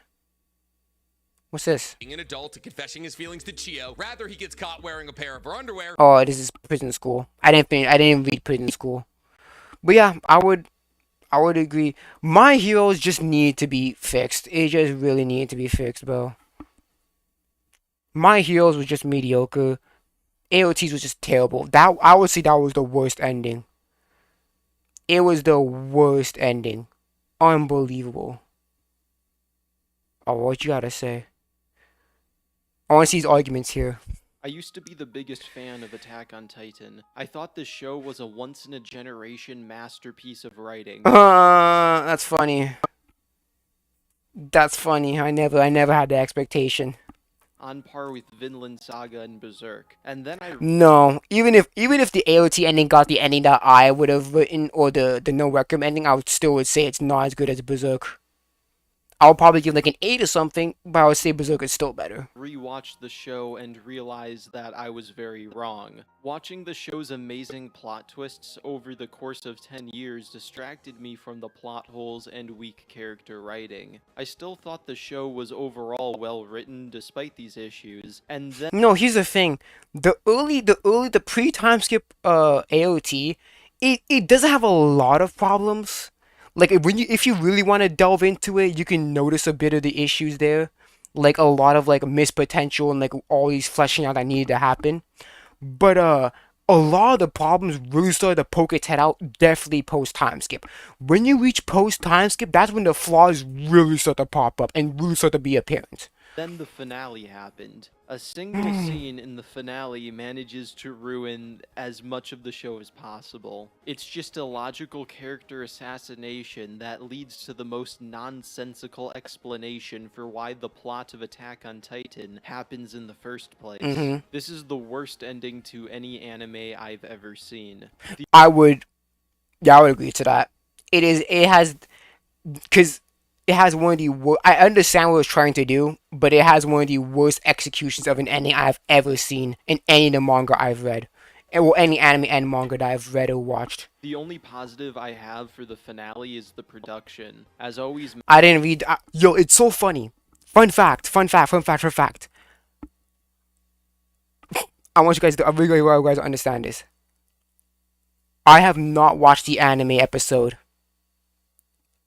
Even now, it has been 2 years. I think it came out 2023. I remember because I grew out my dreads. I started growing my dreads on November 3rd of 2023, so I have it for 2 years. Bro, it's so funny. I have not watched the last episode till this day. I haven't. I've watched all the other episodes and stuff like that, but it's the last episode I have not watched. And it has been 2 years. And for me, I'm like, well, I'm not going to watch it because I know it's going to end the same way. I know all these people will coping and say, oh, the anime is going to end differently. No, it's not. I knew I was a doomer and I was correct. It didn't end the same way. It ended the exact same way. Just a little bit of dialogue changes to make the ending seem better. Mappa did an amazing job. The fight scenes, animation, music, and voice acting are all top-notch. And that's why people thought it was so good, because when you really put in all the production, it really makes it look better. It's like eating a salad with so much with the best dressing. I mean, it's like, but like it's like a salad made of shit, but you put a lot of dressing on it. So when you eat the salad, the dressing kind of overtakes overwhelms the taste of the actual salad. Notice that the anime fans' first impression of the ending is more favorable than with manga fans, and I believe that the amazing production is blinding many of them from the issues with the writing. Yep, I agree with that too. Manga fans don't have the Mappa magic to distract them from the awful writing. Yep. Because of the great production, the finale starts off good with a giant fight scene between the main characters and Ymir's army of titans. Yep. This fight culminates with Mikasa reaching Eren and cutting his head off. And my problem is, how did Mikasa deduce that he was in the mouth?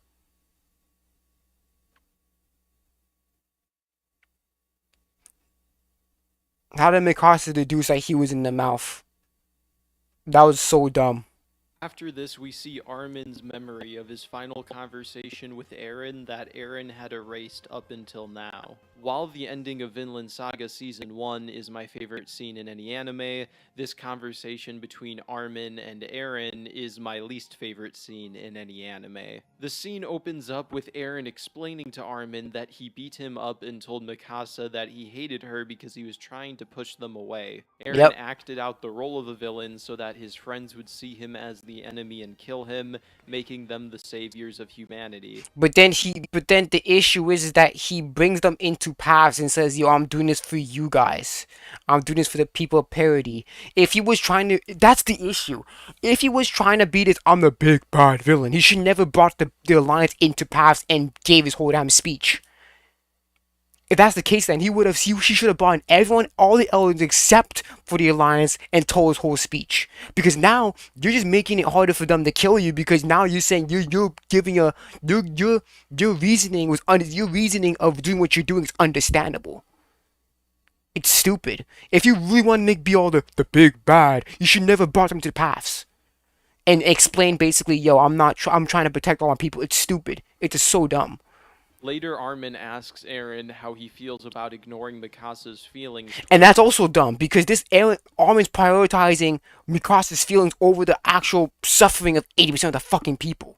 It's just like, out of all the things you're talking about how Mikasa's feelings are hurt? Really? Really? That's the thing you really want to talk about, is the feelings? Really?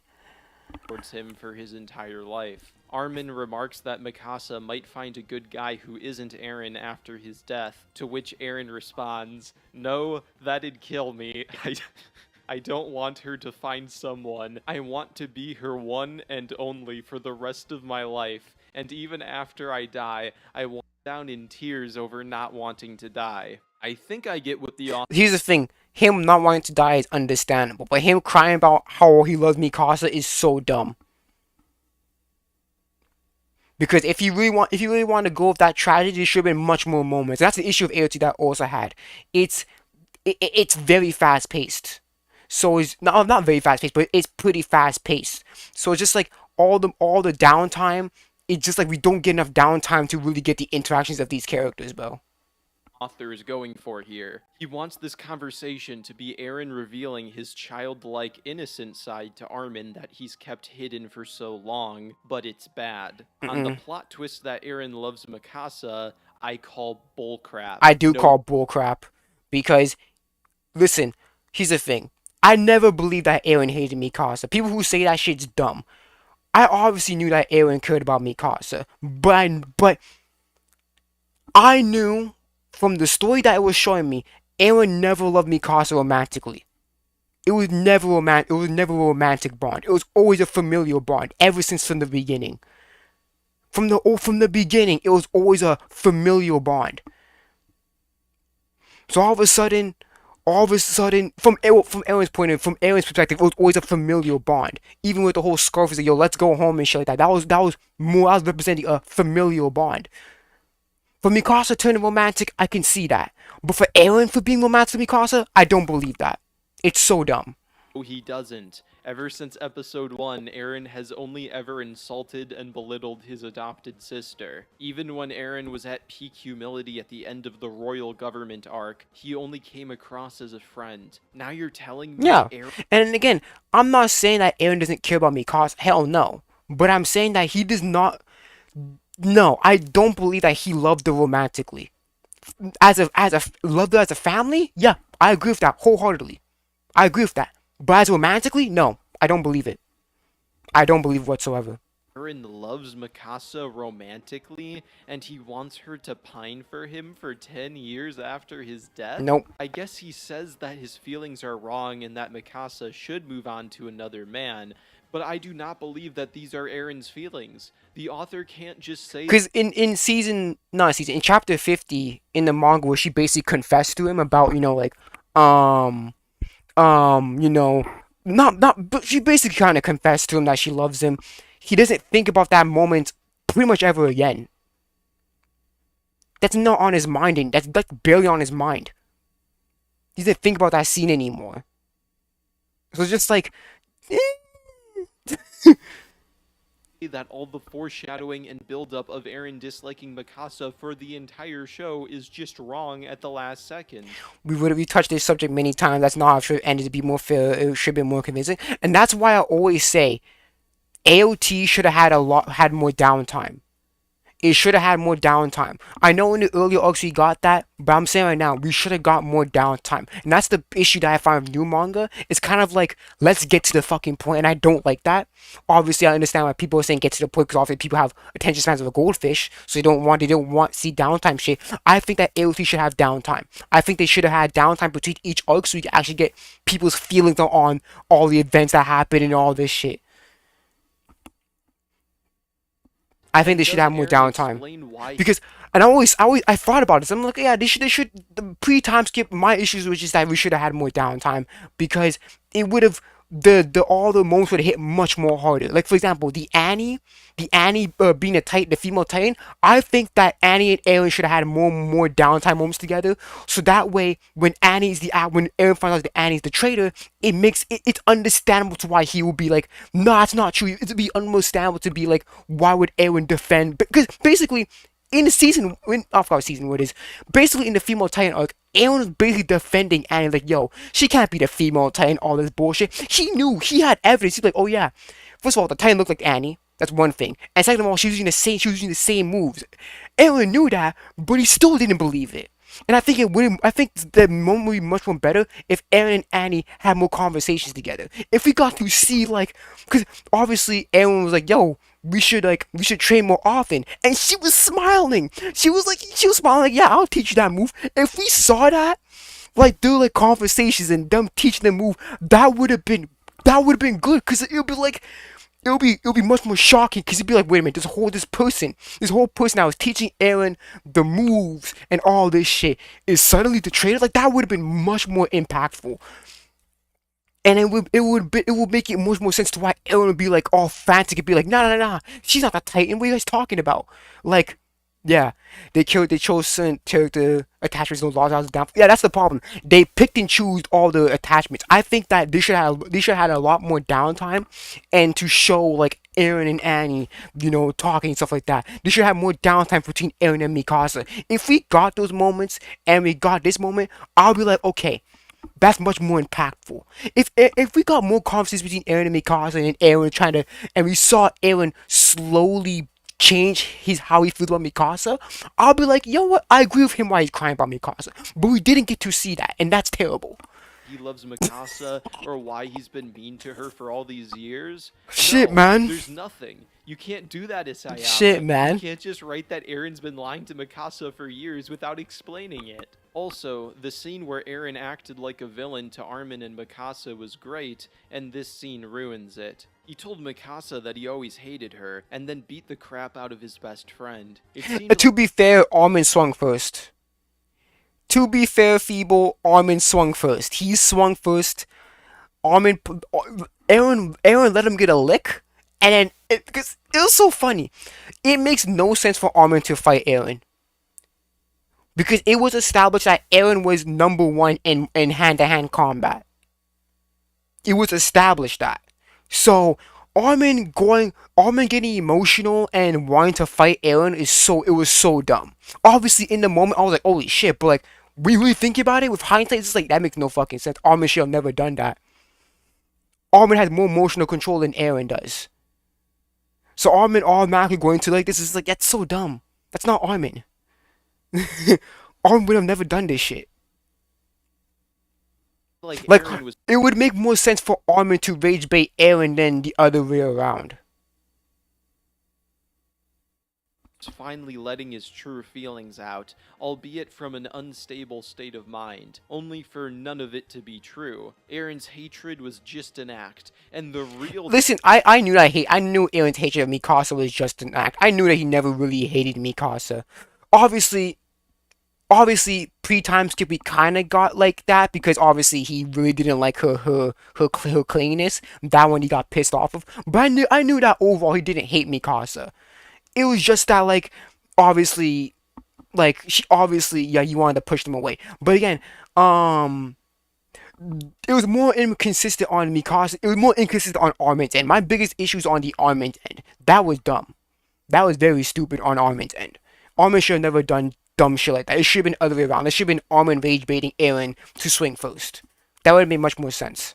Twist is that all the foreshadowing was wrong, and Eren wants to make love to his sister, I guess. And there's no explanation as to why. No, and that's the problem. We didn't get to see that change in mindset. We didn't get to see him changing his feelings to, oh shit, do I actually like we didn't get to see that, and that's the problem. We didn't get to see that change in mindset, that change in attachment. Why does he feel that way? Continuing with the theme of character assassination, there's another plot twist, and it only gets worse. Eren and Armin both support genocide. On a side note, I'm going to say murder instead of genocide to not get demonetized. Anyways, yes, you heard that right. The kind-hearted book nerd Armin, whose every action is devoted towards stopping Eren from murder, is pro-murder. I could stop the video right here. The writing is so terrible, I don't think I should have to justify why it's bad. Before tackling why Armin being pro-murder is stupid, let's talk about Eren. Despite starting the rumbling, I never thought Eren was pro-murder. No, I never thought that either. We got that with this. Yeah, we got that with this scene, and we got that with the Willy Tybur scene. When Eren in the manga, we saw Eren's look when Eren found out that Willy Tybur was like, yeah, let's kill all these people.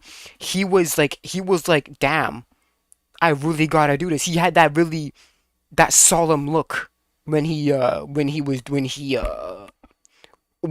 out he has to do what he has to do. He had a very solemn look. So even from before he was about to do what he has to do, he still didn't like the idea of killing people. And that's why I hate when people say, "Oh, Eren's just psychopathic who just wants murder." Because we got scenes of him. We got this scene here, and also that scene there. What I was talking about. He didn't want to do what he had to do, but he was forced to. Because he knows that Parody is behind technologically. He knows that. He knows that there was no chance for Elliot to survive against the rest of the world if they went band for band or gun for gun or whatever you want to compare. I thought Eren didn't want anyone to die, but he knew that Eldians couldn't coexist in a world with humans who couldn't turn into Titans. Yep, and he saw that. I remember, he had that. I remember when Eren was telling him about freedom, all that shit in the meeting. He flashed back to what happened to his aunt and how she got mauled by dogs. So he knows in the back of his head that, even though he is saying all these hopeful things, he knows that's not gonna happen. He knows that in his head it's not gonna happen. And even when he spoke to Pixis about when Pixis told him about, this all evil being that can unite the world and all that shit, how did you feel about it? Eren was like, yeah, that's too flowery, that's too unrealistic. And he did that stupid plan. So we already knew from that mindset of Eren that he's a realist. He's more of a realistic person. He's more of a realist. Well, he becomes more realist as the series goes on. He knows the truth that, yeah, this is not gonna work. We're not gonna coexist, man. One side's gonna die or one side the other, bro. so he murdered most of the world to save his future descendants. Mm-hmm. Unfortunately, none of this is true. Nope. Instead, when Armin asks Eren why he committed mass murder, he says, "I wanted to level everything. I wanted to see this site. I don't know why, I just wanted to do it." And that's stupid, because that's not Eren. Eren always had a goal in his head. Eren was never like, I don't know. That's not Eren's character. Eren always had a goal. And he always did it. He always did it to strive that goal. He was always a goal-oriented person. He always had a goal. So for him to say, I don't know why I just want to do it, it's so stupid. Eren continues to admit that he wasn't really doing it to protect his friends since he got some of them killed, before revealing. But then again, that's a contradiction, because literally in the same chapter he says, "Oh, I was doing it for you guys," and then again in the same chapter he says, "Oh, I didn't know you guys weren't gonna survive." It's just like it's just so stupid. It's so dumb.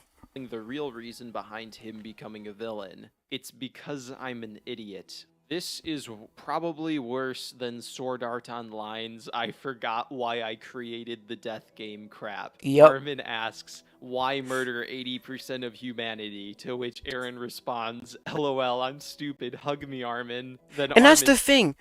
Eren was never an idiot. I don't understand this. Eren was never an idiot. Being naive and being stupid are not the same thing. He was never an idiot, and I'm tired of people thinking that he's an idiot. He was never an idiot. In the beginning, he was naive because obviously a lot of people didn't really know about the outside world. Obviously, he was living inside the walls, and then when he found out the inside, he found out about people outside the walls. He wasn't like, yeah, we can find a way. He wasn't like that. Eren was never an idiot. So for people to say that, yeah, oh, Eren's no, he's not. He was never an idiot. says, I know obviously he has self-loathing tendencies, but he was never an idiot. And to think that the thing that he was is stupid. Wanting to Being naive and being stupid are not the same thing. erase people from this world. I felt that way too. After Armin starts to support mass murder, he tells Eren. And again, that's contradictory, because again, he was crying to Ramsey when he found out he probably has to do the rumbling. He was crying to Ramsey. So him saying I wanted to do it, him saying I wanted to kill people, I'm just like, no. You didn't want to do this, you kind of had to. Did this, and then says they will be together forever in hell before hugging it out. You can't make this shit up. How is this? And that's stupid, because Armin's like kind of, almost like, that's not your fault, Armin.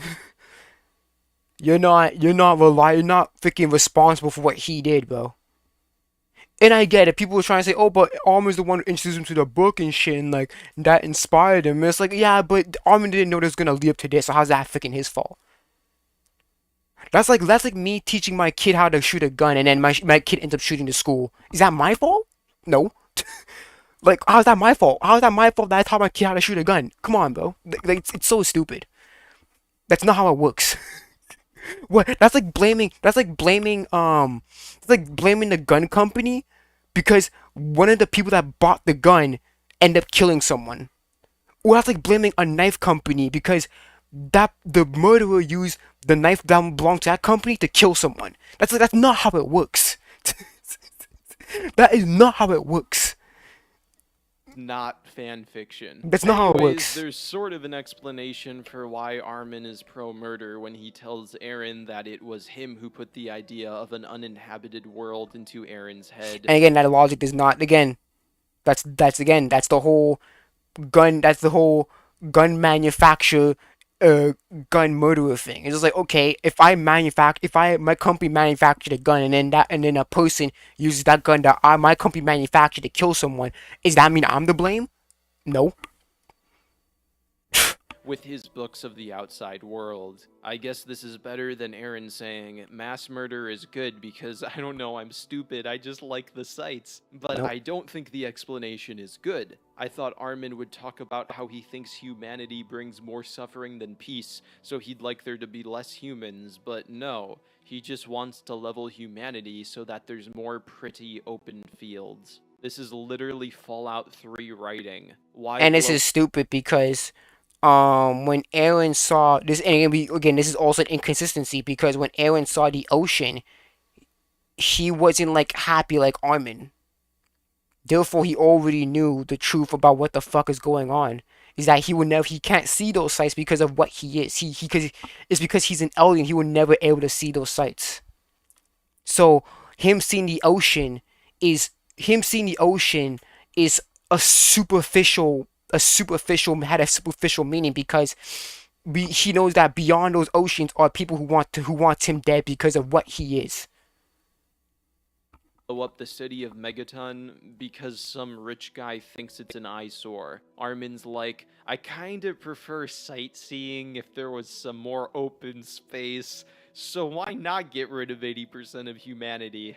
I know sometimes, this is an aside that isn't even in the script, I know sometimes I get too opinionated in my videos, but I don't understand how anyone's having a positive response to any of this. I want to say that I'm happy for people who like this finale, but I can't logically understand how you would think that this is good writing.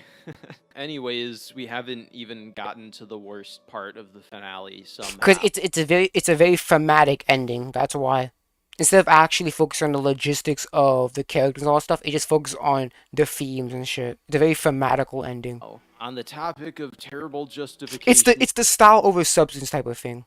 For murder, this scene also fully explains why the entire plot of Attack on Titan occurs, and it couldn't be any worse. As we already know, Titan powers exist because while King Fritz was trying to murder his slave Ymir, Yep. she fell into the hollow of a tree and Yep. was saved by a parasite thingy Yep. that lets her turn into a Titan. Yep. Ymir continued to be subservient to the king even with her powers, and it's her will that allows the curse of the Titans to continue to this day. Yep. The big plot twist in this scene is that Ymir did all of this because she was madly in love with King Fritz. Which is bullshit.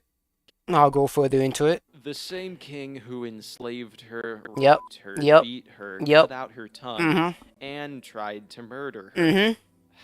The whole plot of Attack on Titan happens because a girl is simping over her abuse. And my biggest issue is a lot of people come and tell me that, she had Stockholm syndrome or whatever. But the issue is that I have is that when Ymir got hit by the spear and the king told her to get up, that you suffered more injuries than this, she didn't regenerate.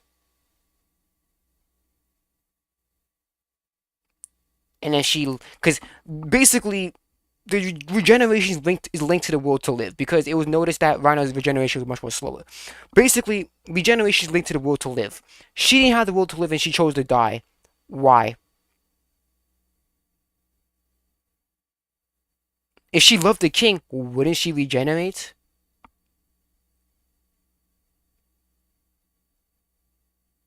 And you can't come to this realization, you can't, and then people come to this defense like, but she didn't feel like she was just slave. And it's like, do you not realize what the fuck he did? He burned her village down, cut out her and her people's tongue, and made her do manual labor. So what happened in that backstory that changed her perspective on King Fritz? What would she think that, I'm more than just a slave? No. We didn't get that, buddy. So for her, loving the king makes absolutely no sense.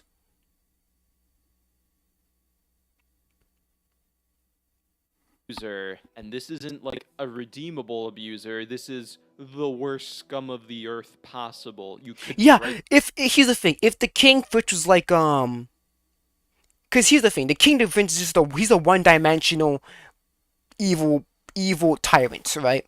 If we actually like saw that, the king was like being manipulative and being like all like nice to her and shit like that, I would be like, okay, I could understand why she would think that the king actually likes her. I would get that. But we didn't get to see any of that.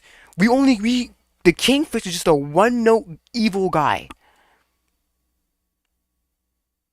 He was just a one-note. He wasn't like passive aggressive to her. He wasn't like all lovey dovey and then like, oh, I really hate this bitch. No, that wasn't anything like that.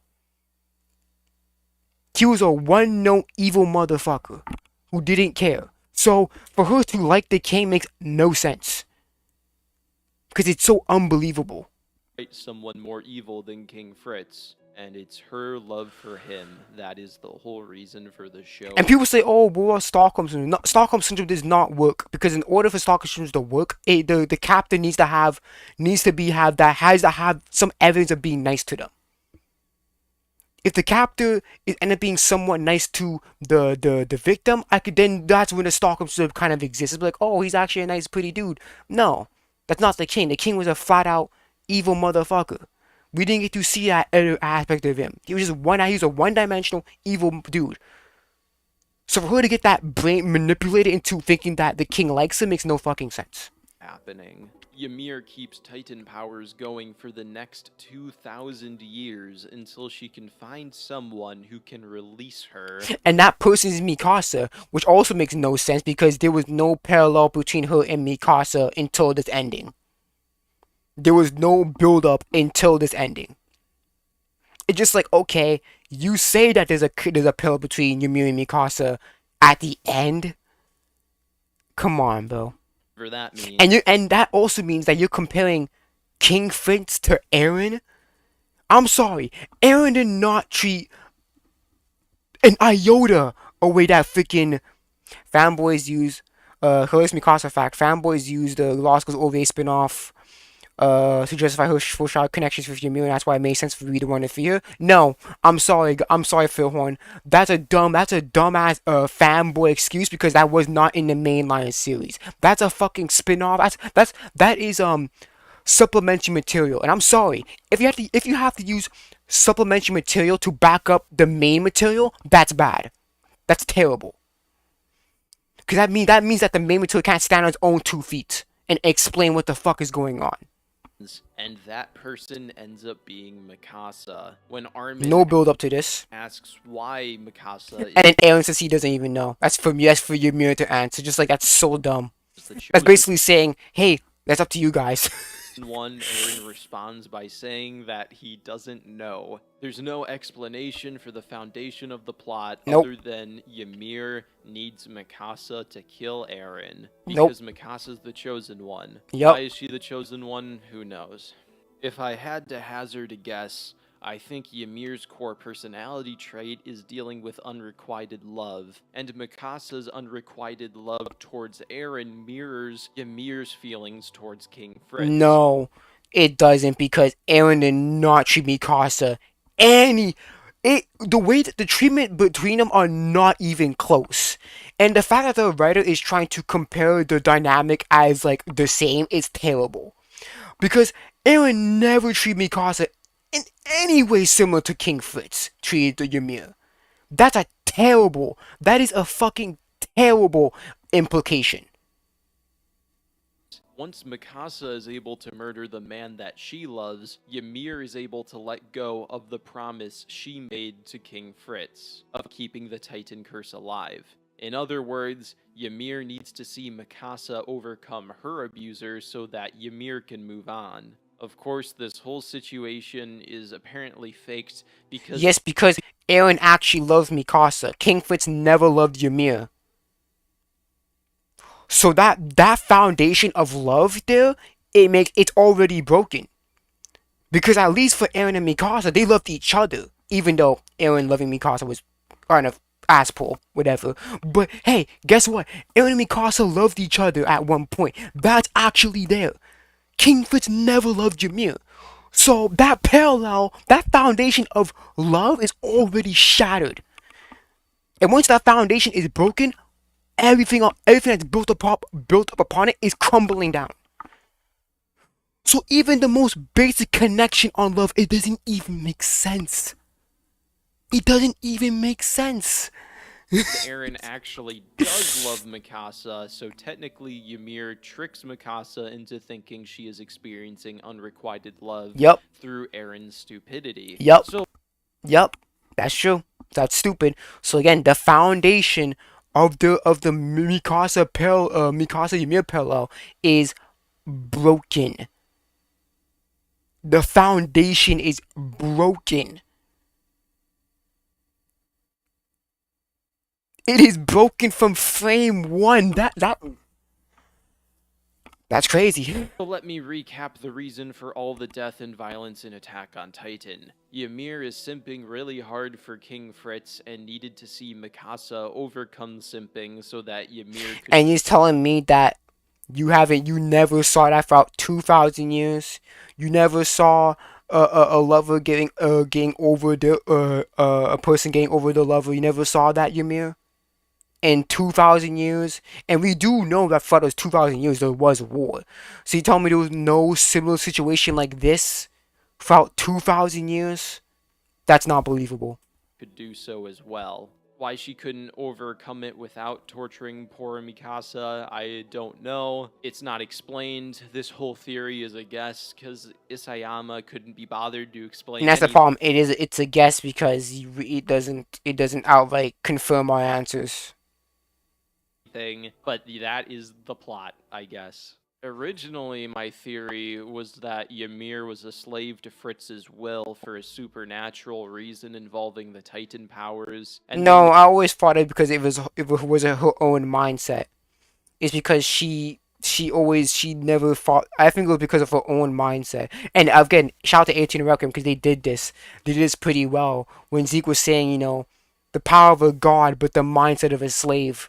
And that's what I think. That's what I thought was gonna happen. Was that Ymir could free herself at any time, but her mindset is what's pulling her down, like an anchor.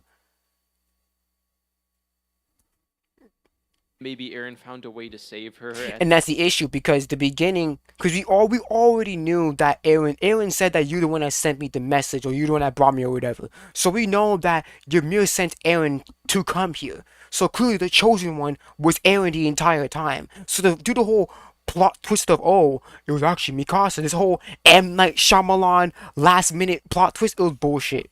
Unbelievable. And then after Ymir was a slave to an evil man, she only felt hatred and wanted to destroy the world. That was my guess at what the plot was. But yeah, that's not the plot. Nope. Ymir was just forcing fake conflict the entire time for a man who died 2,000 years ago who also didn't love her. Nope. Until Mikasa could do something to prove to her that she can let go. I haven't seen Twilight, but it might be a better love story than this. Also, for some reason, Ymir's plan of torturing Mikasa and forcing her to murder the man she loves involves wiping out 80% of humanity. Yep. Why? There'd be less threat of war if she just went all the way and only had Eldians remain, but she leaves just enough Marlians alive to keep everyone at a 50-50 stalemate. It's not 50-50. Because, again, Phil Horn. Do you not think that's one of my biggest issues with the series? Is that they don't explain the Titan power, the Found Titan powers properly? That is literally one of my biggest gripes with the fucking final arc. It's just that, like, it was established. It was established chapters before this moment that the only way you can get an ability, the full ability of a Titan shifter is that you have to eat the Titan shifter. Eren was able to turn into a colossal Titan and he did not eat Armin. That is already breaking the establishment of the rules of the power system. Plan achieves I agree with that. Nothing. And if she just needed to recreate a situation of a woman experiencing unrequited love, then why wipe out 80% of humanity in the first place? And also, you're telling me that again, it's so unbelievable. Okay, you're telling me throughout 2,000 years, you have never seen any situation like that? Any situation like that? You told me for the past 2,000 years, 2 millennia, you did not see a situation like that. It's just so unbelievable.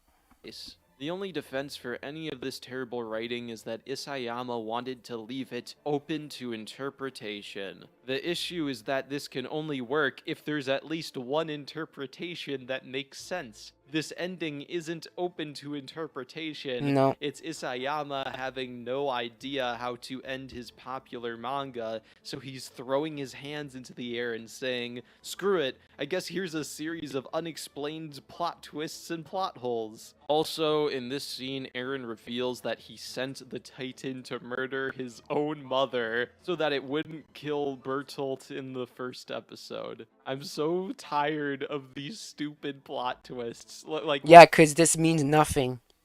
Because Eren already had the motivation to join the Survey Corps.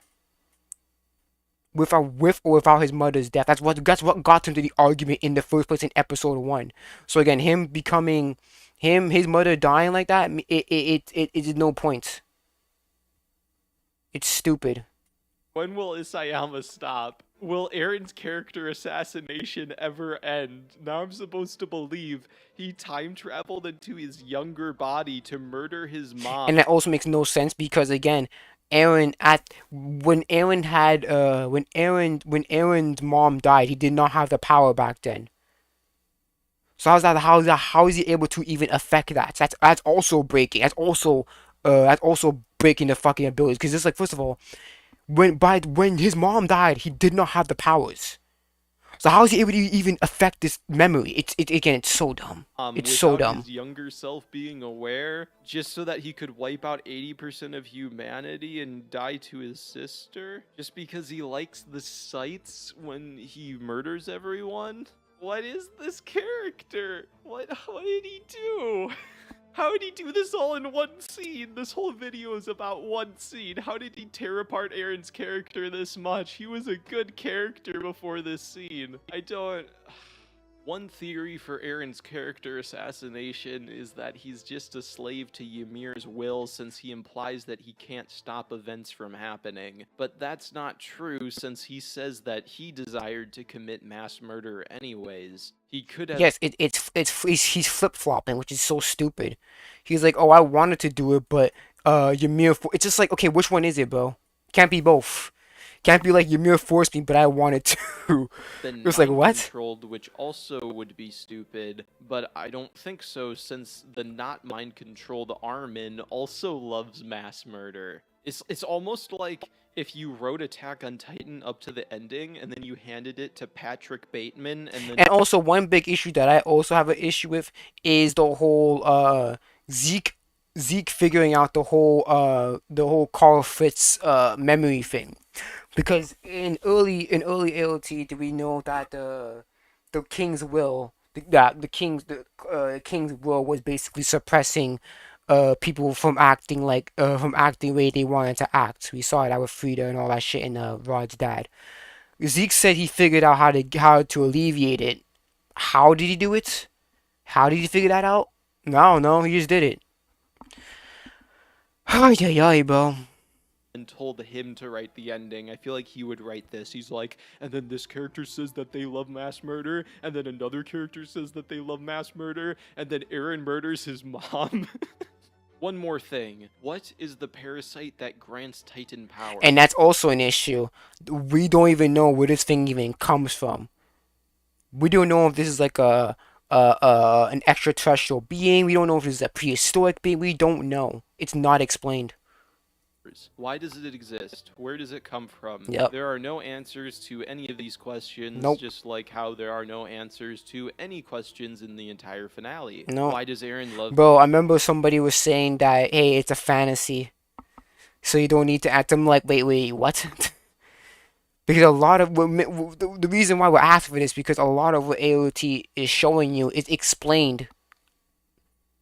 It's at least explained why. Why doesn't the island know about the outside world? Well, it's explained why. We understand the fantasy elements within AOT are explained.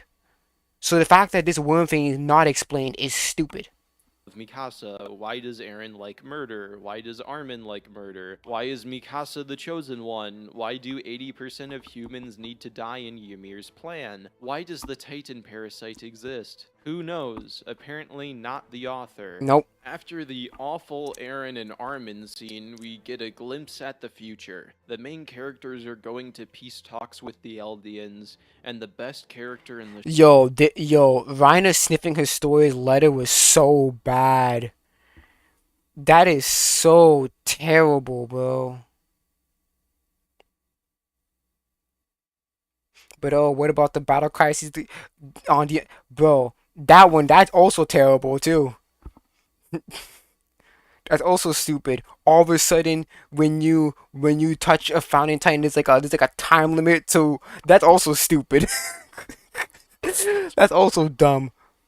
Worst pause ever, bro? Yeah, it is a worst. I did it on purpose. It is a bad pause because Reiner sniffing his story's letter is so dumb, so stupid. show, Rhina is reduced to a pervy joke character. Aaron is alluded to have And that's an issue because Reiner liked his story, but it wasn't like perverted like that. It was never perverted like that. Reiner was like, "Yo, I gotta marry her." That was it. That was it. He never was a pervert like that. So it's so out of character. been reincarnated as a bird so he can fly free, I guess. During the credits, we see images. And this is also a change here. This whole cyberpunk shit in the manga it was more like our day, like 2000 early 2000s architecture, and all of a sudden it's cyberpunk architecture. Cause you know why? Cause they want to make it seem like Aaron's plan was successful for a greater period of time, even though no, it wasn't. So you knew what you did was stupid, so you retroactively changed it to be more futuristic, to be like, yeah, guess what? It lasted for centuries. No, buddy. We all know you retroactively changed it, you little piece of shit. More wars happening as civilizations come and go. The Yep. final scene is of a new man finding the same tree where Ymir got Titan powers, Yep. which insinuates that this guy will find Titan powers and continue the cycle of Yep. violence. To recap the plot, Ymir planned everything without an explanation as to why. And people were fanboying and saying, oh, but that wasn't the implication. It's like, bro, let's be honest here. It's the implication. Let's be honest, buddy. It's the implication. Violence continues after Ymir leaves and nothing. Speaking of Astoria, I was gonna suggest a video about her and Aaron. I'd rather you do that. I'd rather you at the next video, next LT Record live stream, and you've been here for over 3 hours already. So, I mean, I don't fucking care. I don't have work tomorrow. I don't have school. I don't have work tomorrow, so I can do it. I can do it if I wanted to. I'll probably use the bathroom first because I need to really take a pee. But I can do it if I want to. And again, we don't even know when LT Record is gonna come out. So honestly, I think it's better to just do it now than never. Because we have no idea when that's coming out. Nothing ever mattered. The end. The way I see it, the thing Isayama knows he's good at is plot twists. I was in awe of how every episode in Season 4 had a mind-bending plot twist that I didn't see coming. Of course, we all were expecting Isayama to have some genius plot twists ready at the end, and then he did this. Armin liking mass murder isn't a plot twist, it's character assassination. When a character acts one way for the entire show, and then in the last scene the author says, plot twist, they're actually lying, and then gives no justification as to why they are lying or feel a certain way, then I don't believe it. In fact, I don't believe this ending. It'd be easier for I've been watching them, so I'll tell you when, unless you catch up first. Alright. for me to believe in a fan fiction than this ending. I don't think that I'll ever rewatch Attack on Titan now that I know it ends with character assassination. And here's the thing. Aaron was calling, and that's the issue that I hate this, because Aaron was saying, "Oh, I'm stupid," but yet he was basically he had a PhD in cause and effect, because he was the one that manipulated his dad to kill the royal family, which then made his story a living. Like he knew the butterfly effect. He basically mastered the butterfly effect. So for him to say, "Oh, I'm just stupid like that," no, it's dumb. He was clearly competent of what he was doing, and the fact that he just said, "Oh, I don't know what I was doing," is very dumb. Anyways, let's skip. Yep. Very dumb. Let's see here. Now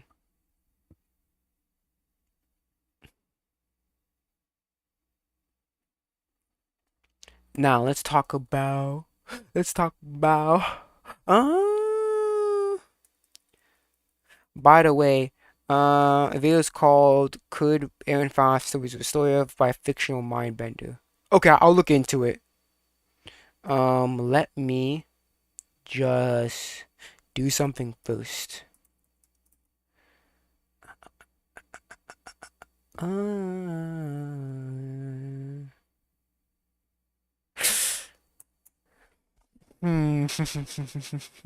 Does roaming trend have anything for me? Roaming trend. Do you have anything for me, roaming trend? I became a big fan of him recently, roaming trend. Oh, shit. What you got for me?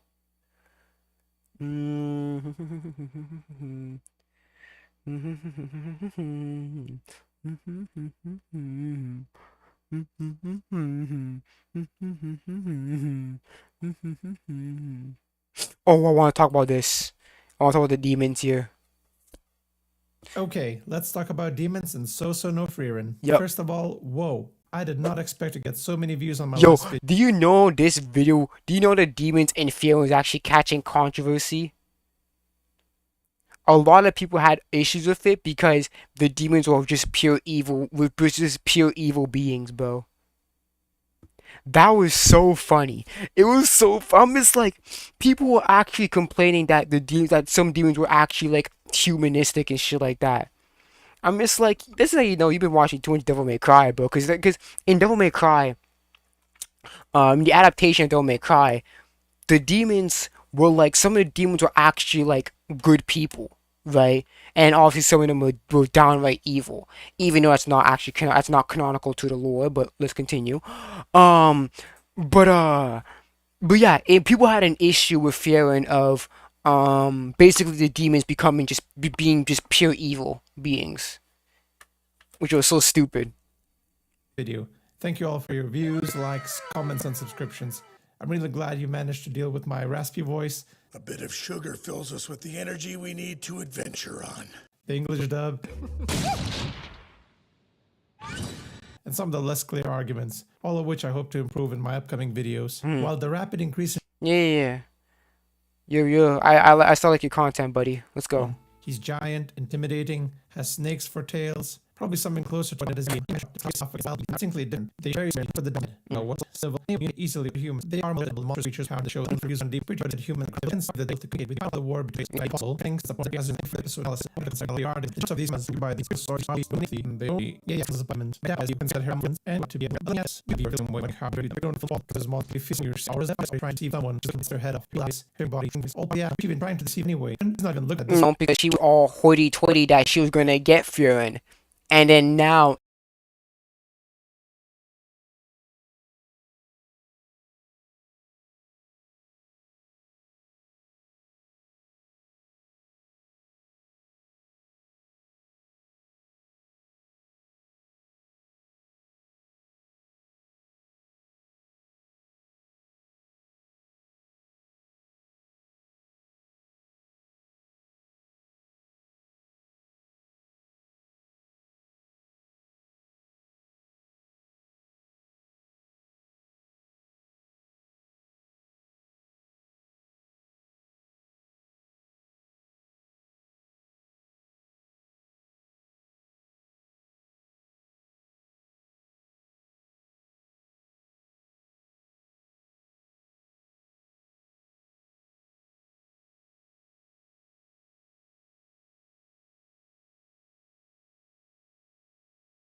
all that shit was smacking back to her, and that's why she started crying. Because obviously she's the one to die.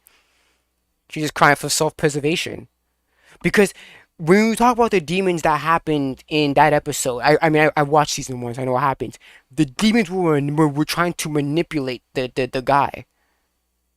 So Furin's accusations were correct. Furin's assumptions are demons were correct, because from all the demons that I'm not caught up with the manga, so I'm not gonna say like I know everything about the manga, but all the demons that we have seen so far are manipulative or downright ugly and evil. Point. From my basic understanding and research on the matter, demons are intelligent creatures who can feel some emotions, even if they lack the understanding of empathy or relationships. We have seen them express a range of fairly complicated emotional states like happiness, pride, sadness, anger, and fear. They clearly have analytical and emotional intelligence. That's why this flashback scene kind of bugged me. バザルトの最後の言葉は覚えてるか？覚えてない。あいつらが人間バスな。そうだ。Since trying to run something else, we have the example to meet you their feelings honestly as showing their fights. そうか。まさかそんなことが。もうなね。お前たちはもう使いの風上に受けない。We hear the log, meaning seeing because the instinct, I swear demons trust them and necessitating them, making them. I don't know why myself I saw in the force last when I'm not a remorse engagement. Instead of brutality, I'm still not going to.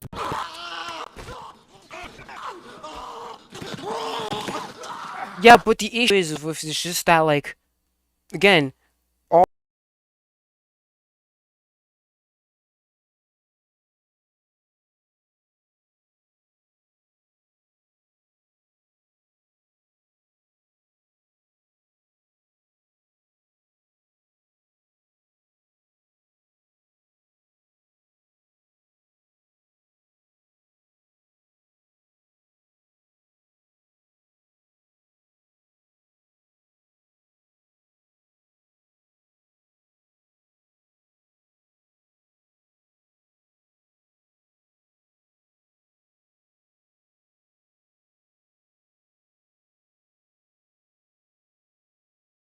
obviously, yeah, you can say, yeah, they're like humanistic and they show emotion, but again, all the time, all the moments that we have seen these demons, they're doing evil stuff.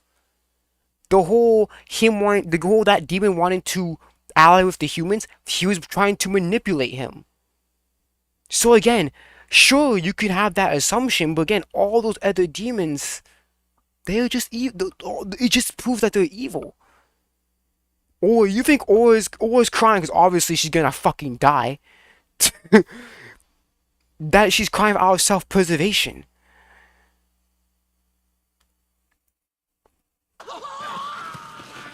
And again, what Fearon says, the kind words only used to deceive demons. What did the guy say that there was kind? He really called fucking Fearon a disgrace of all mages. How is that kind? What interpretation is that Soso no Fearon wants you to feel somewhat empathetic towards the demons? The show is trying to place the viewer in the same position as the humans in that world. I think that's pretty clear when you see the flashback of Himmel encountering a demon child. This flashback is definitely in my top 5 most meaningful flashbacks from Himmel and Fearon, because this is the first time we actually see them at odds with one another. It doesn't feel that way because the two of them aren't actually arguing, but damn, the visual storytelling says it all. Upon first viewing, most viewers focus on the tragedy and this cheat executed killing child. Yeah, the problem is that if you want to try to create this complexity of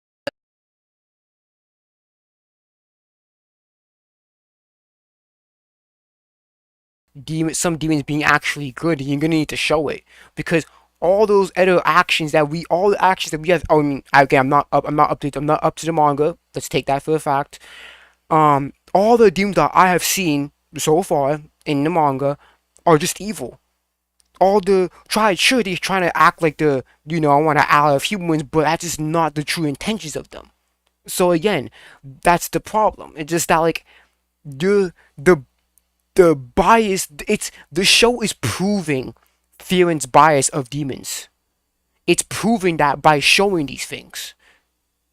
To everyone there, the demons are beyond redemption. It's a sad, cautionary tale, but there's a lot more going on than that. Remember that flashback where Himmel and his party are fighting against the giant demons at the start of the episode? Yeah. Remember how cool and heroic that action shot was? Well, this scene is a perfect juxtaposition to that.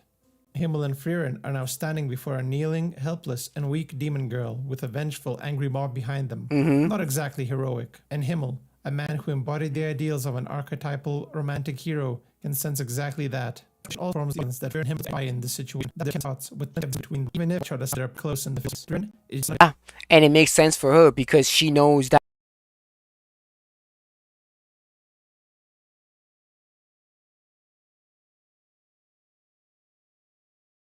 demons killed her village.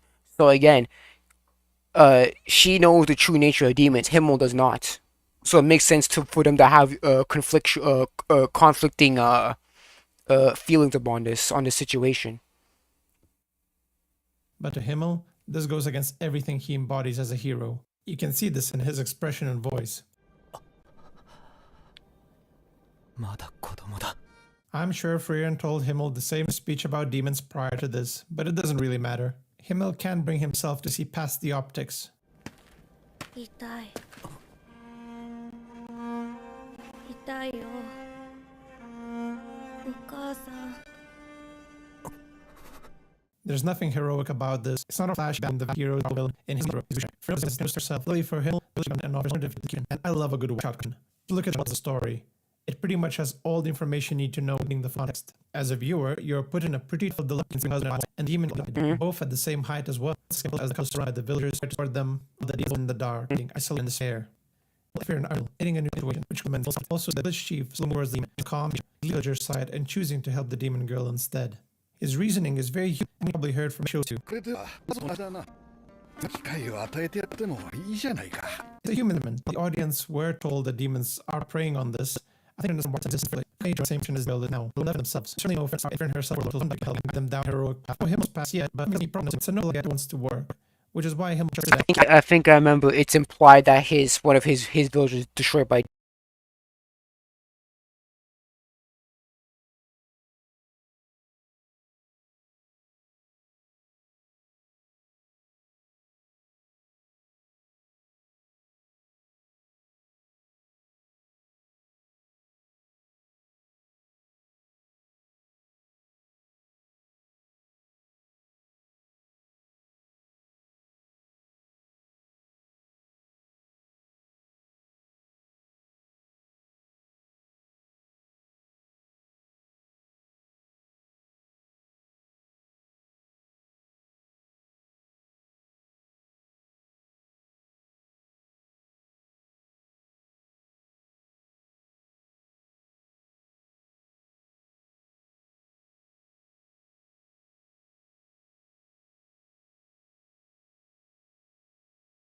demon as well. It's pretty obvious to Frieren and the audience that we don't know the details of it, if I'm sure, but I'm sure that it's his town is destroyed by demons as well. We just don't know the details of it yet. We'll listen to her. Well, I don't know the details of it. Okay, I'm not caught up with the manga, so I don't know if they have shown the details of Himmel's past, but I'm pretty sure it was told that his village was also destroyed. It's just that it wasn't and go along with told yet. And it seems to be working out. The chief takes the demon girl home, feeds her, spends time with her. Even his daughter is trying to form a bond with this demon. And the demon girl seems to be engaging with the lifestyle despite her expressionless face. Speaking of expressionless faces, I can't quite get a read on Frieren's reaction here though. She's certainly not stoked about this, but she doesn't look angry or suspicious. She kind of appears bored. Oh, look at Himmel smiling, happy to see peace between humans and demons. This could be the first step towards peace and prosperity between the two. Yeah, goes the demon girl thief and the other of the heinous act that even I don't know, but the show makes it pretty clear deceiving humans. For example, after I see him scan the room and find the best way to trick them. それがどうした？私もあなた方に殺された父上の部屋そのままにしてあります。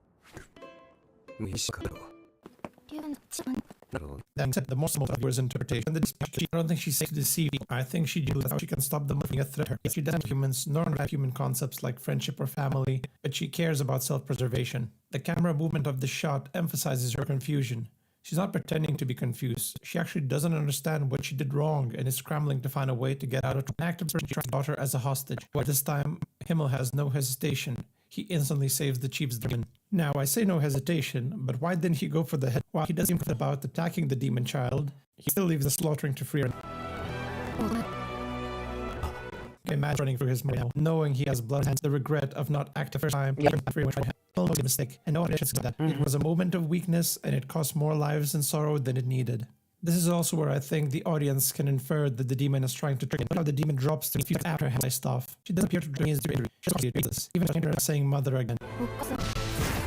It inquires why the demon is using that word, saying to understand the concept of a mother. Yep. And it shows, and it proves that they did.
Didn't really evolve emotionally because again years later after Himmel dies and all that shit happens, but this is decades after Himmel dies and all this shit. The demons still don't know a concept of people, so it shows that demons didn't really, if anything, demons evolved to be smarter maliciously. They didn't really evolve to be human like that.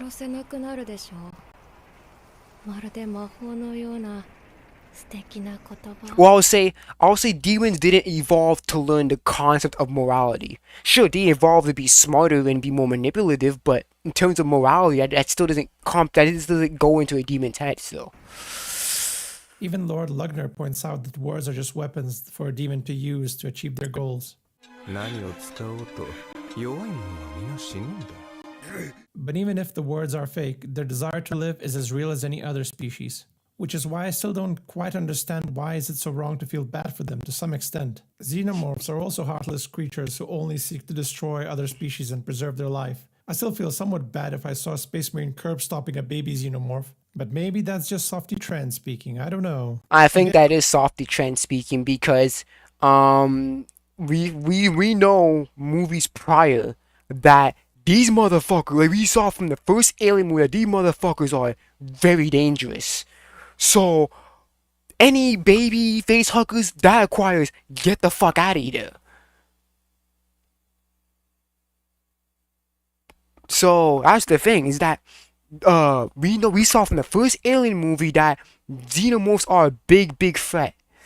So yeah, we know from the Alien movie that xenomorphs are a big threat. So we know that any babies or anything that comes after that is just like, yeah, no. Just no, because we know the full potential what these xenomorphs can do. So any baby xenomorphs that come out, yeah, it's a no-go. That shit's gonna go get out of here. Again, if I was in that world, I'd probably have to employ some dehumanization to ensure my own survival. For Frieren to be this brutal and unfeeling is obvious. With more than 1,000 years of battle experience, she will never see demons as anything more than a virus. She cannot be negotiated or reasoned with. She is to demons exactly what demons are to her. Which is why the village chief brings up that question.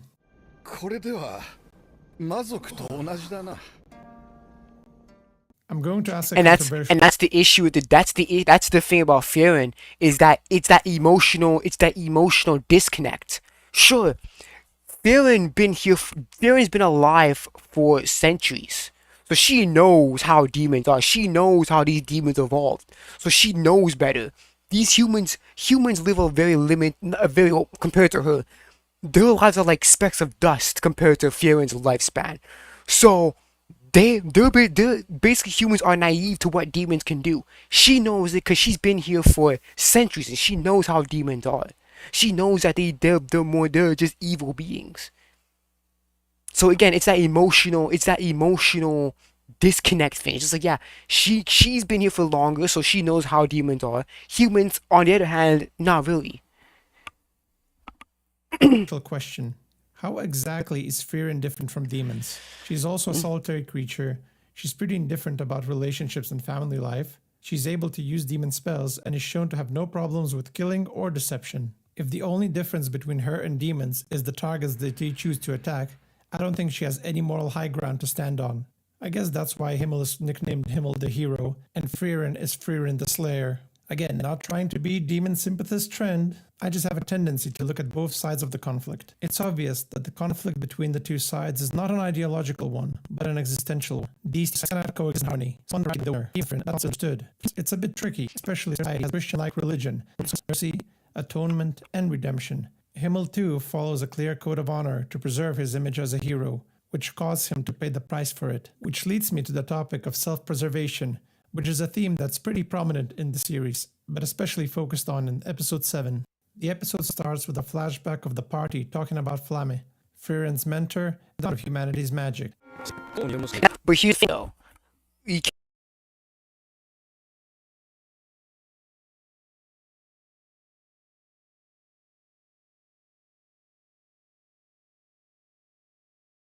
can't really compare Frieren to a demon, because the reason why Frieren is crying is because she wasted her time.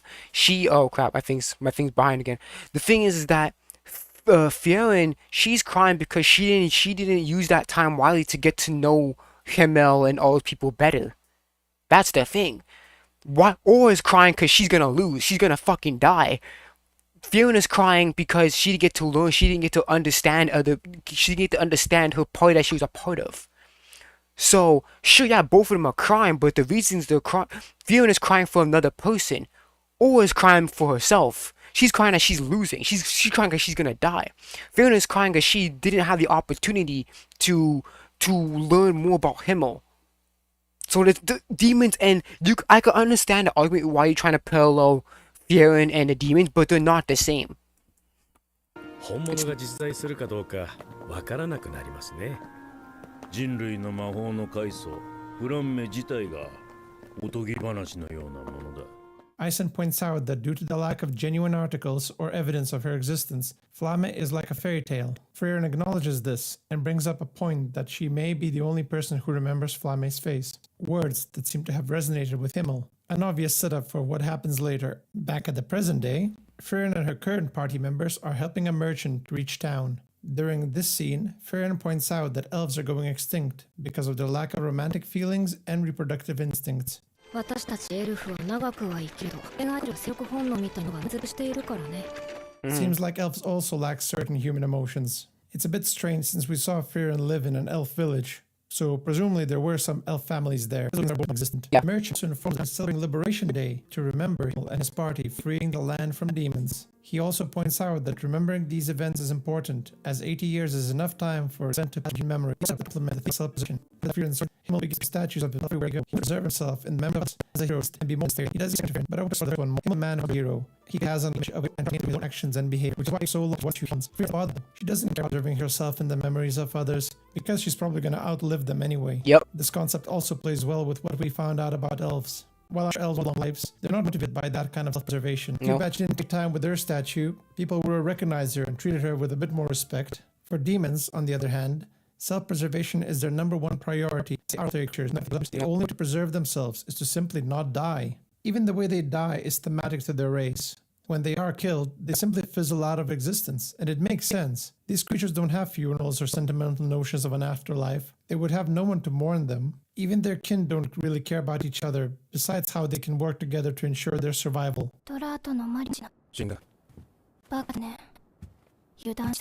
Because like empathy, they don't comprehend other means of survival besides killing the threat. After all, they have no concept of trust either, so they would never trust humans not to kill them, so peace is impossible.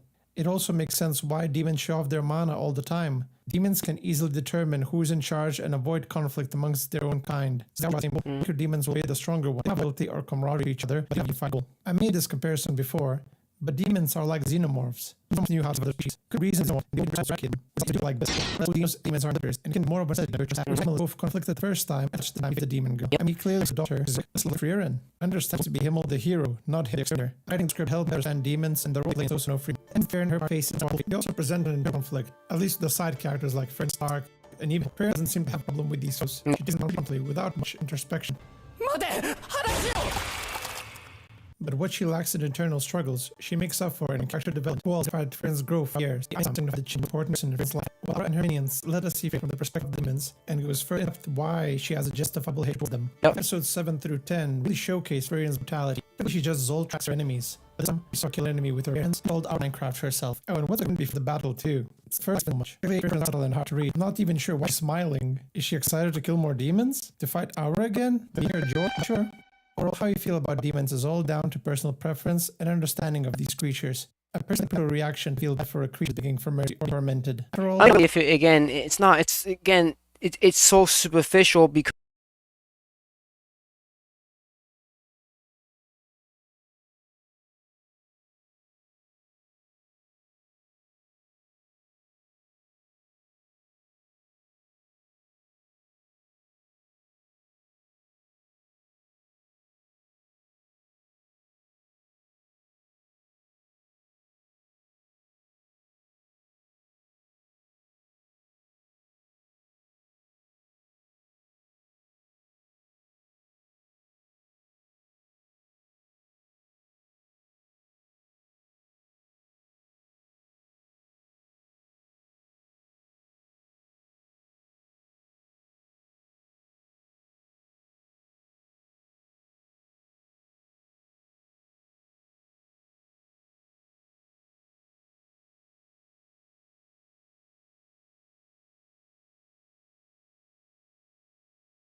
Because we know that we have seen prior to Aura's death that these niggas are manipulative, bro.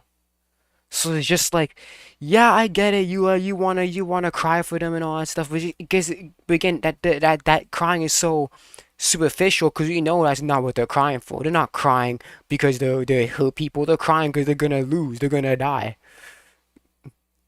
So yeah, it's superficial like that. That's kind of why. But yeah, I'm gonna use the bathroom real quick. Um, be right back. Phil, hold on, I'm gonna watch a video, but just give me a right moment. I'll be right back. For now, just listen to no copyrighted music. I need to take a piss. I really have to. That soda is going right through me. Let me put on some music and then I'll be right back.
my thing's off. Let's. Oh, I'm actually. That's This is too. Oh, I want to watch this video though. I want to watch this video.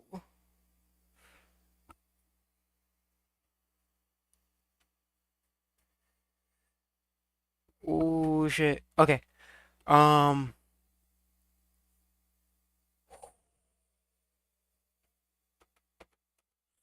I actually low-key want to watch this. Let's watch this one. This is the fictional mindbender. So I'm finally going to address this because, like the last video I did on Aaron and Historia, I needed time to get away from the attachment and the drama that tends to surround this particular point of view regarding the relationship between Jean and Mikasa, or Jean Casa, as many people like to say. I need to get a better perspective on it without my biases kicking in, because I'm going to say this flat out. I am a follower of the Aaron Mikasa relationship because that makes much more sense to me. However, I'm honestly going to approach this idea of Jean Casa with as much of an open mind as possible. So here we go. Now, background a little bit. Shippers of this relationship are of this mind because the consensus seems to be that while Aaron... Oh my goodness. JK, okay, I want to read this comment. JK copes with nothing, even by the manga. The person has no facial like Jean. And on the anime, it only comes with blonde hair under the shades. It's pretty clear if they're blonde enough. She found her family through adoption. Her body's not moved. And found her. Again, that's just assumptions.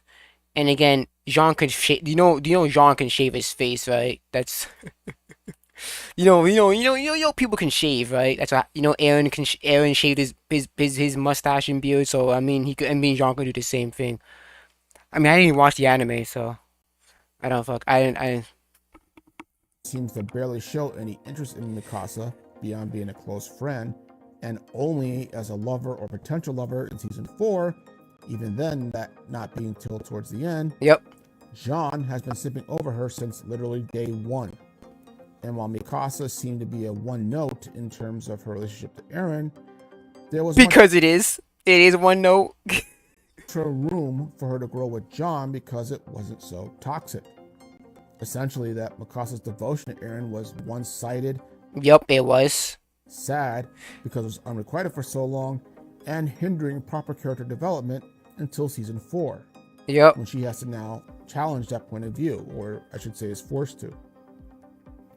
And finally, that shippers of Jean Casa believe that she does eventually marry Jean because in one of the last panel shots by the tree where Aaron was buried, it shows a dark-haired woman with what seemed to be a long-haired man with children. And don't forget, Jean has this dream as well. He has this dream where him and Mikasa get together, and their baby looks exactly like this baby here in the shot here. And Jean has that similar haircut in his dream. And they took this to mean that she had moved on with Jean. And also, who else could this be? It obviously makes sense to Jean. Because we know what Jean looks like in a suit, and he dresses like exactly like this. Armin does not dress like this. He never slicks back his hair like this. When you see the hair like that, the hair is slicked back. Jean is the only person that does that. Nobody else slicks their hair like that except for Jean. So, having said all that, I'm gonna say this: I don't buy it, and not because of my bias. Here's why. I don't buy it because the reason why I don't buy it is because we barely get anything from Jean and Mikasa. It's a one-sided thing on Jean's end. Mikasa was never interested in Jean at all. And again, this is why I wish there was more downtime within AOT. If you're really trying to go this whole love tragedy bullshit, then you should have had this Jean and Mikasa, the dynamic, to be fleshed out like this. Therefore, it would bring more turmoil to how Mikasa feels about Eren. One is that, like Eren's seemingly disinterest in her, Mikasa never shows any interest or inkling of romantic interest in Jean, outright ignoring him while they were cadets. And while she does come to see him as a friend and I think as a brother to Eren Yeager, it never evolves. No, I never thought of a brother. Oh, yeah, I never thought Mikasa viewed Jean as a brother to Eren. No, that's no. Beyond that. And Mikasa wasn't stupid. I'm sure she was well aware of his feelings towards her. Compare that to Armin and Annie's relationship, where there are plenty of seeds being sown from day one that something could happen or should have happened between the. What scenes are you talking about? There was like little to nothing. What are you saying, bro? There was barely anything between them. You had that conversation. Yeah. You had this conversation here. Then you had Annie sparing Armin there, and and then you had the conversation before that, and then you have the crystal scene, which just happens after. There was little to nothing. I don't know what you're talking about, Mr. Mindbender. Too. But Jean and Mikasa is never reciprocated. Nope. It is always one-sided at all times. Secondly, is that Jean knows Mikasa but doesn't know her at the same time.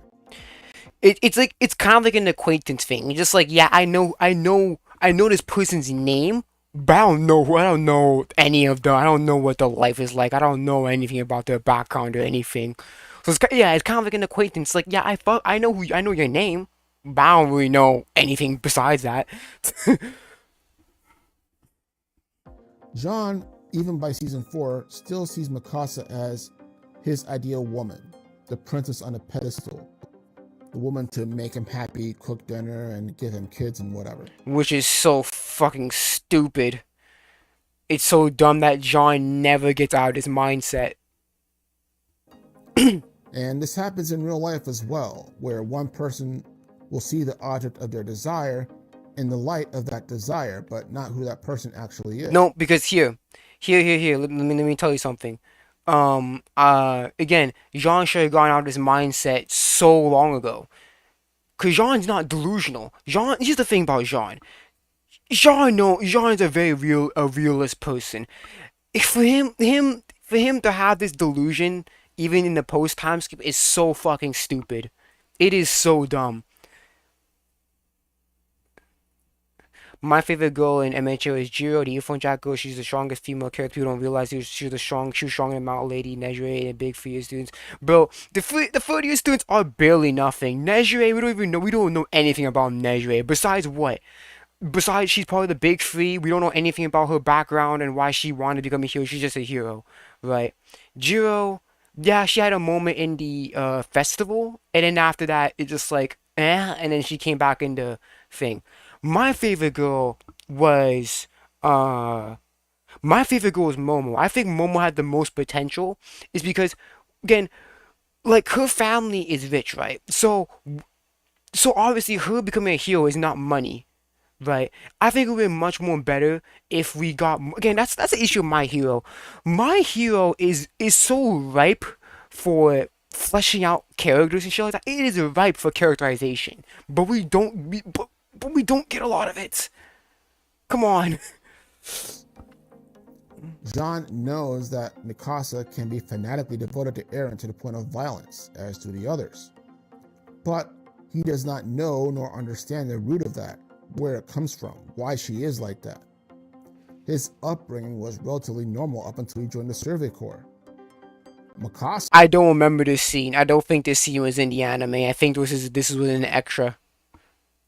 And I don't think this was in a manga either. This was is loaded with extreme trauma and PTSD from the murder of her parents before her eyes, as well as killing those murderers alongside Eren, who pushed her to... And that would have been interesting, because it'd be like, Jean does not really... Jean and Mikasa's life are like so opposites to each other, but it's just like Jean's trying to support as much as he can. Right back.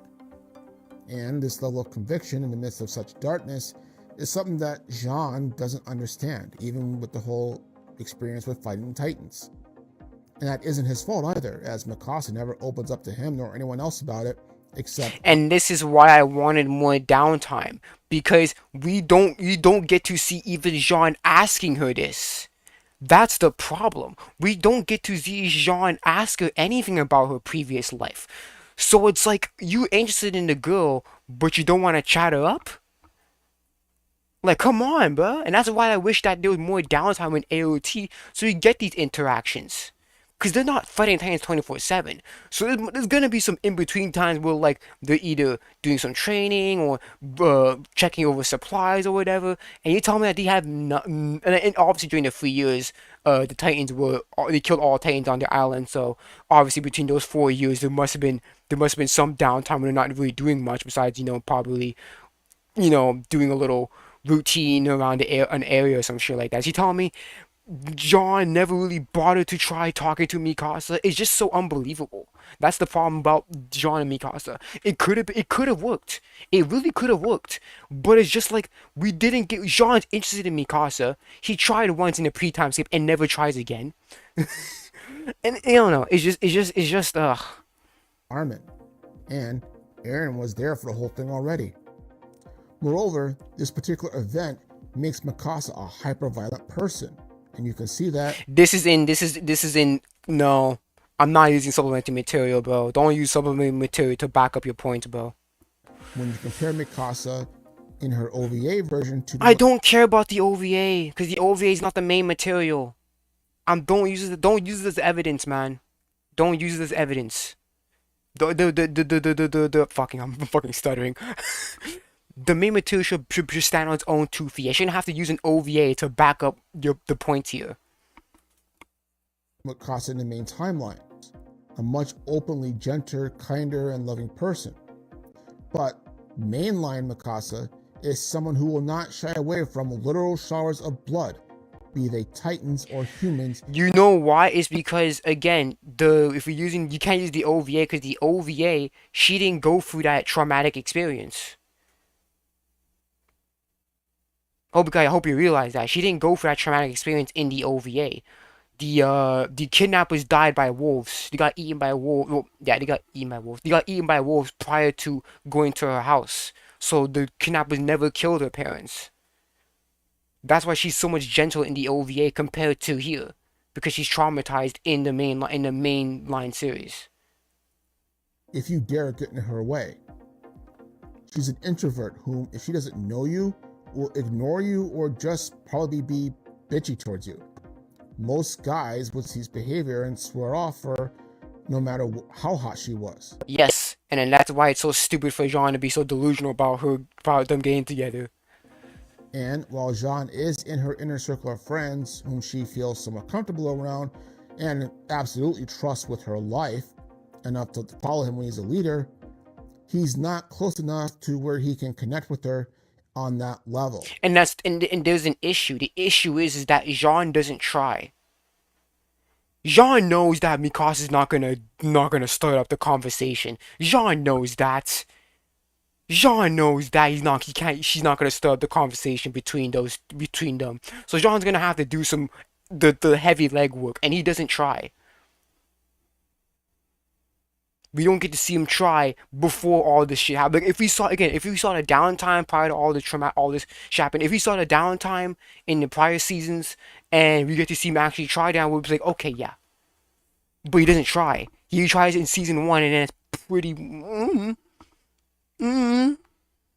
He's only talk to like that besides season 1 there. Connect with that core part of her damaged personality. Even after the war is over, Mikasa has chosen not to nor ever let go of her love for Eren. Oh, please don't use the bot assistants. Don't use AI, please, man. Don't use AI. Cause you don't know where that AI ain't getting that answer from, bro. Even though Eren was the one who kind of pushed for this against his own wishes because he didn't want her to do that either. And this was probably even more so with her knowing that Eren did actually love her, but was prevented from. No, no, no, no, no, no, no, no, no, no, no. That's not true.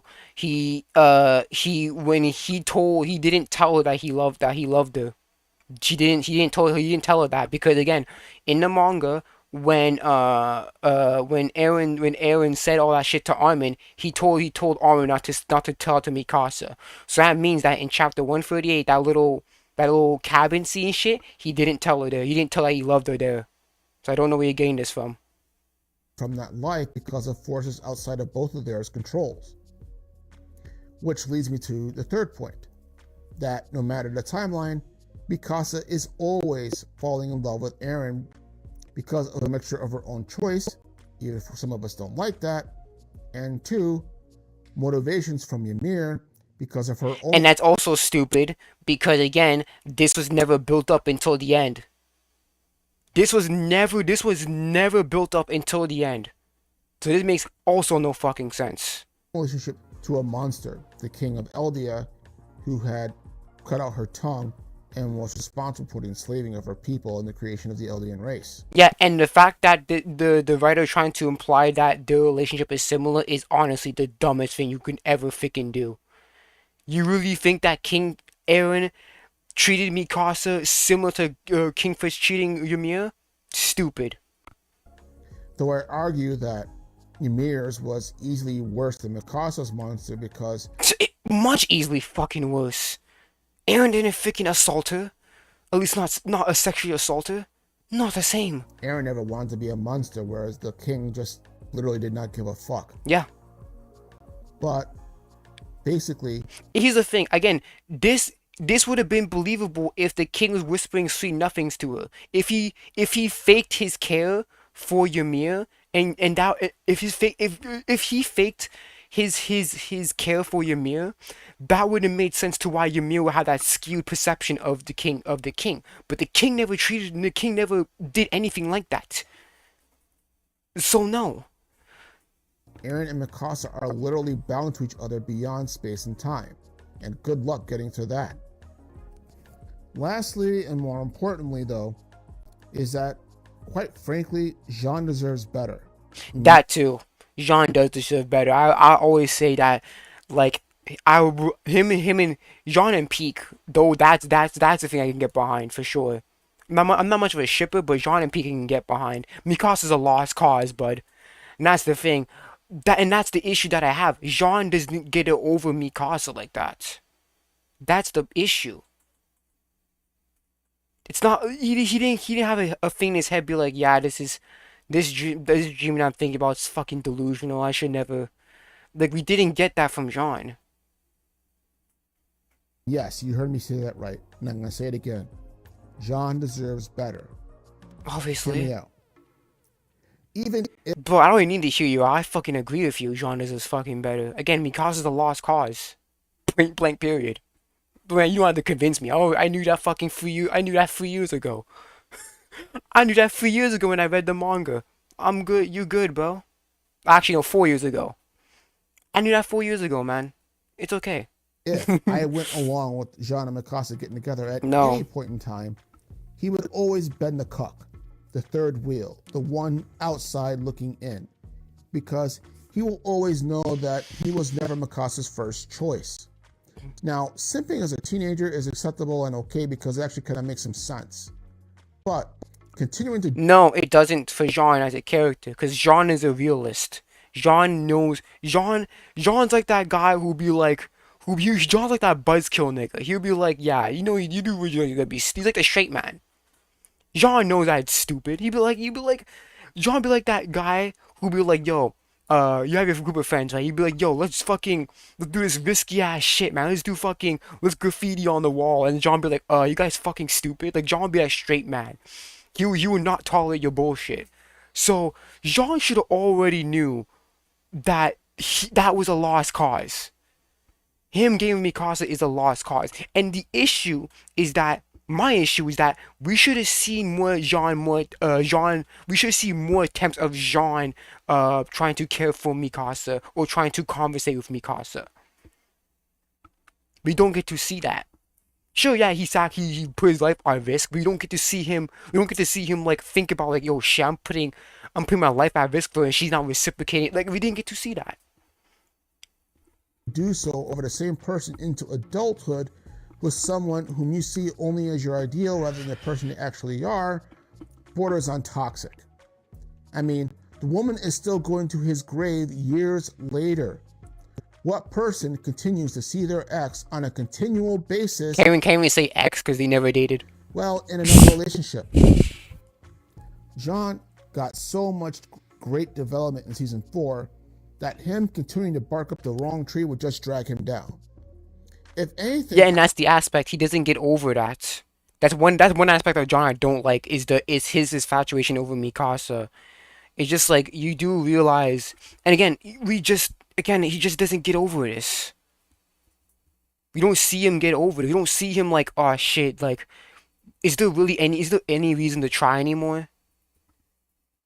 Because that scene that we just saw him with his face getting darkened and walking out the room should have already been like, yeah, you're not getting her, bro.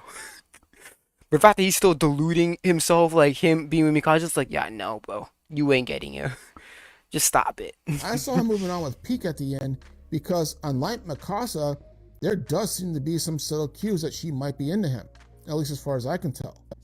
And it's not like it would have been a bad thing, given how many fans. Yeah, but then you need to flesh that out, which obviously the writer does not want to do. He put himself into a corner. Love that character, and let's just say to certain degrees.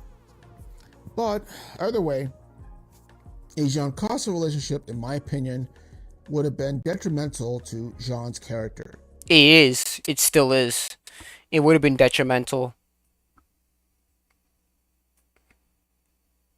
It would have been very detrimental because, again, we don't get enough of him trying to get with her. We see him try once and then never try. You see him try once and then not really trying to talk to her ever again, besides obviously what's going on. But it's not like he's trying to understand or anything. It's just that, like, again, if you're trying to do this whole peak thing, I'm just like, yeah, but the writer needs to flesh that out, and that's not going to end well. So it's not a matter of wanting them together or whatever, or that one deserves the other. No, it was for me. It was that when is Jean gonna get over his delusion, or that deserves better, or whatever the case might be. Even the scene I mentioned above about the tree and the old woman and the old man is deliberately left ambiguous for fans for them to make of it what they will, while at the same time showing them that it's not the point to the story of Attack on Titan. But having said all that, and again, it's just not shown. We can say the only person who has that haircut is Jean, so you can only assume that is fucking Jean. You can assume that adopted and all that bullshit, but again, that's just not. That's a little less evidence. So it's been a couple of years now since Attack on My nigga, it's been 4 years. Were you not reading the manga? Titan finally ended. My nigga, it's been 10 plus years. It's been not 10 plus years. It's been almost 5 years, bro. It has given me some time to reflect on this topic without being overreactionary about it. The question being of would Eren Yeager and Historia Reese have had a successful relationship? Yes, they would. Yes, they motherfucking would. I have talked about this. There's a lot more comments.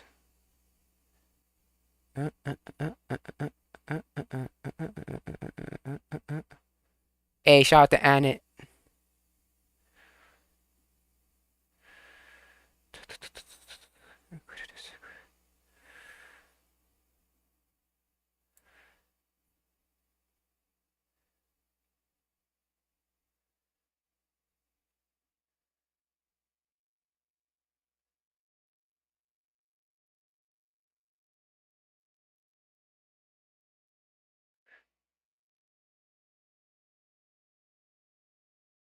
No, it wasn't. Again, it's familial. This is clearly familial. Because the scarf always meant a familial bond. He's like, yo, he wrapped this scarf around. He's like, yeah, let's go home. That's a familial symbolism, not a romantic one, buddy. Understand why you think that, but nah.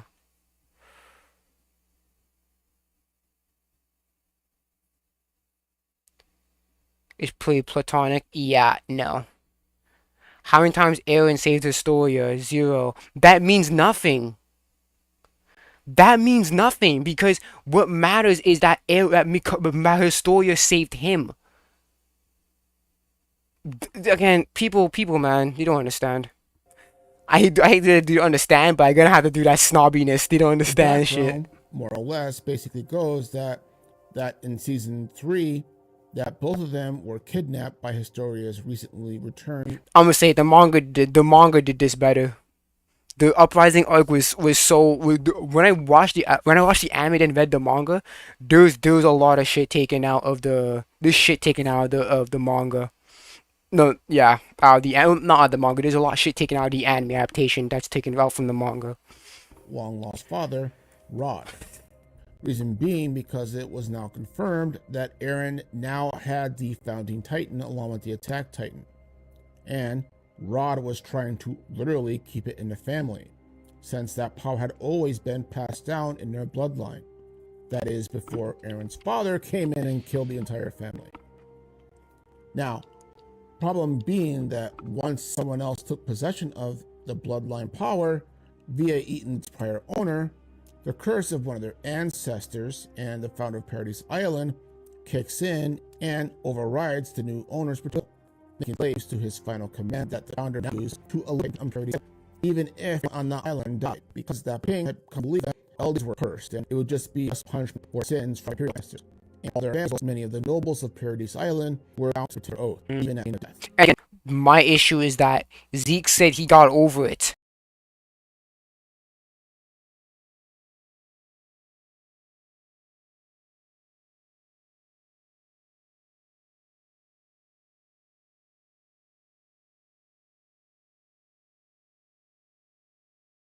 How did he alleviate that?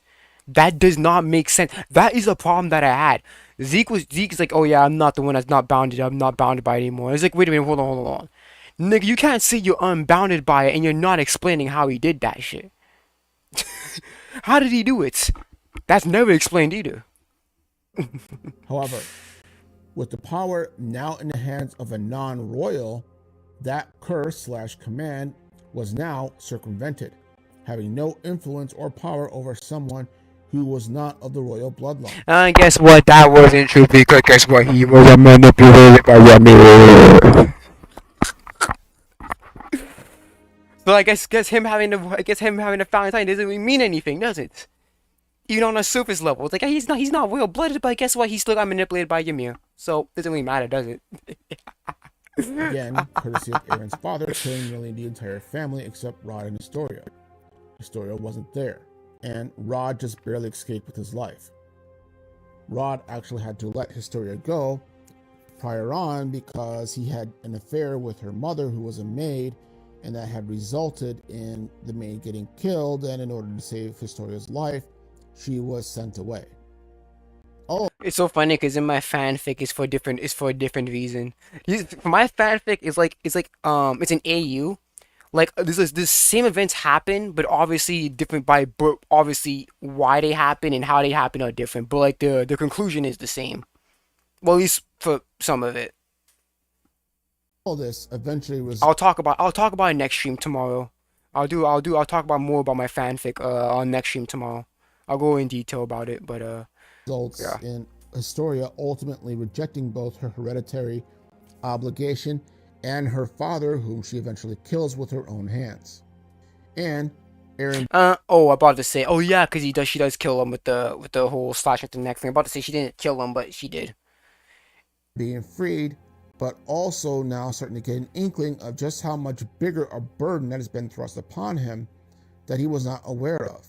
This was no longer just about killing all Titans. It's because of this adventure that Eren and Historia. And it's funny because it's like, yo, this like, yo, you know that this guy who's chained up, he's the son of the man that killed your siblings and all that shit. She's like, I don't give a shit. You fat ass nigga. You trying to burden me with the fucking power because you're selfish. I don't want to do it. Fat ass nigga. Get out of here. Obviously, she's not gonna say nigga, but I mean, she might. You don't even know. Develop a unique relationship. The shared trauma of the revelations and what happened led them to understand each other on a deeper level that others couldn't, even Mikasa.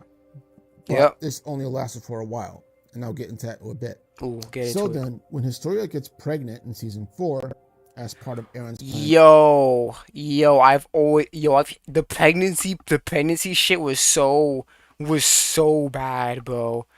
It was so unnecessary. Her pregnancy means nothing. And people say, "Oh, Bishop pregnant part of Aaron's plan." No, she didn't. It was the wine plan existed, buddy. Nice try though. You guys, I told people that.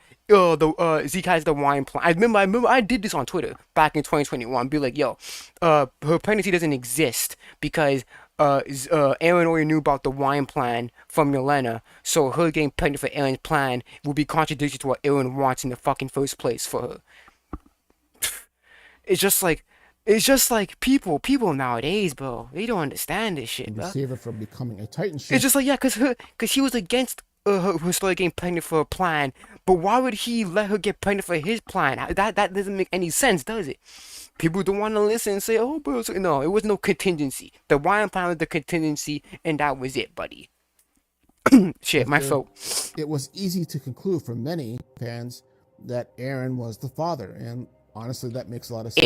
It makes sense chronologically. It makes sense character. It makes sense timeline wise. It makes sense character wise, and it'll make sense thematic wise. I don't care about themes, but it makes sense thematic wise as well. Sense that a Aaron Historia match was much better than him with Mikasa because Historia showed more nuance than Mikasa did at that particular time of the story. Yup. As well as her own agency and making her own choices. Yup. While at the same time having the balls. And don't forget, Aaron, we saw that scene right there. Aaron withhold. Make her own choices. While at the same. Because at this scene here, Aaron withheld information. He was deceiving the military here. Well, deceiving whatever. He was withholding information to protect Historia. This man was basically actively deceiving the military to protect her. Trust me, bro. He cared. This man, when the whole the 15-year plan, was it 50 year? No, 50-year plan. When the 50-year plan was proposed, Aaron was the only one that stood up for her outright and said, "Yo, you guys are I'm not letting that shit happen, bro." So it's just like, yeah, literally, Aaron's like, "Yo, tell Zeke, tell my big bro to take this plan and shove it up his fucking ass." Like it's just like how he cares. It shows you that he really does care. When Aaron wasn't really smiling often, but when he knows how his story was all like cheery about that shit with Mikasa, he started to smile, and Hanji noticed that. When Aaron was in the jail cell, Hanji brought up Historia, and just like there's clearly something going on between the two. That, come on, though. In time, having the balls to confront Aaron when necessary, but also being empathetic towards him as well when needed. And vice versa, because Aaron identified very much with Historia's true and more complex nature that he found less quote-unquote annoying. Yeah, because he always thought that the Crystal persona was fake, which it was. And then he's like, "Yo, I like this. This is the real you, bro. You ain't freaking having a facade of freaking niceness." You're like, "Yo, this is you. You're just like normal girl, bro." And that's so sad because in this is the scene I was talking about. In the manga, Aaron and Historia are in the cabin alone, right? And then Historia was like, "Yeah, you probably don't like the real me," and stuff like that. But he's like, "No, I do like the real you. I do like this. I do like this Historia. I do like this. I do like you, because you're just a normal girl who's incredibly honest." That scene was so fucking good. It sucks that it's not in the anime, but whatever. I read the manga. Manga will always get me better.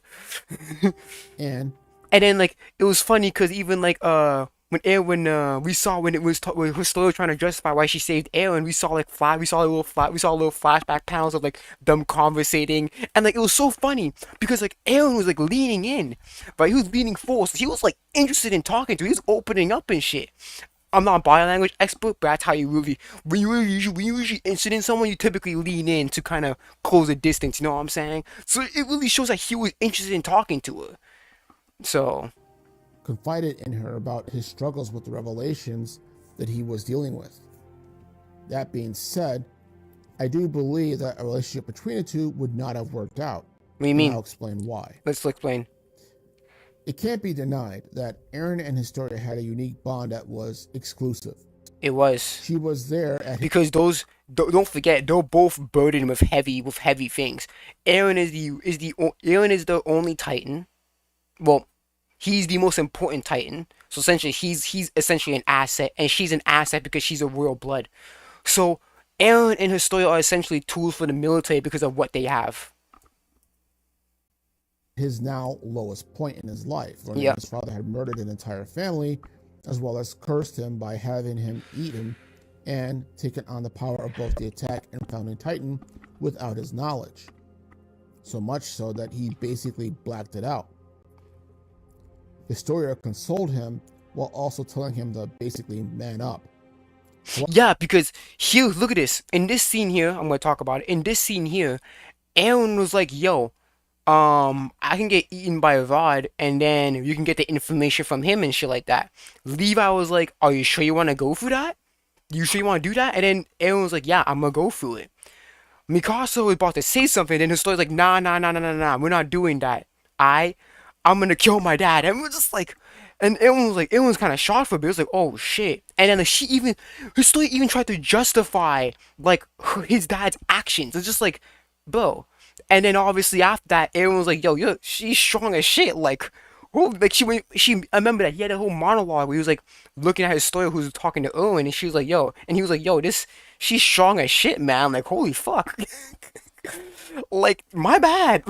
I'm paraphrasing obviously, but he was like, yo, my bad. I didn't know she this strong. Like, holy fuck.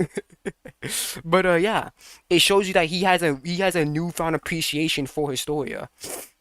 However, that connection only went so deep. While both characters have a darker nature to them, Aaron's was externally motivated or pushed. He was being manipulated by forces far beyond his control or even knowledge. Which was stupid. Whereas Historia just had herself to deal with. In fact, if anything, Historia was indirectly the one responsible for his downfall in the first place, as the powers of the founder could only be activated upon physical contact with someone of that bloodline. The infamous kiss of the hand at the end of season 3 sealed Aaron's fate because that was when his future self got more directly involved in manipulating Aaron's life. Which was stupid. Let's continue. As I said in my video about Attack on Titan's 2 endings, up until that point, Aaron was pretty good. All his stated objectives at the beginning of season 1 had been achieved. The Titans were gone. Paradis was free as much as he knew. And he had transferred him, and more or less, though he had only a certain amount of time to live, he still felt pretty free for himself. And of course, with his friends and his son and the limboing and his tragic, because this was going to get OVA with Mikasa. I don't care about the OVA, buddy.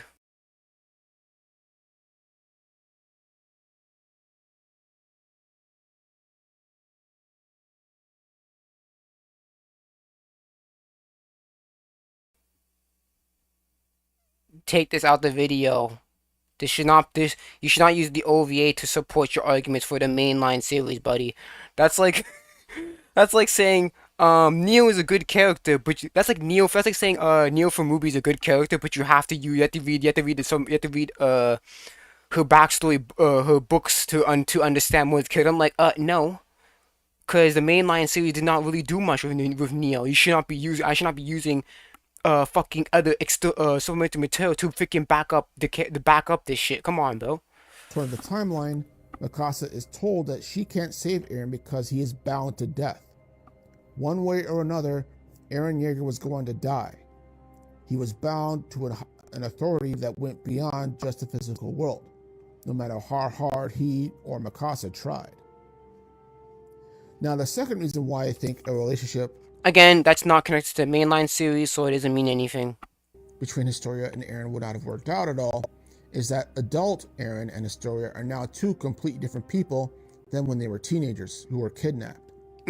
She's more or less at peace by season 4, even with the kid that she's having or was on the way. No, Aaron was not. Aaron was not happy about that. Historia was basically like, I don't want to do this. That's what I was talking about. Yeah, I don't care about the OVA. This is what I was talking about. The thing is that Historia, yeah, Historia was at peace with it, but she actually wasn't. She was kind of like, this is, I have no choice. She didn't really have a, she couldn't really think of any alternative until Aaron gave her one. So you can't say she was fine. She was reluctantly fine with it, but low key she wasn't. Low key she was not, because guess what? When Aaron defended her in that meeting, she was crying. So clearly she didn't want to go. She didn't want to do this, but guess what? It was like, okay, that should prove that there's someone there that's still willing to defend her. So again, that proves that she's not really okay with it. But she kind of has to, because what else does she have? Before Aaron talks to her, obviously. Essentially, her journey is basically done. No matter. Well, no, because again, this is what Aaron was talking about, because her story always, the story that he knew, well, the real story would have fought back as she did against her father. So Aaron, there's evidence to know that when pushed to the brink, Historia will fight back, and we saw that. So when she's like kind of succumbing to this fate that she's gonna put herself through, Aaron's like, nah, this is not you, because I saw you went against your own dad. You knew that my dad killed your siblings and shit like that, and you still chose to save me over eating me. So Aaron knew, like, this is no. The political issues kind of going on, she's more or less made peace with her past, and that is basically settled now. She made peace with her past, but she's not at peace with what's going on. She's not at peace of what's gonna come to her, the fate that she's gonna see put herself into. She's not at peace with the 50-year plan, but she doesn't have a choice. Yes, she's at peace with her past, but we're talking about what's gonna happen to her. This is what Aaron is talking about right now. This is the conversation here. Aaron's last conversation with her shows as much, and in this light, Aaron's last conversation with her has much more gravitas because it is the conclusion of that relationship. And that's stupid, because guess what? That's not the conclusion, actually, because before Stoya asked him, what do you think about me having a child? And we never get an answer to it. So the fact that we do not get an answer to that shows you that it was left on a cliffhanger. And we have to assume what happened in that conversation, which is terrible. This is not the conclusion. You are lying here. And just shows how limited it actually was. Yes, Historia was the only one of that circle of tight-knit friends that he told the full scope of his plans to. And that's important. Don't get me wrong. Buddy, you have to also realize that she didn't tell anyone. She knew the plan from the fucking beginning, and she did not tell anyone.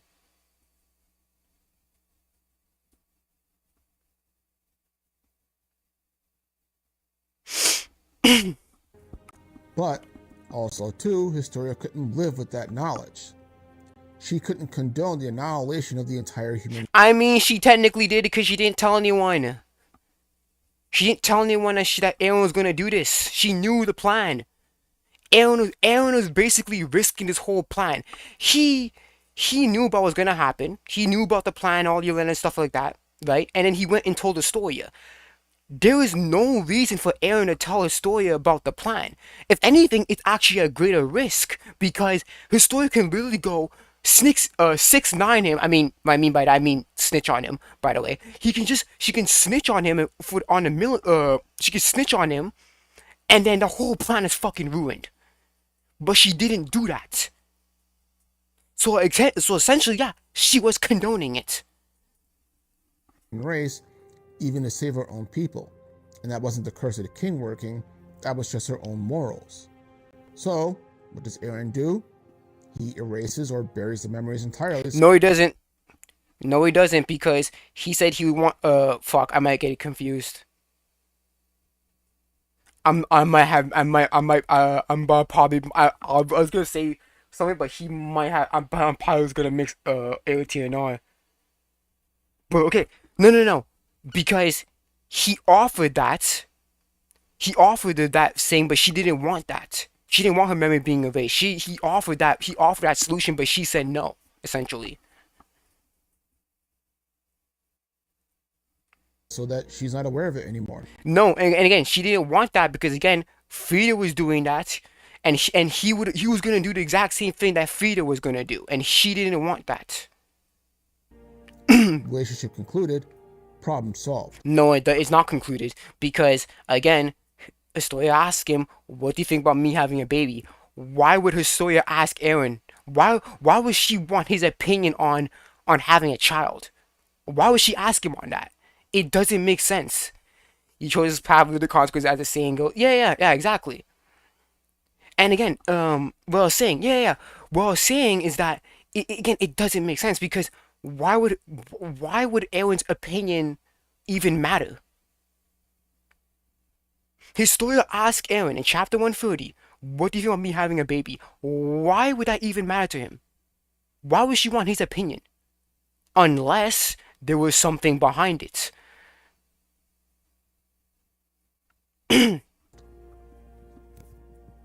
Aaron was ready to become the monster that Armin had said he should be in season 1, though I think that went beyond Armin's own expectations.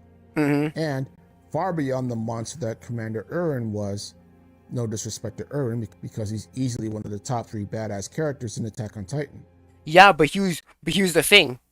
Many people think that Aaron is kind of like Owen because Owen says that if you don't, well, I think Owen says this as well, but like, basically, if you don't give up your humanity, you're not gonna achieve anything. Wrong? I'm wrong? Am I wrong? What did I say that was wrong? Is there something wrong? Am I wrong?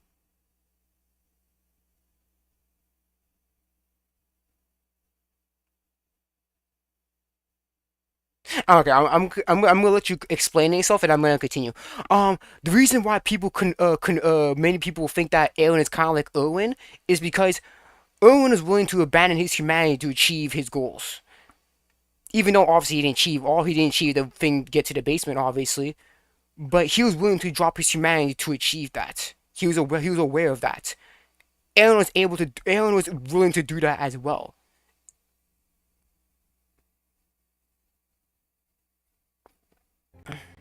Historia, however, despite declaring otherwise years ago, was not that person.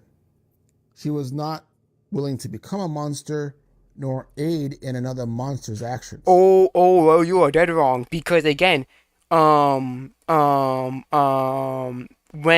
she fucking body slammed Rodriguez and then chained it feed Aaron, and she was like, "Yo, who gives a fuck? Who gives a fuck about humanity?" Platonic friends will have this type of discussion. Yeah, exactly. No platonic friends has a discussion about pregnancies, bro. Like, come on, bro. Who asks a friend, what if you're gonna be having a baby? Okay, fucking what? No, you don't ask. No, go ask a fucking male friend that, buddy. Especially if you don't have any implications behind it. But what was I? Yeah, no. The issue is that Historia does have that mindset. Well, had that thing in her head because she body slammed her own dad and freed Aaron, and she's like, "Yo, who gives a shit about humanity? Humanity can go die for all I care." I think I'm quoting her correctly, but essentially she's like, "I don't give a shit. Maybe humanity's the problem," and she said that maybe humans are the fucking problem. So again, that thing in her, that aspect to her is in there. Obviously, it's not as overt as Aaron's, but it's in there. And Aaron knows that it's in there.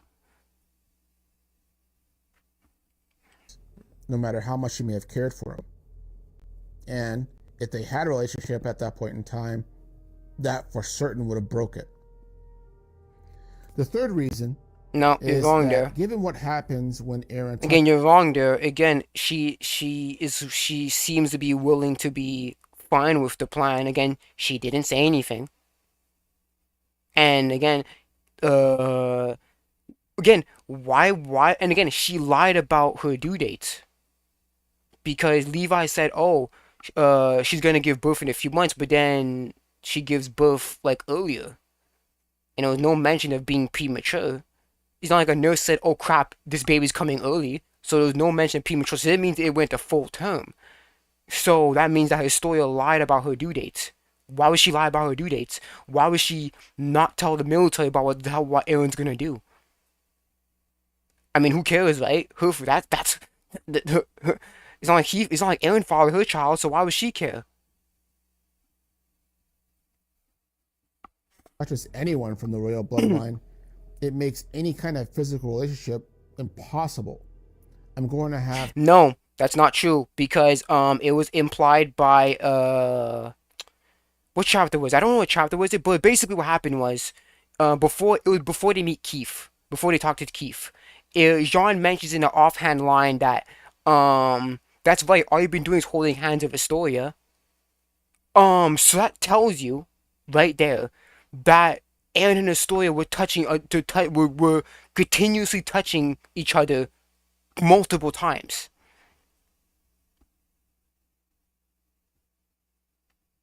And again, people forget about that, but it's kind of like a throwaway line. You don't really pay attention to it, but when you actually go back and like, oh shit, yeah, Jean say this.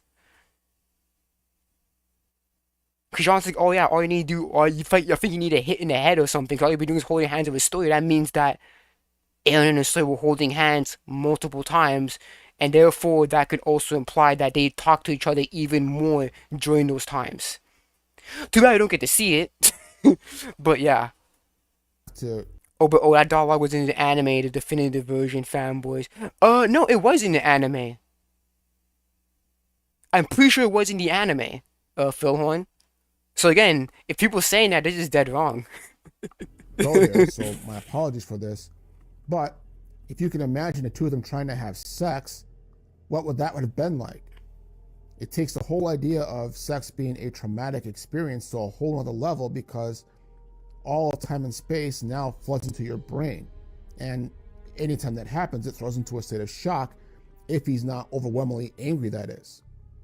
Hell, he can even have a normal... No, that's an issue, because the issue is we don't know how Aaron reacted to all those times he held Historia's hands during those hand meetings. So it could be he could be into shock like that, or he would just have that or you could have that form of shock or whatever, or he could just be like, oh shit, like a little static, like oh fuck, like damn. I don't think it was any more than that, man. Conversation with his own brother Zeke without keeping a good distance from him because of that particular. The lying of due dates, not sure. No, because Levi said that she was going to give birth. Levi said that, yeah, she was going to give birth in a few months, and then she ended up giving birth, like, not even a few months after. And again, she was quiet about it. She was quiet about Aaron's plan. She knew what Aaron was going to do, and she didn't say anything. Like, what stakes is there for her to not tell the military? Physical factor, and you thought Rogue and Gambit's relationship was cursed. And at this, and again, the military came into the farm and like, yeah, we did a little checkup on him. He was all clear and all that shit. So they were. Come on. Point. It's worth mentioning one other point here that people are going to throw up. That of Aaron and Mikasa's relationship. Now, season 4 confirms that Aaron does love Mikasa and vice versa, which is well known already before season 4.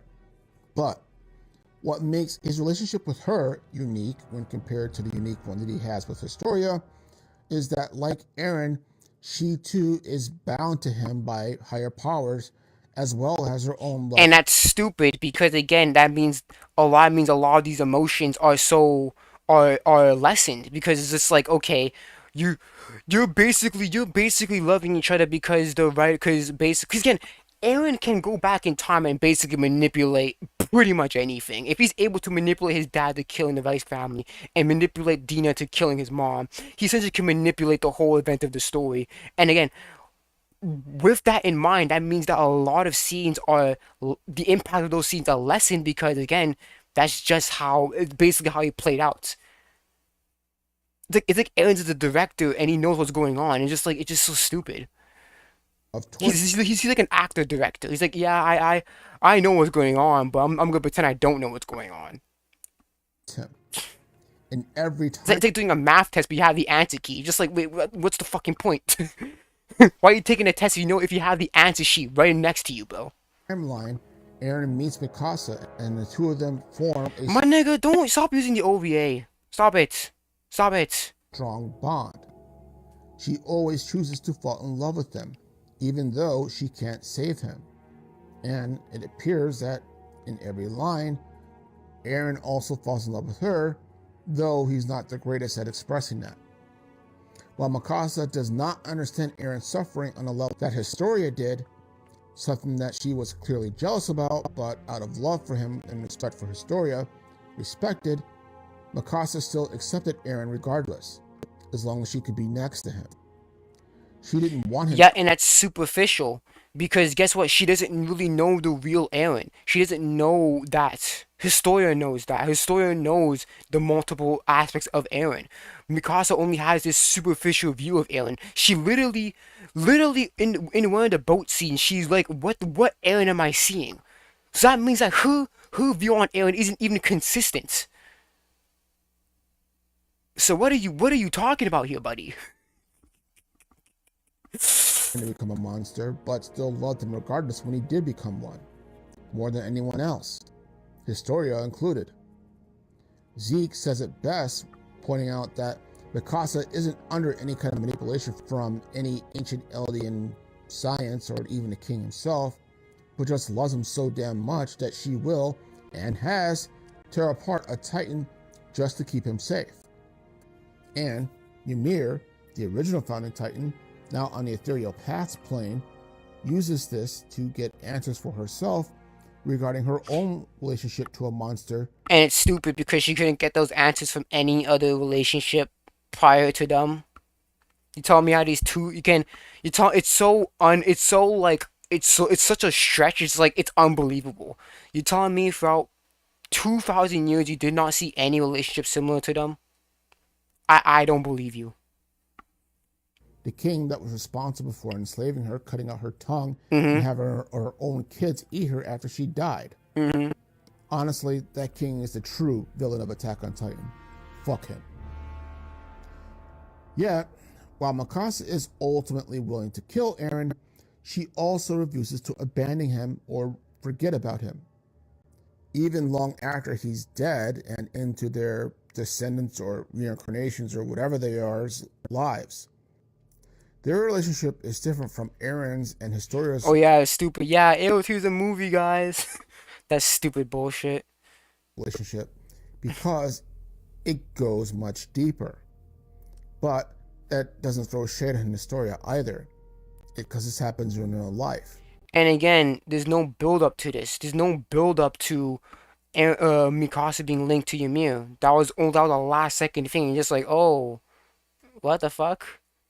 That was those headaches about. It wasn't like a traumatic response. It was just like, oh yeah, it was Ymir poking through her head. It's just like, I mean, I'm pretty sure you can't do that. I was established that alchemists can't get their memories manipulated or anything. So what the fuck is that? Again, it's just breaking more rules again. It's stupid. Eren doesn't tell Mikasa his plans because he's trying to save her from the hell that he believes he's going to. No. You know why? Because, again, what do you mean? You do realize that he literally said he didn't know his friends were going to survive. That means that Mikasa could have died at first Marley. He could have died right here. The fact that Eren didn't really tell her is not really saying that he really trusts her. So that relationship is toxic because the foundation of a relationship is trust. And you don't trust that person. You don't trust that person enough. It's just like, well, what do you really have at that point?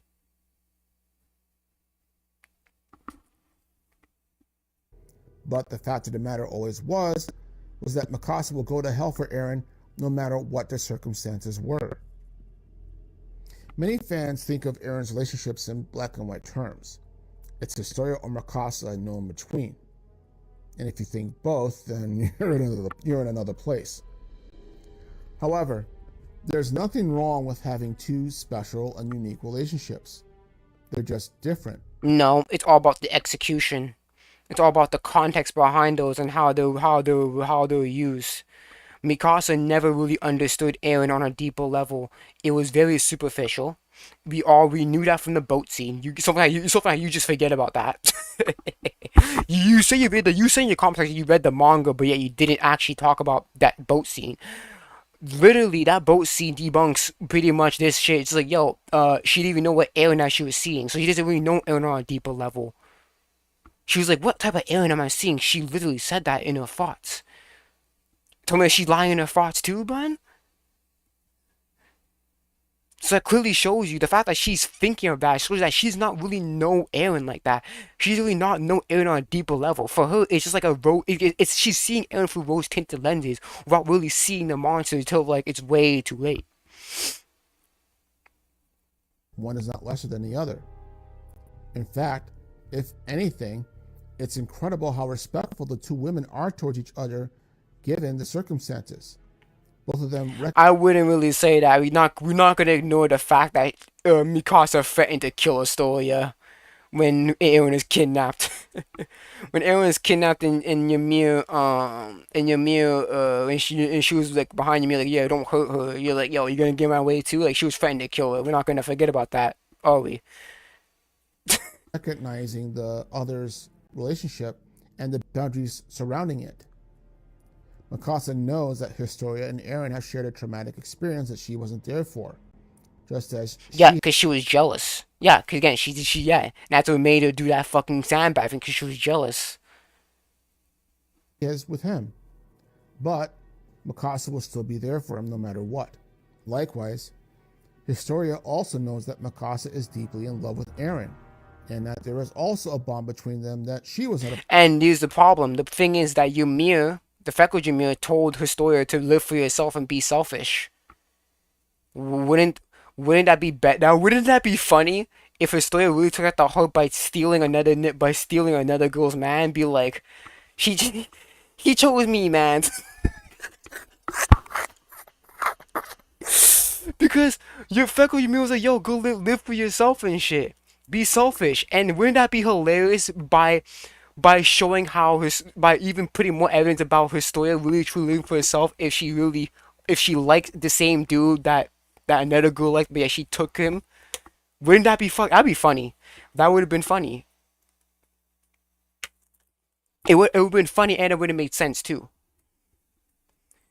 And again, you're ignoring. It's so funny. He's ignoring this. He's ignoring the fact that Historia asked Eren about, what do you think about me having a baby? He's not. If he didn't, he said he read the manga, but he's ignoring that scene. He never mentioned it. So it's like you're not really. Are you really reading what you're reading, bro?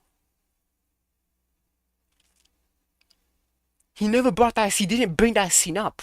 So you can't just say, "Oh, that was a hard stop conclusion." It's like, no, there was more. There was more in that scene, and it's funny. You know, it's so funny because in the manga, when Zeke is talking about Historia, when Zeke is talking about Mikasa, who is Eren thinking about again? Oh, right, he's thinking about Historia. And basically, the question of okay, let's go chapter 130. I can't believe I'm doing this shit, bro. Let's go. I don't like doing this shit, but let's do this shit. Let's go. Let's go. It's maybe the wrong translation, but yeah. Bring me into the world, yeah. Yeah, I didn't. Yeah. They didn't forget about this. You didn't talk about this, huh? Look here. Look here.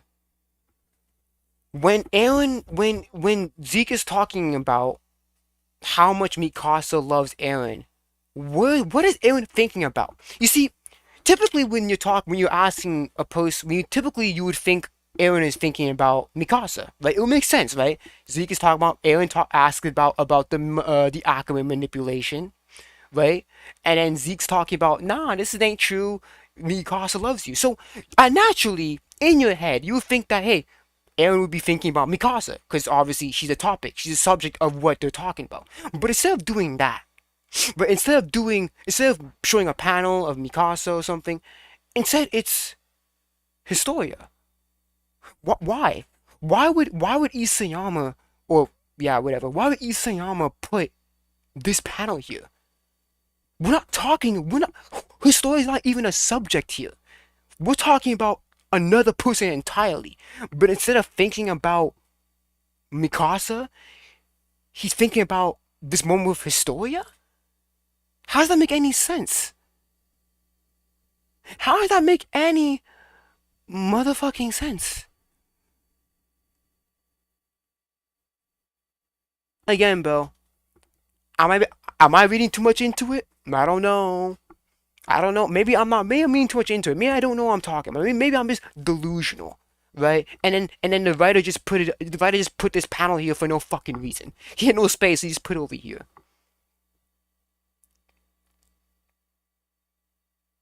This again. It doesn't. It doesn't make sense. We're talking about. Again, he said again. The guy said he read the manga, so I'm gonna believe him. But again, Zeke is talking about Mikasa here. Okay. Zeke, damn, is Aaron taller than Zeke? I think he is. Holy shit. Again, okay. What were we saying about? Again, in this conversation here, they're talking about Mikasa and why Mikasa likes Aaron. But again, instead of putting a scene of, maybe they could have put the scene of, the scarf scene, chapter 50, nothing like that. Instead, it's putting up this scene. Why? This doesn't relate to what they're talking about. Why put this here?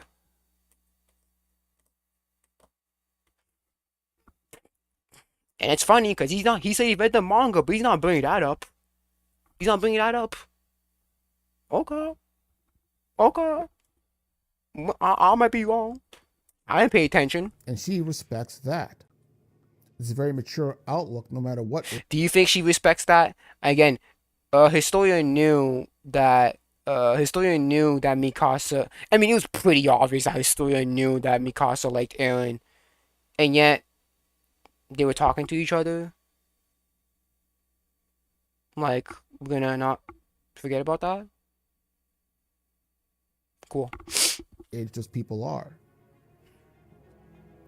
But regardless, this is why I think a dating relationship between Aaron and Historia would not have worked out. I think it would have worked out. You excluded information, bro. You excluded information, bro. And it's okay if you want to exclude information. You want to be disingenuous, but don't try to act like. Don't act like there was nothing that it wasn't a possibility, because it was a possibility, bro. You excluded information, man. But hey, who am I to tell, right? He said he read the manga, but yeah, you're gonna forget about that. You're gonna forget about that scene when when Zeke is talking about fucking Mikasa. Aaron is thinking about that scene of Historia. We're gonna forget about that. Cool. I see you. Anyways, I'm gonna end the stream right there. It's fucking 6 o'clock in the morning. Again, I don't have work, so it's just like I don't have work or school, so it's just like whatever. But yeah, again, it's. Come on, bro. Phil Horn, you got it. Come on, bro. Come, Phil Horn, please. Phil Horn, come on. Come on, you're telling he ignored it. He ignored it, bro. He said he read the manga. He said he read the manga and he forgot about this scene.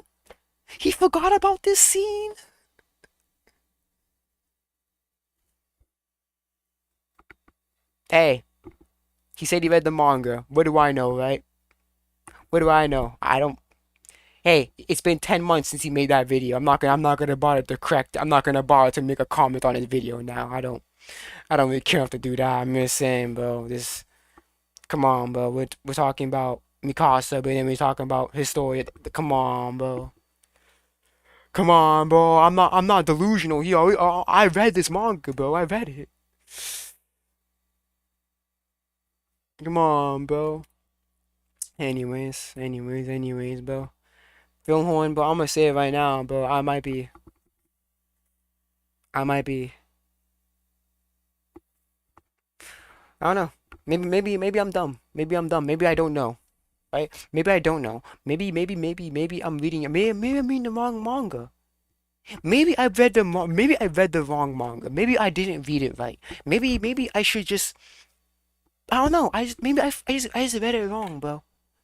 I read it wrong. I understand. I read it wrong, bro. I read it wrong, bro. I'm sorry, bro. I'm stupid. I don't know. I don't know what I'm doing anymore, bro. I don't know.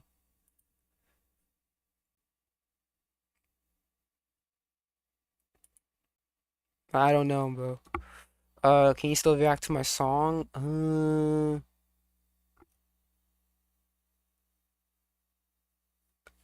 I could use it as an outro, I guess. What's the name of it again?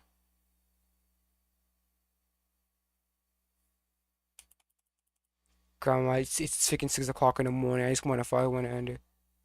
They all do, unfortunately. But maybe I'm just wrong, guys. Maybe I just read it wrong the whole time. Maybe I'm wrong. Maybe throughout these, maybe back in 2021, I was blinded by my hatred. I was so blinded. I wasn't reading, but I had to find something to talk about. Anything, bro. Listen, bro. Listen, bro. All I'm gonna say is that the ending of AOT is trashed. Is trash. You cannot. No one can convince me otherwise. I'm gonna say it right now. It is garbage. Okay. It is a 6 out of 10 at best. Anyone that comes in and says it's a 10 out of 10, 9 out of 10, I'll be like, no. You can believe in your delusion, but no. But I'm gonna end it right here. Tomorrow will be the fanfic writing stream. I'm actually gonna delve deeper. Hold on, guys. Before I go, I want to delve deeper into this. So, basically, my tomorrow's stream will be delving. Oh, hold on.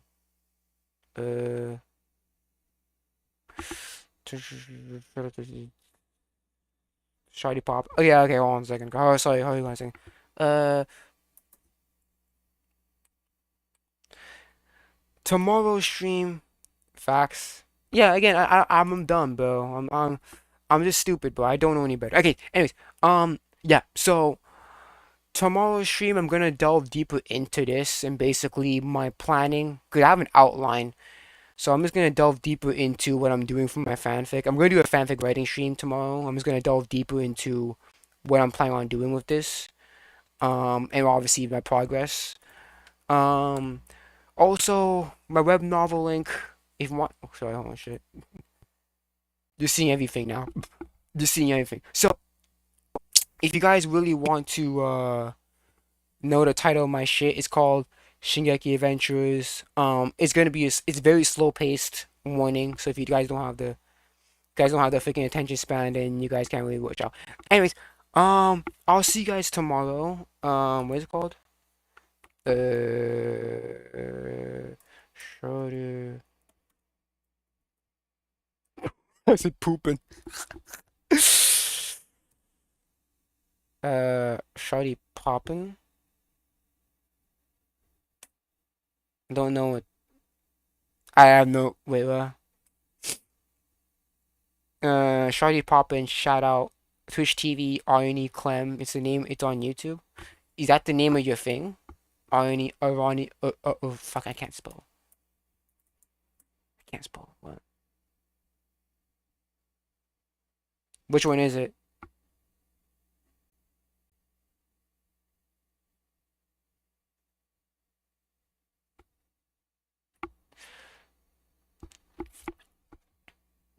But you gotta hurry, bro. I wanna go to sleep, bro. You gotta help me out here. Which one is it?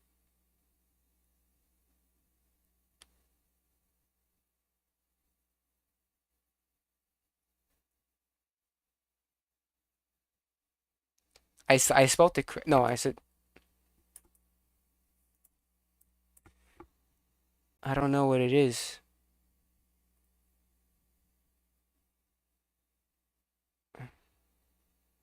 That whole thing is the name, yeah. Shoddy Pop and Shout Out? Is that what's is that what it is? It's not really helping me out. You have to search that whole thing. Shoddy Shout Out Twitch TV. R&E Clem. Is this what it just copy and paste? Okay. Okay. Okay, give me a second. Give me a second. Shoddy Pop and Shout Out Twitch TV R&E Clem. Yeah, I have that right here. I don't see it. Oh, is this one? I'm assuming it's this one based off your based off your thing, right? This is it, right?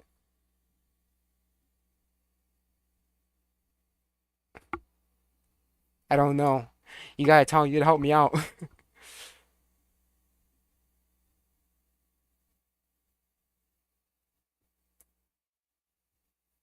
This one's it, right?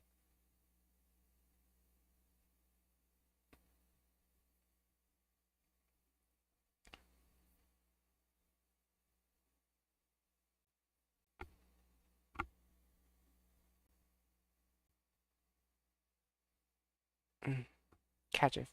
Is there like a timestamp? Cause it's 7 hours long. I don't know I don't know where they start.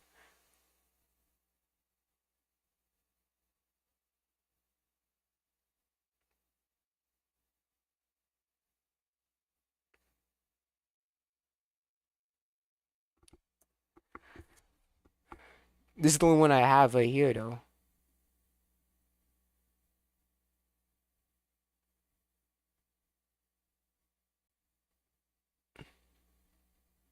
Okay, maybe it's on your live. Oh, it's on the video?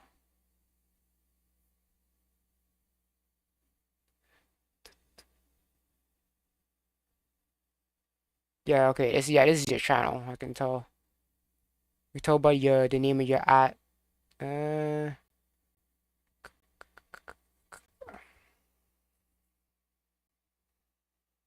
Go to my playlist Perfected Knowledge, Grills and Songs. Okay. Cool. Perfected Knowledge, Grills and Songs. Okay, right here. Okay, cool. Let me see the full playlist.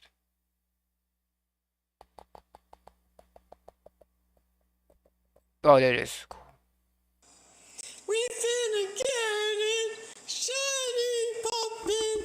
We got to get it locked in. Shiny walked in, shiny dropped in. Outro music. Shiny talking, shiny stalking, shiny dropping. Teeny's flopping, shiny mucking. Shiny squawk, shiny ducking, shiny fucking shiny man, never stopping. We got shiny pop, yeah. You and I, we're gonna be magic candy. Taking to the stars, no passion goes so far. We are so supercharged. Live like Dr. Chess, cry in the shit press, change the bus. I need a treasure, yes. You are the very best. Don't test me or ask me. I need you, girl, please let me. I feel the power flowing through my veins. I'm ending all these games. I'm going so insane. I'm not train without the pain of all my friends. I lost it out in life. I lost it tonight. I lost tonight. I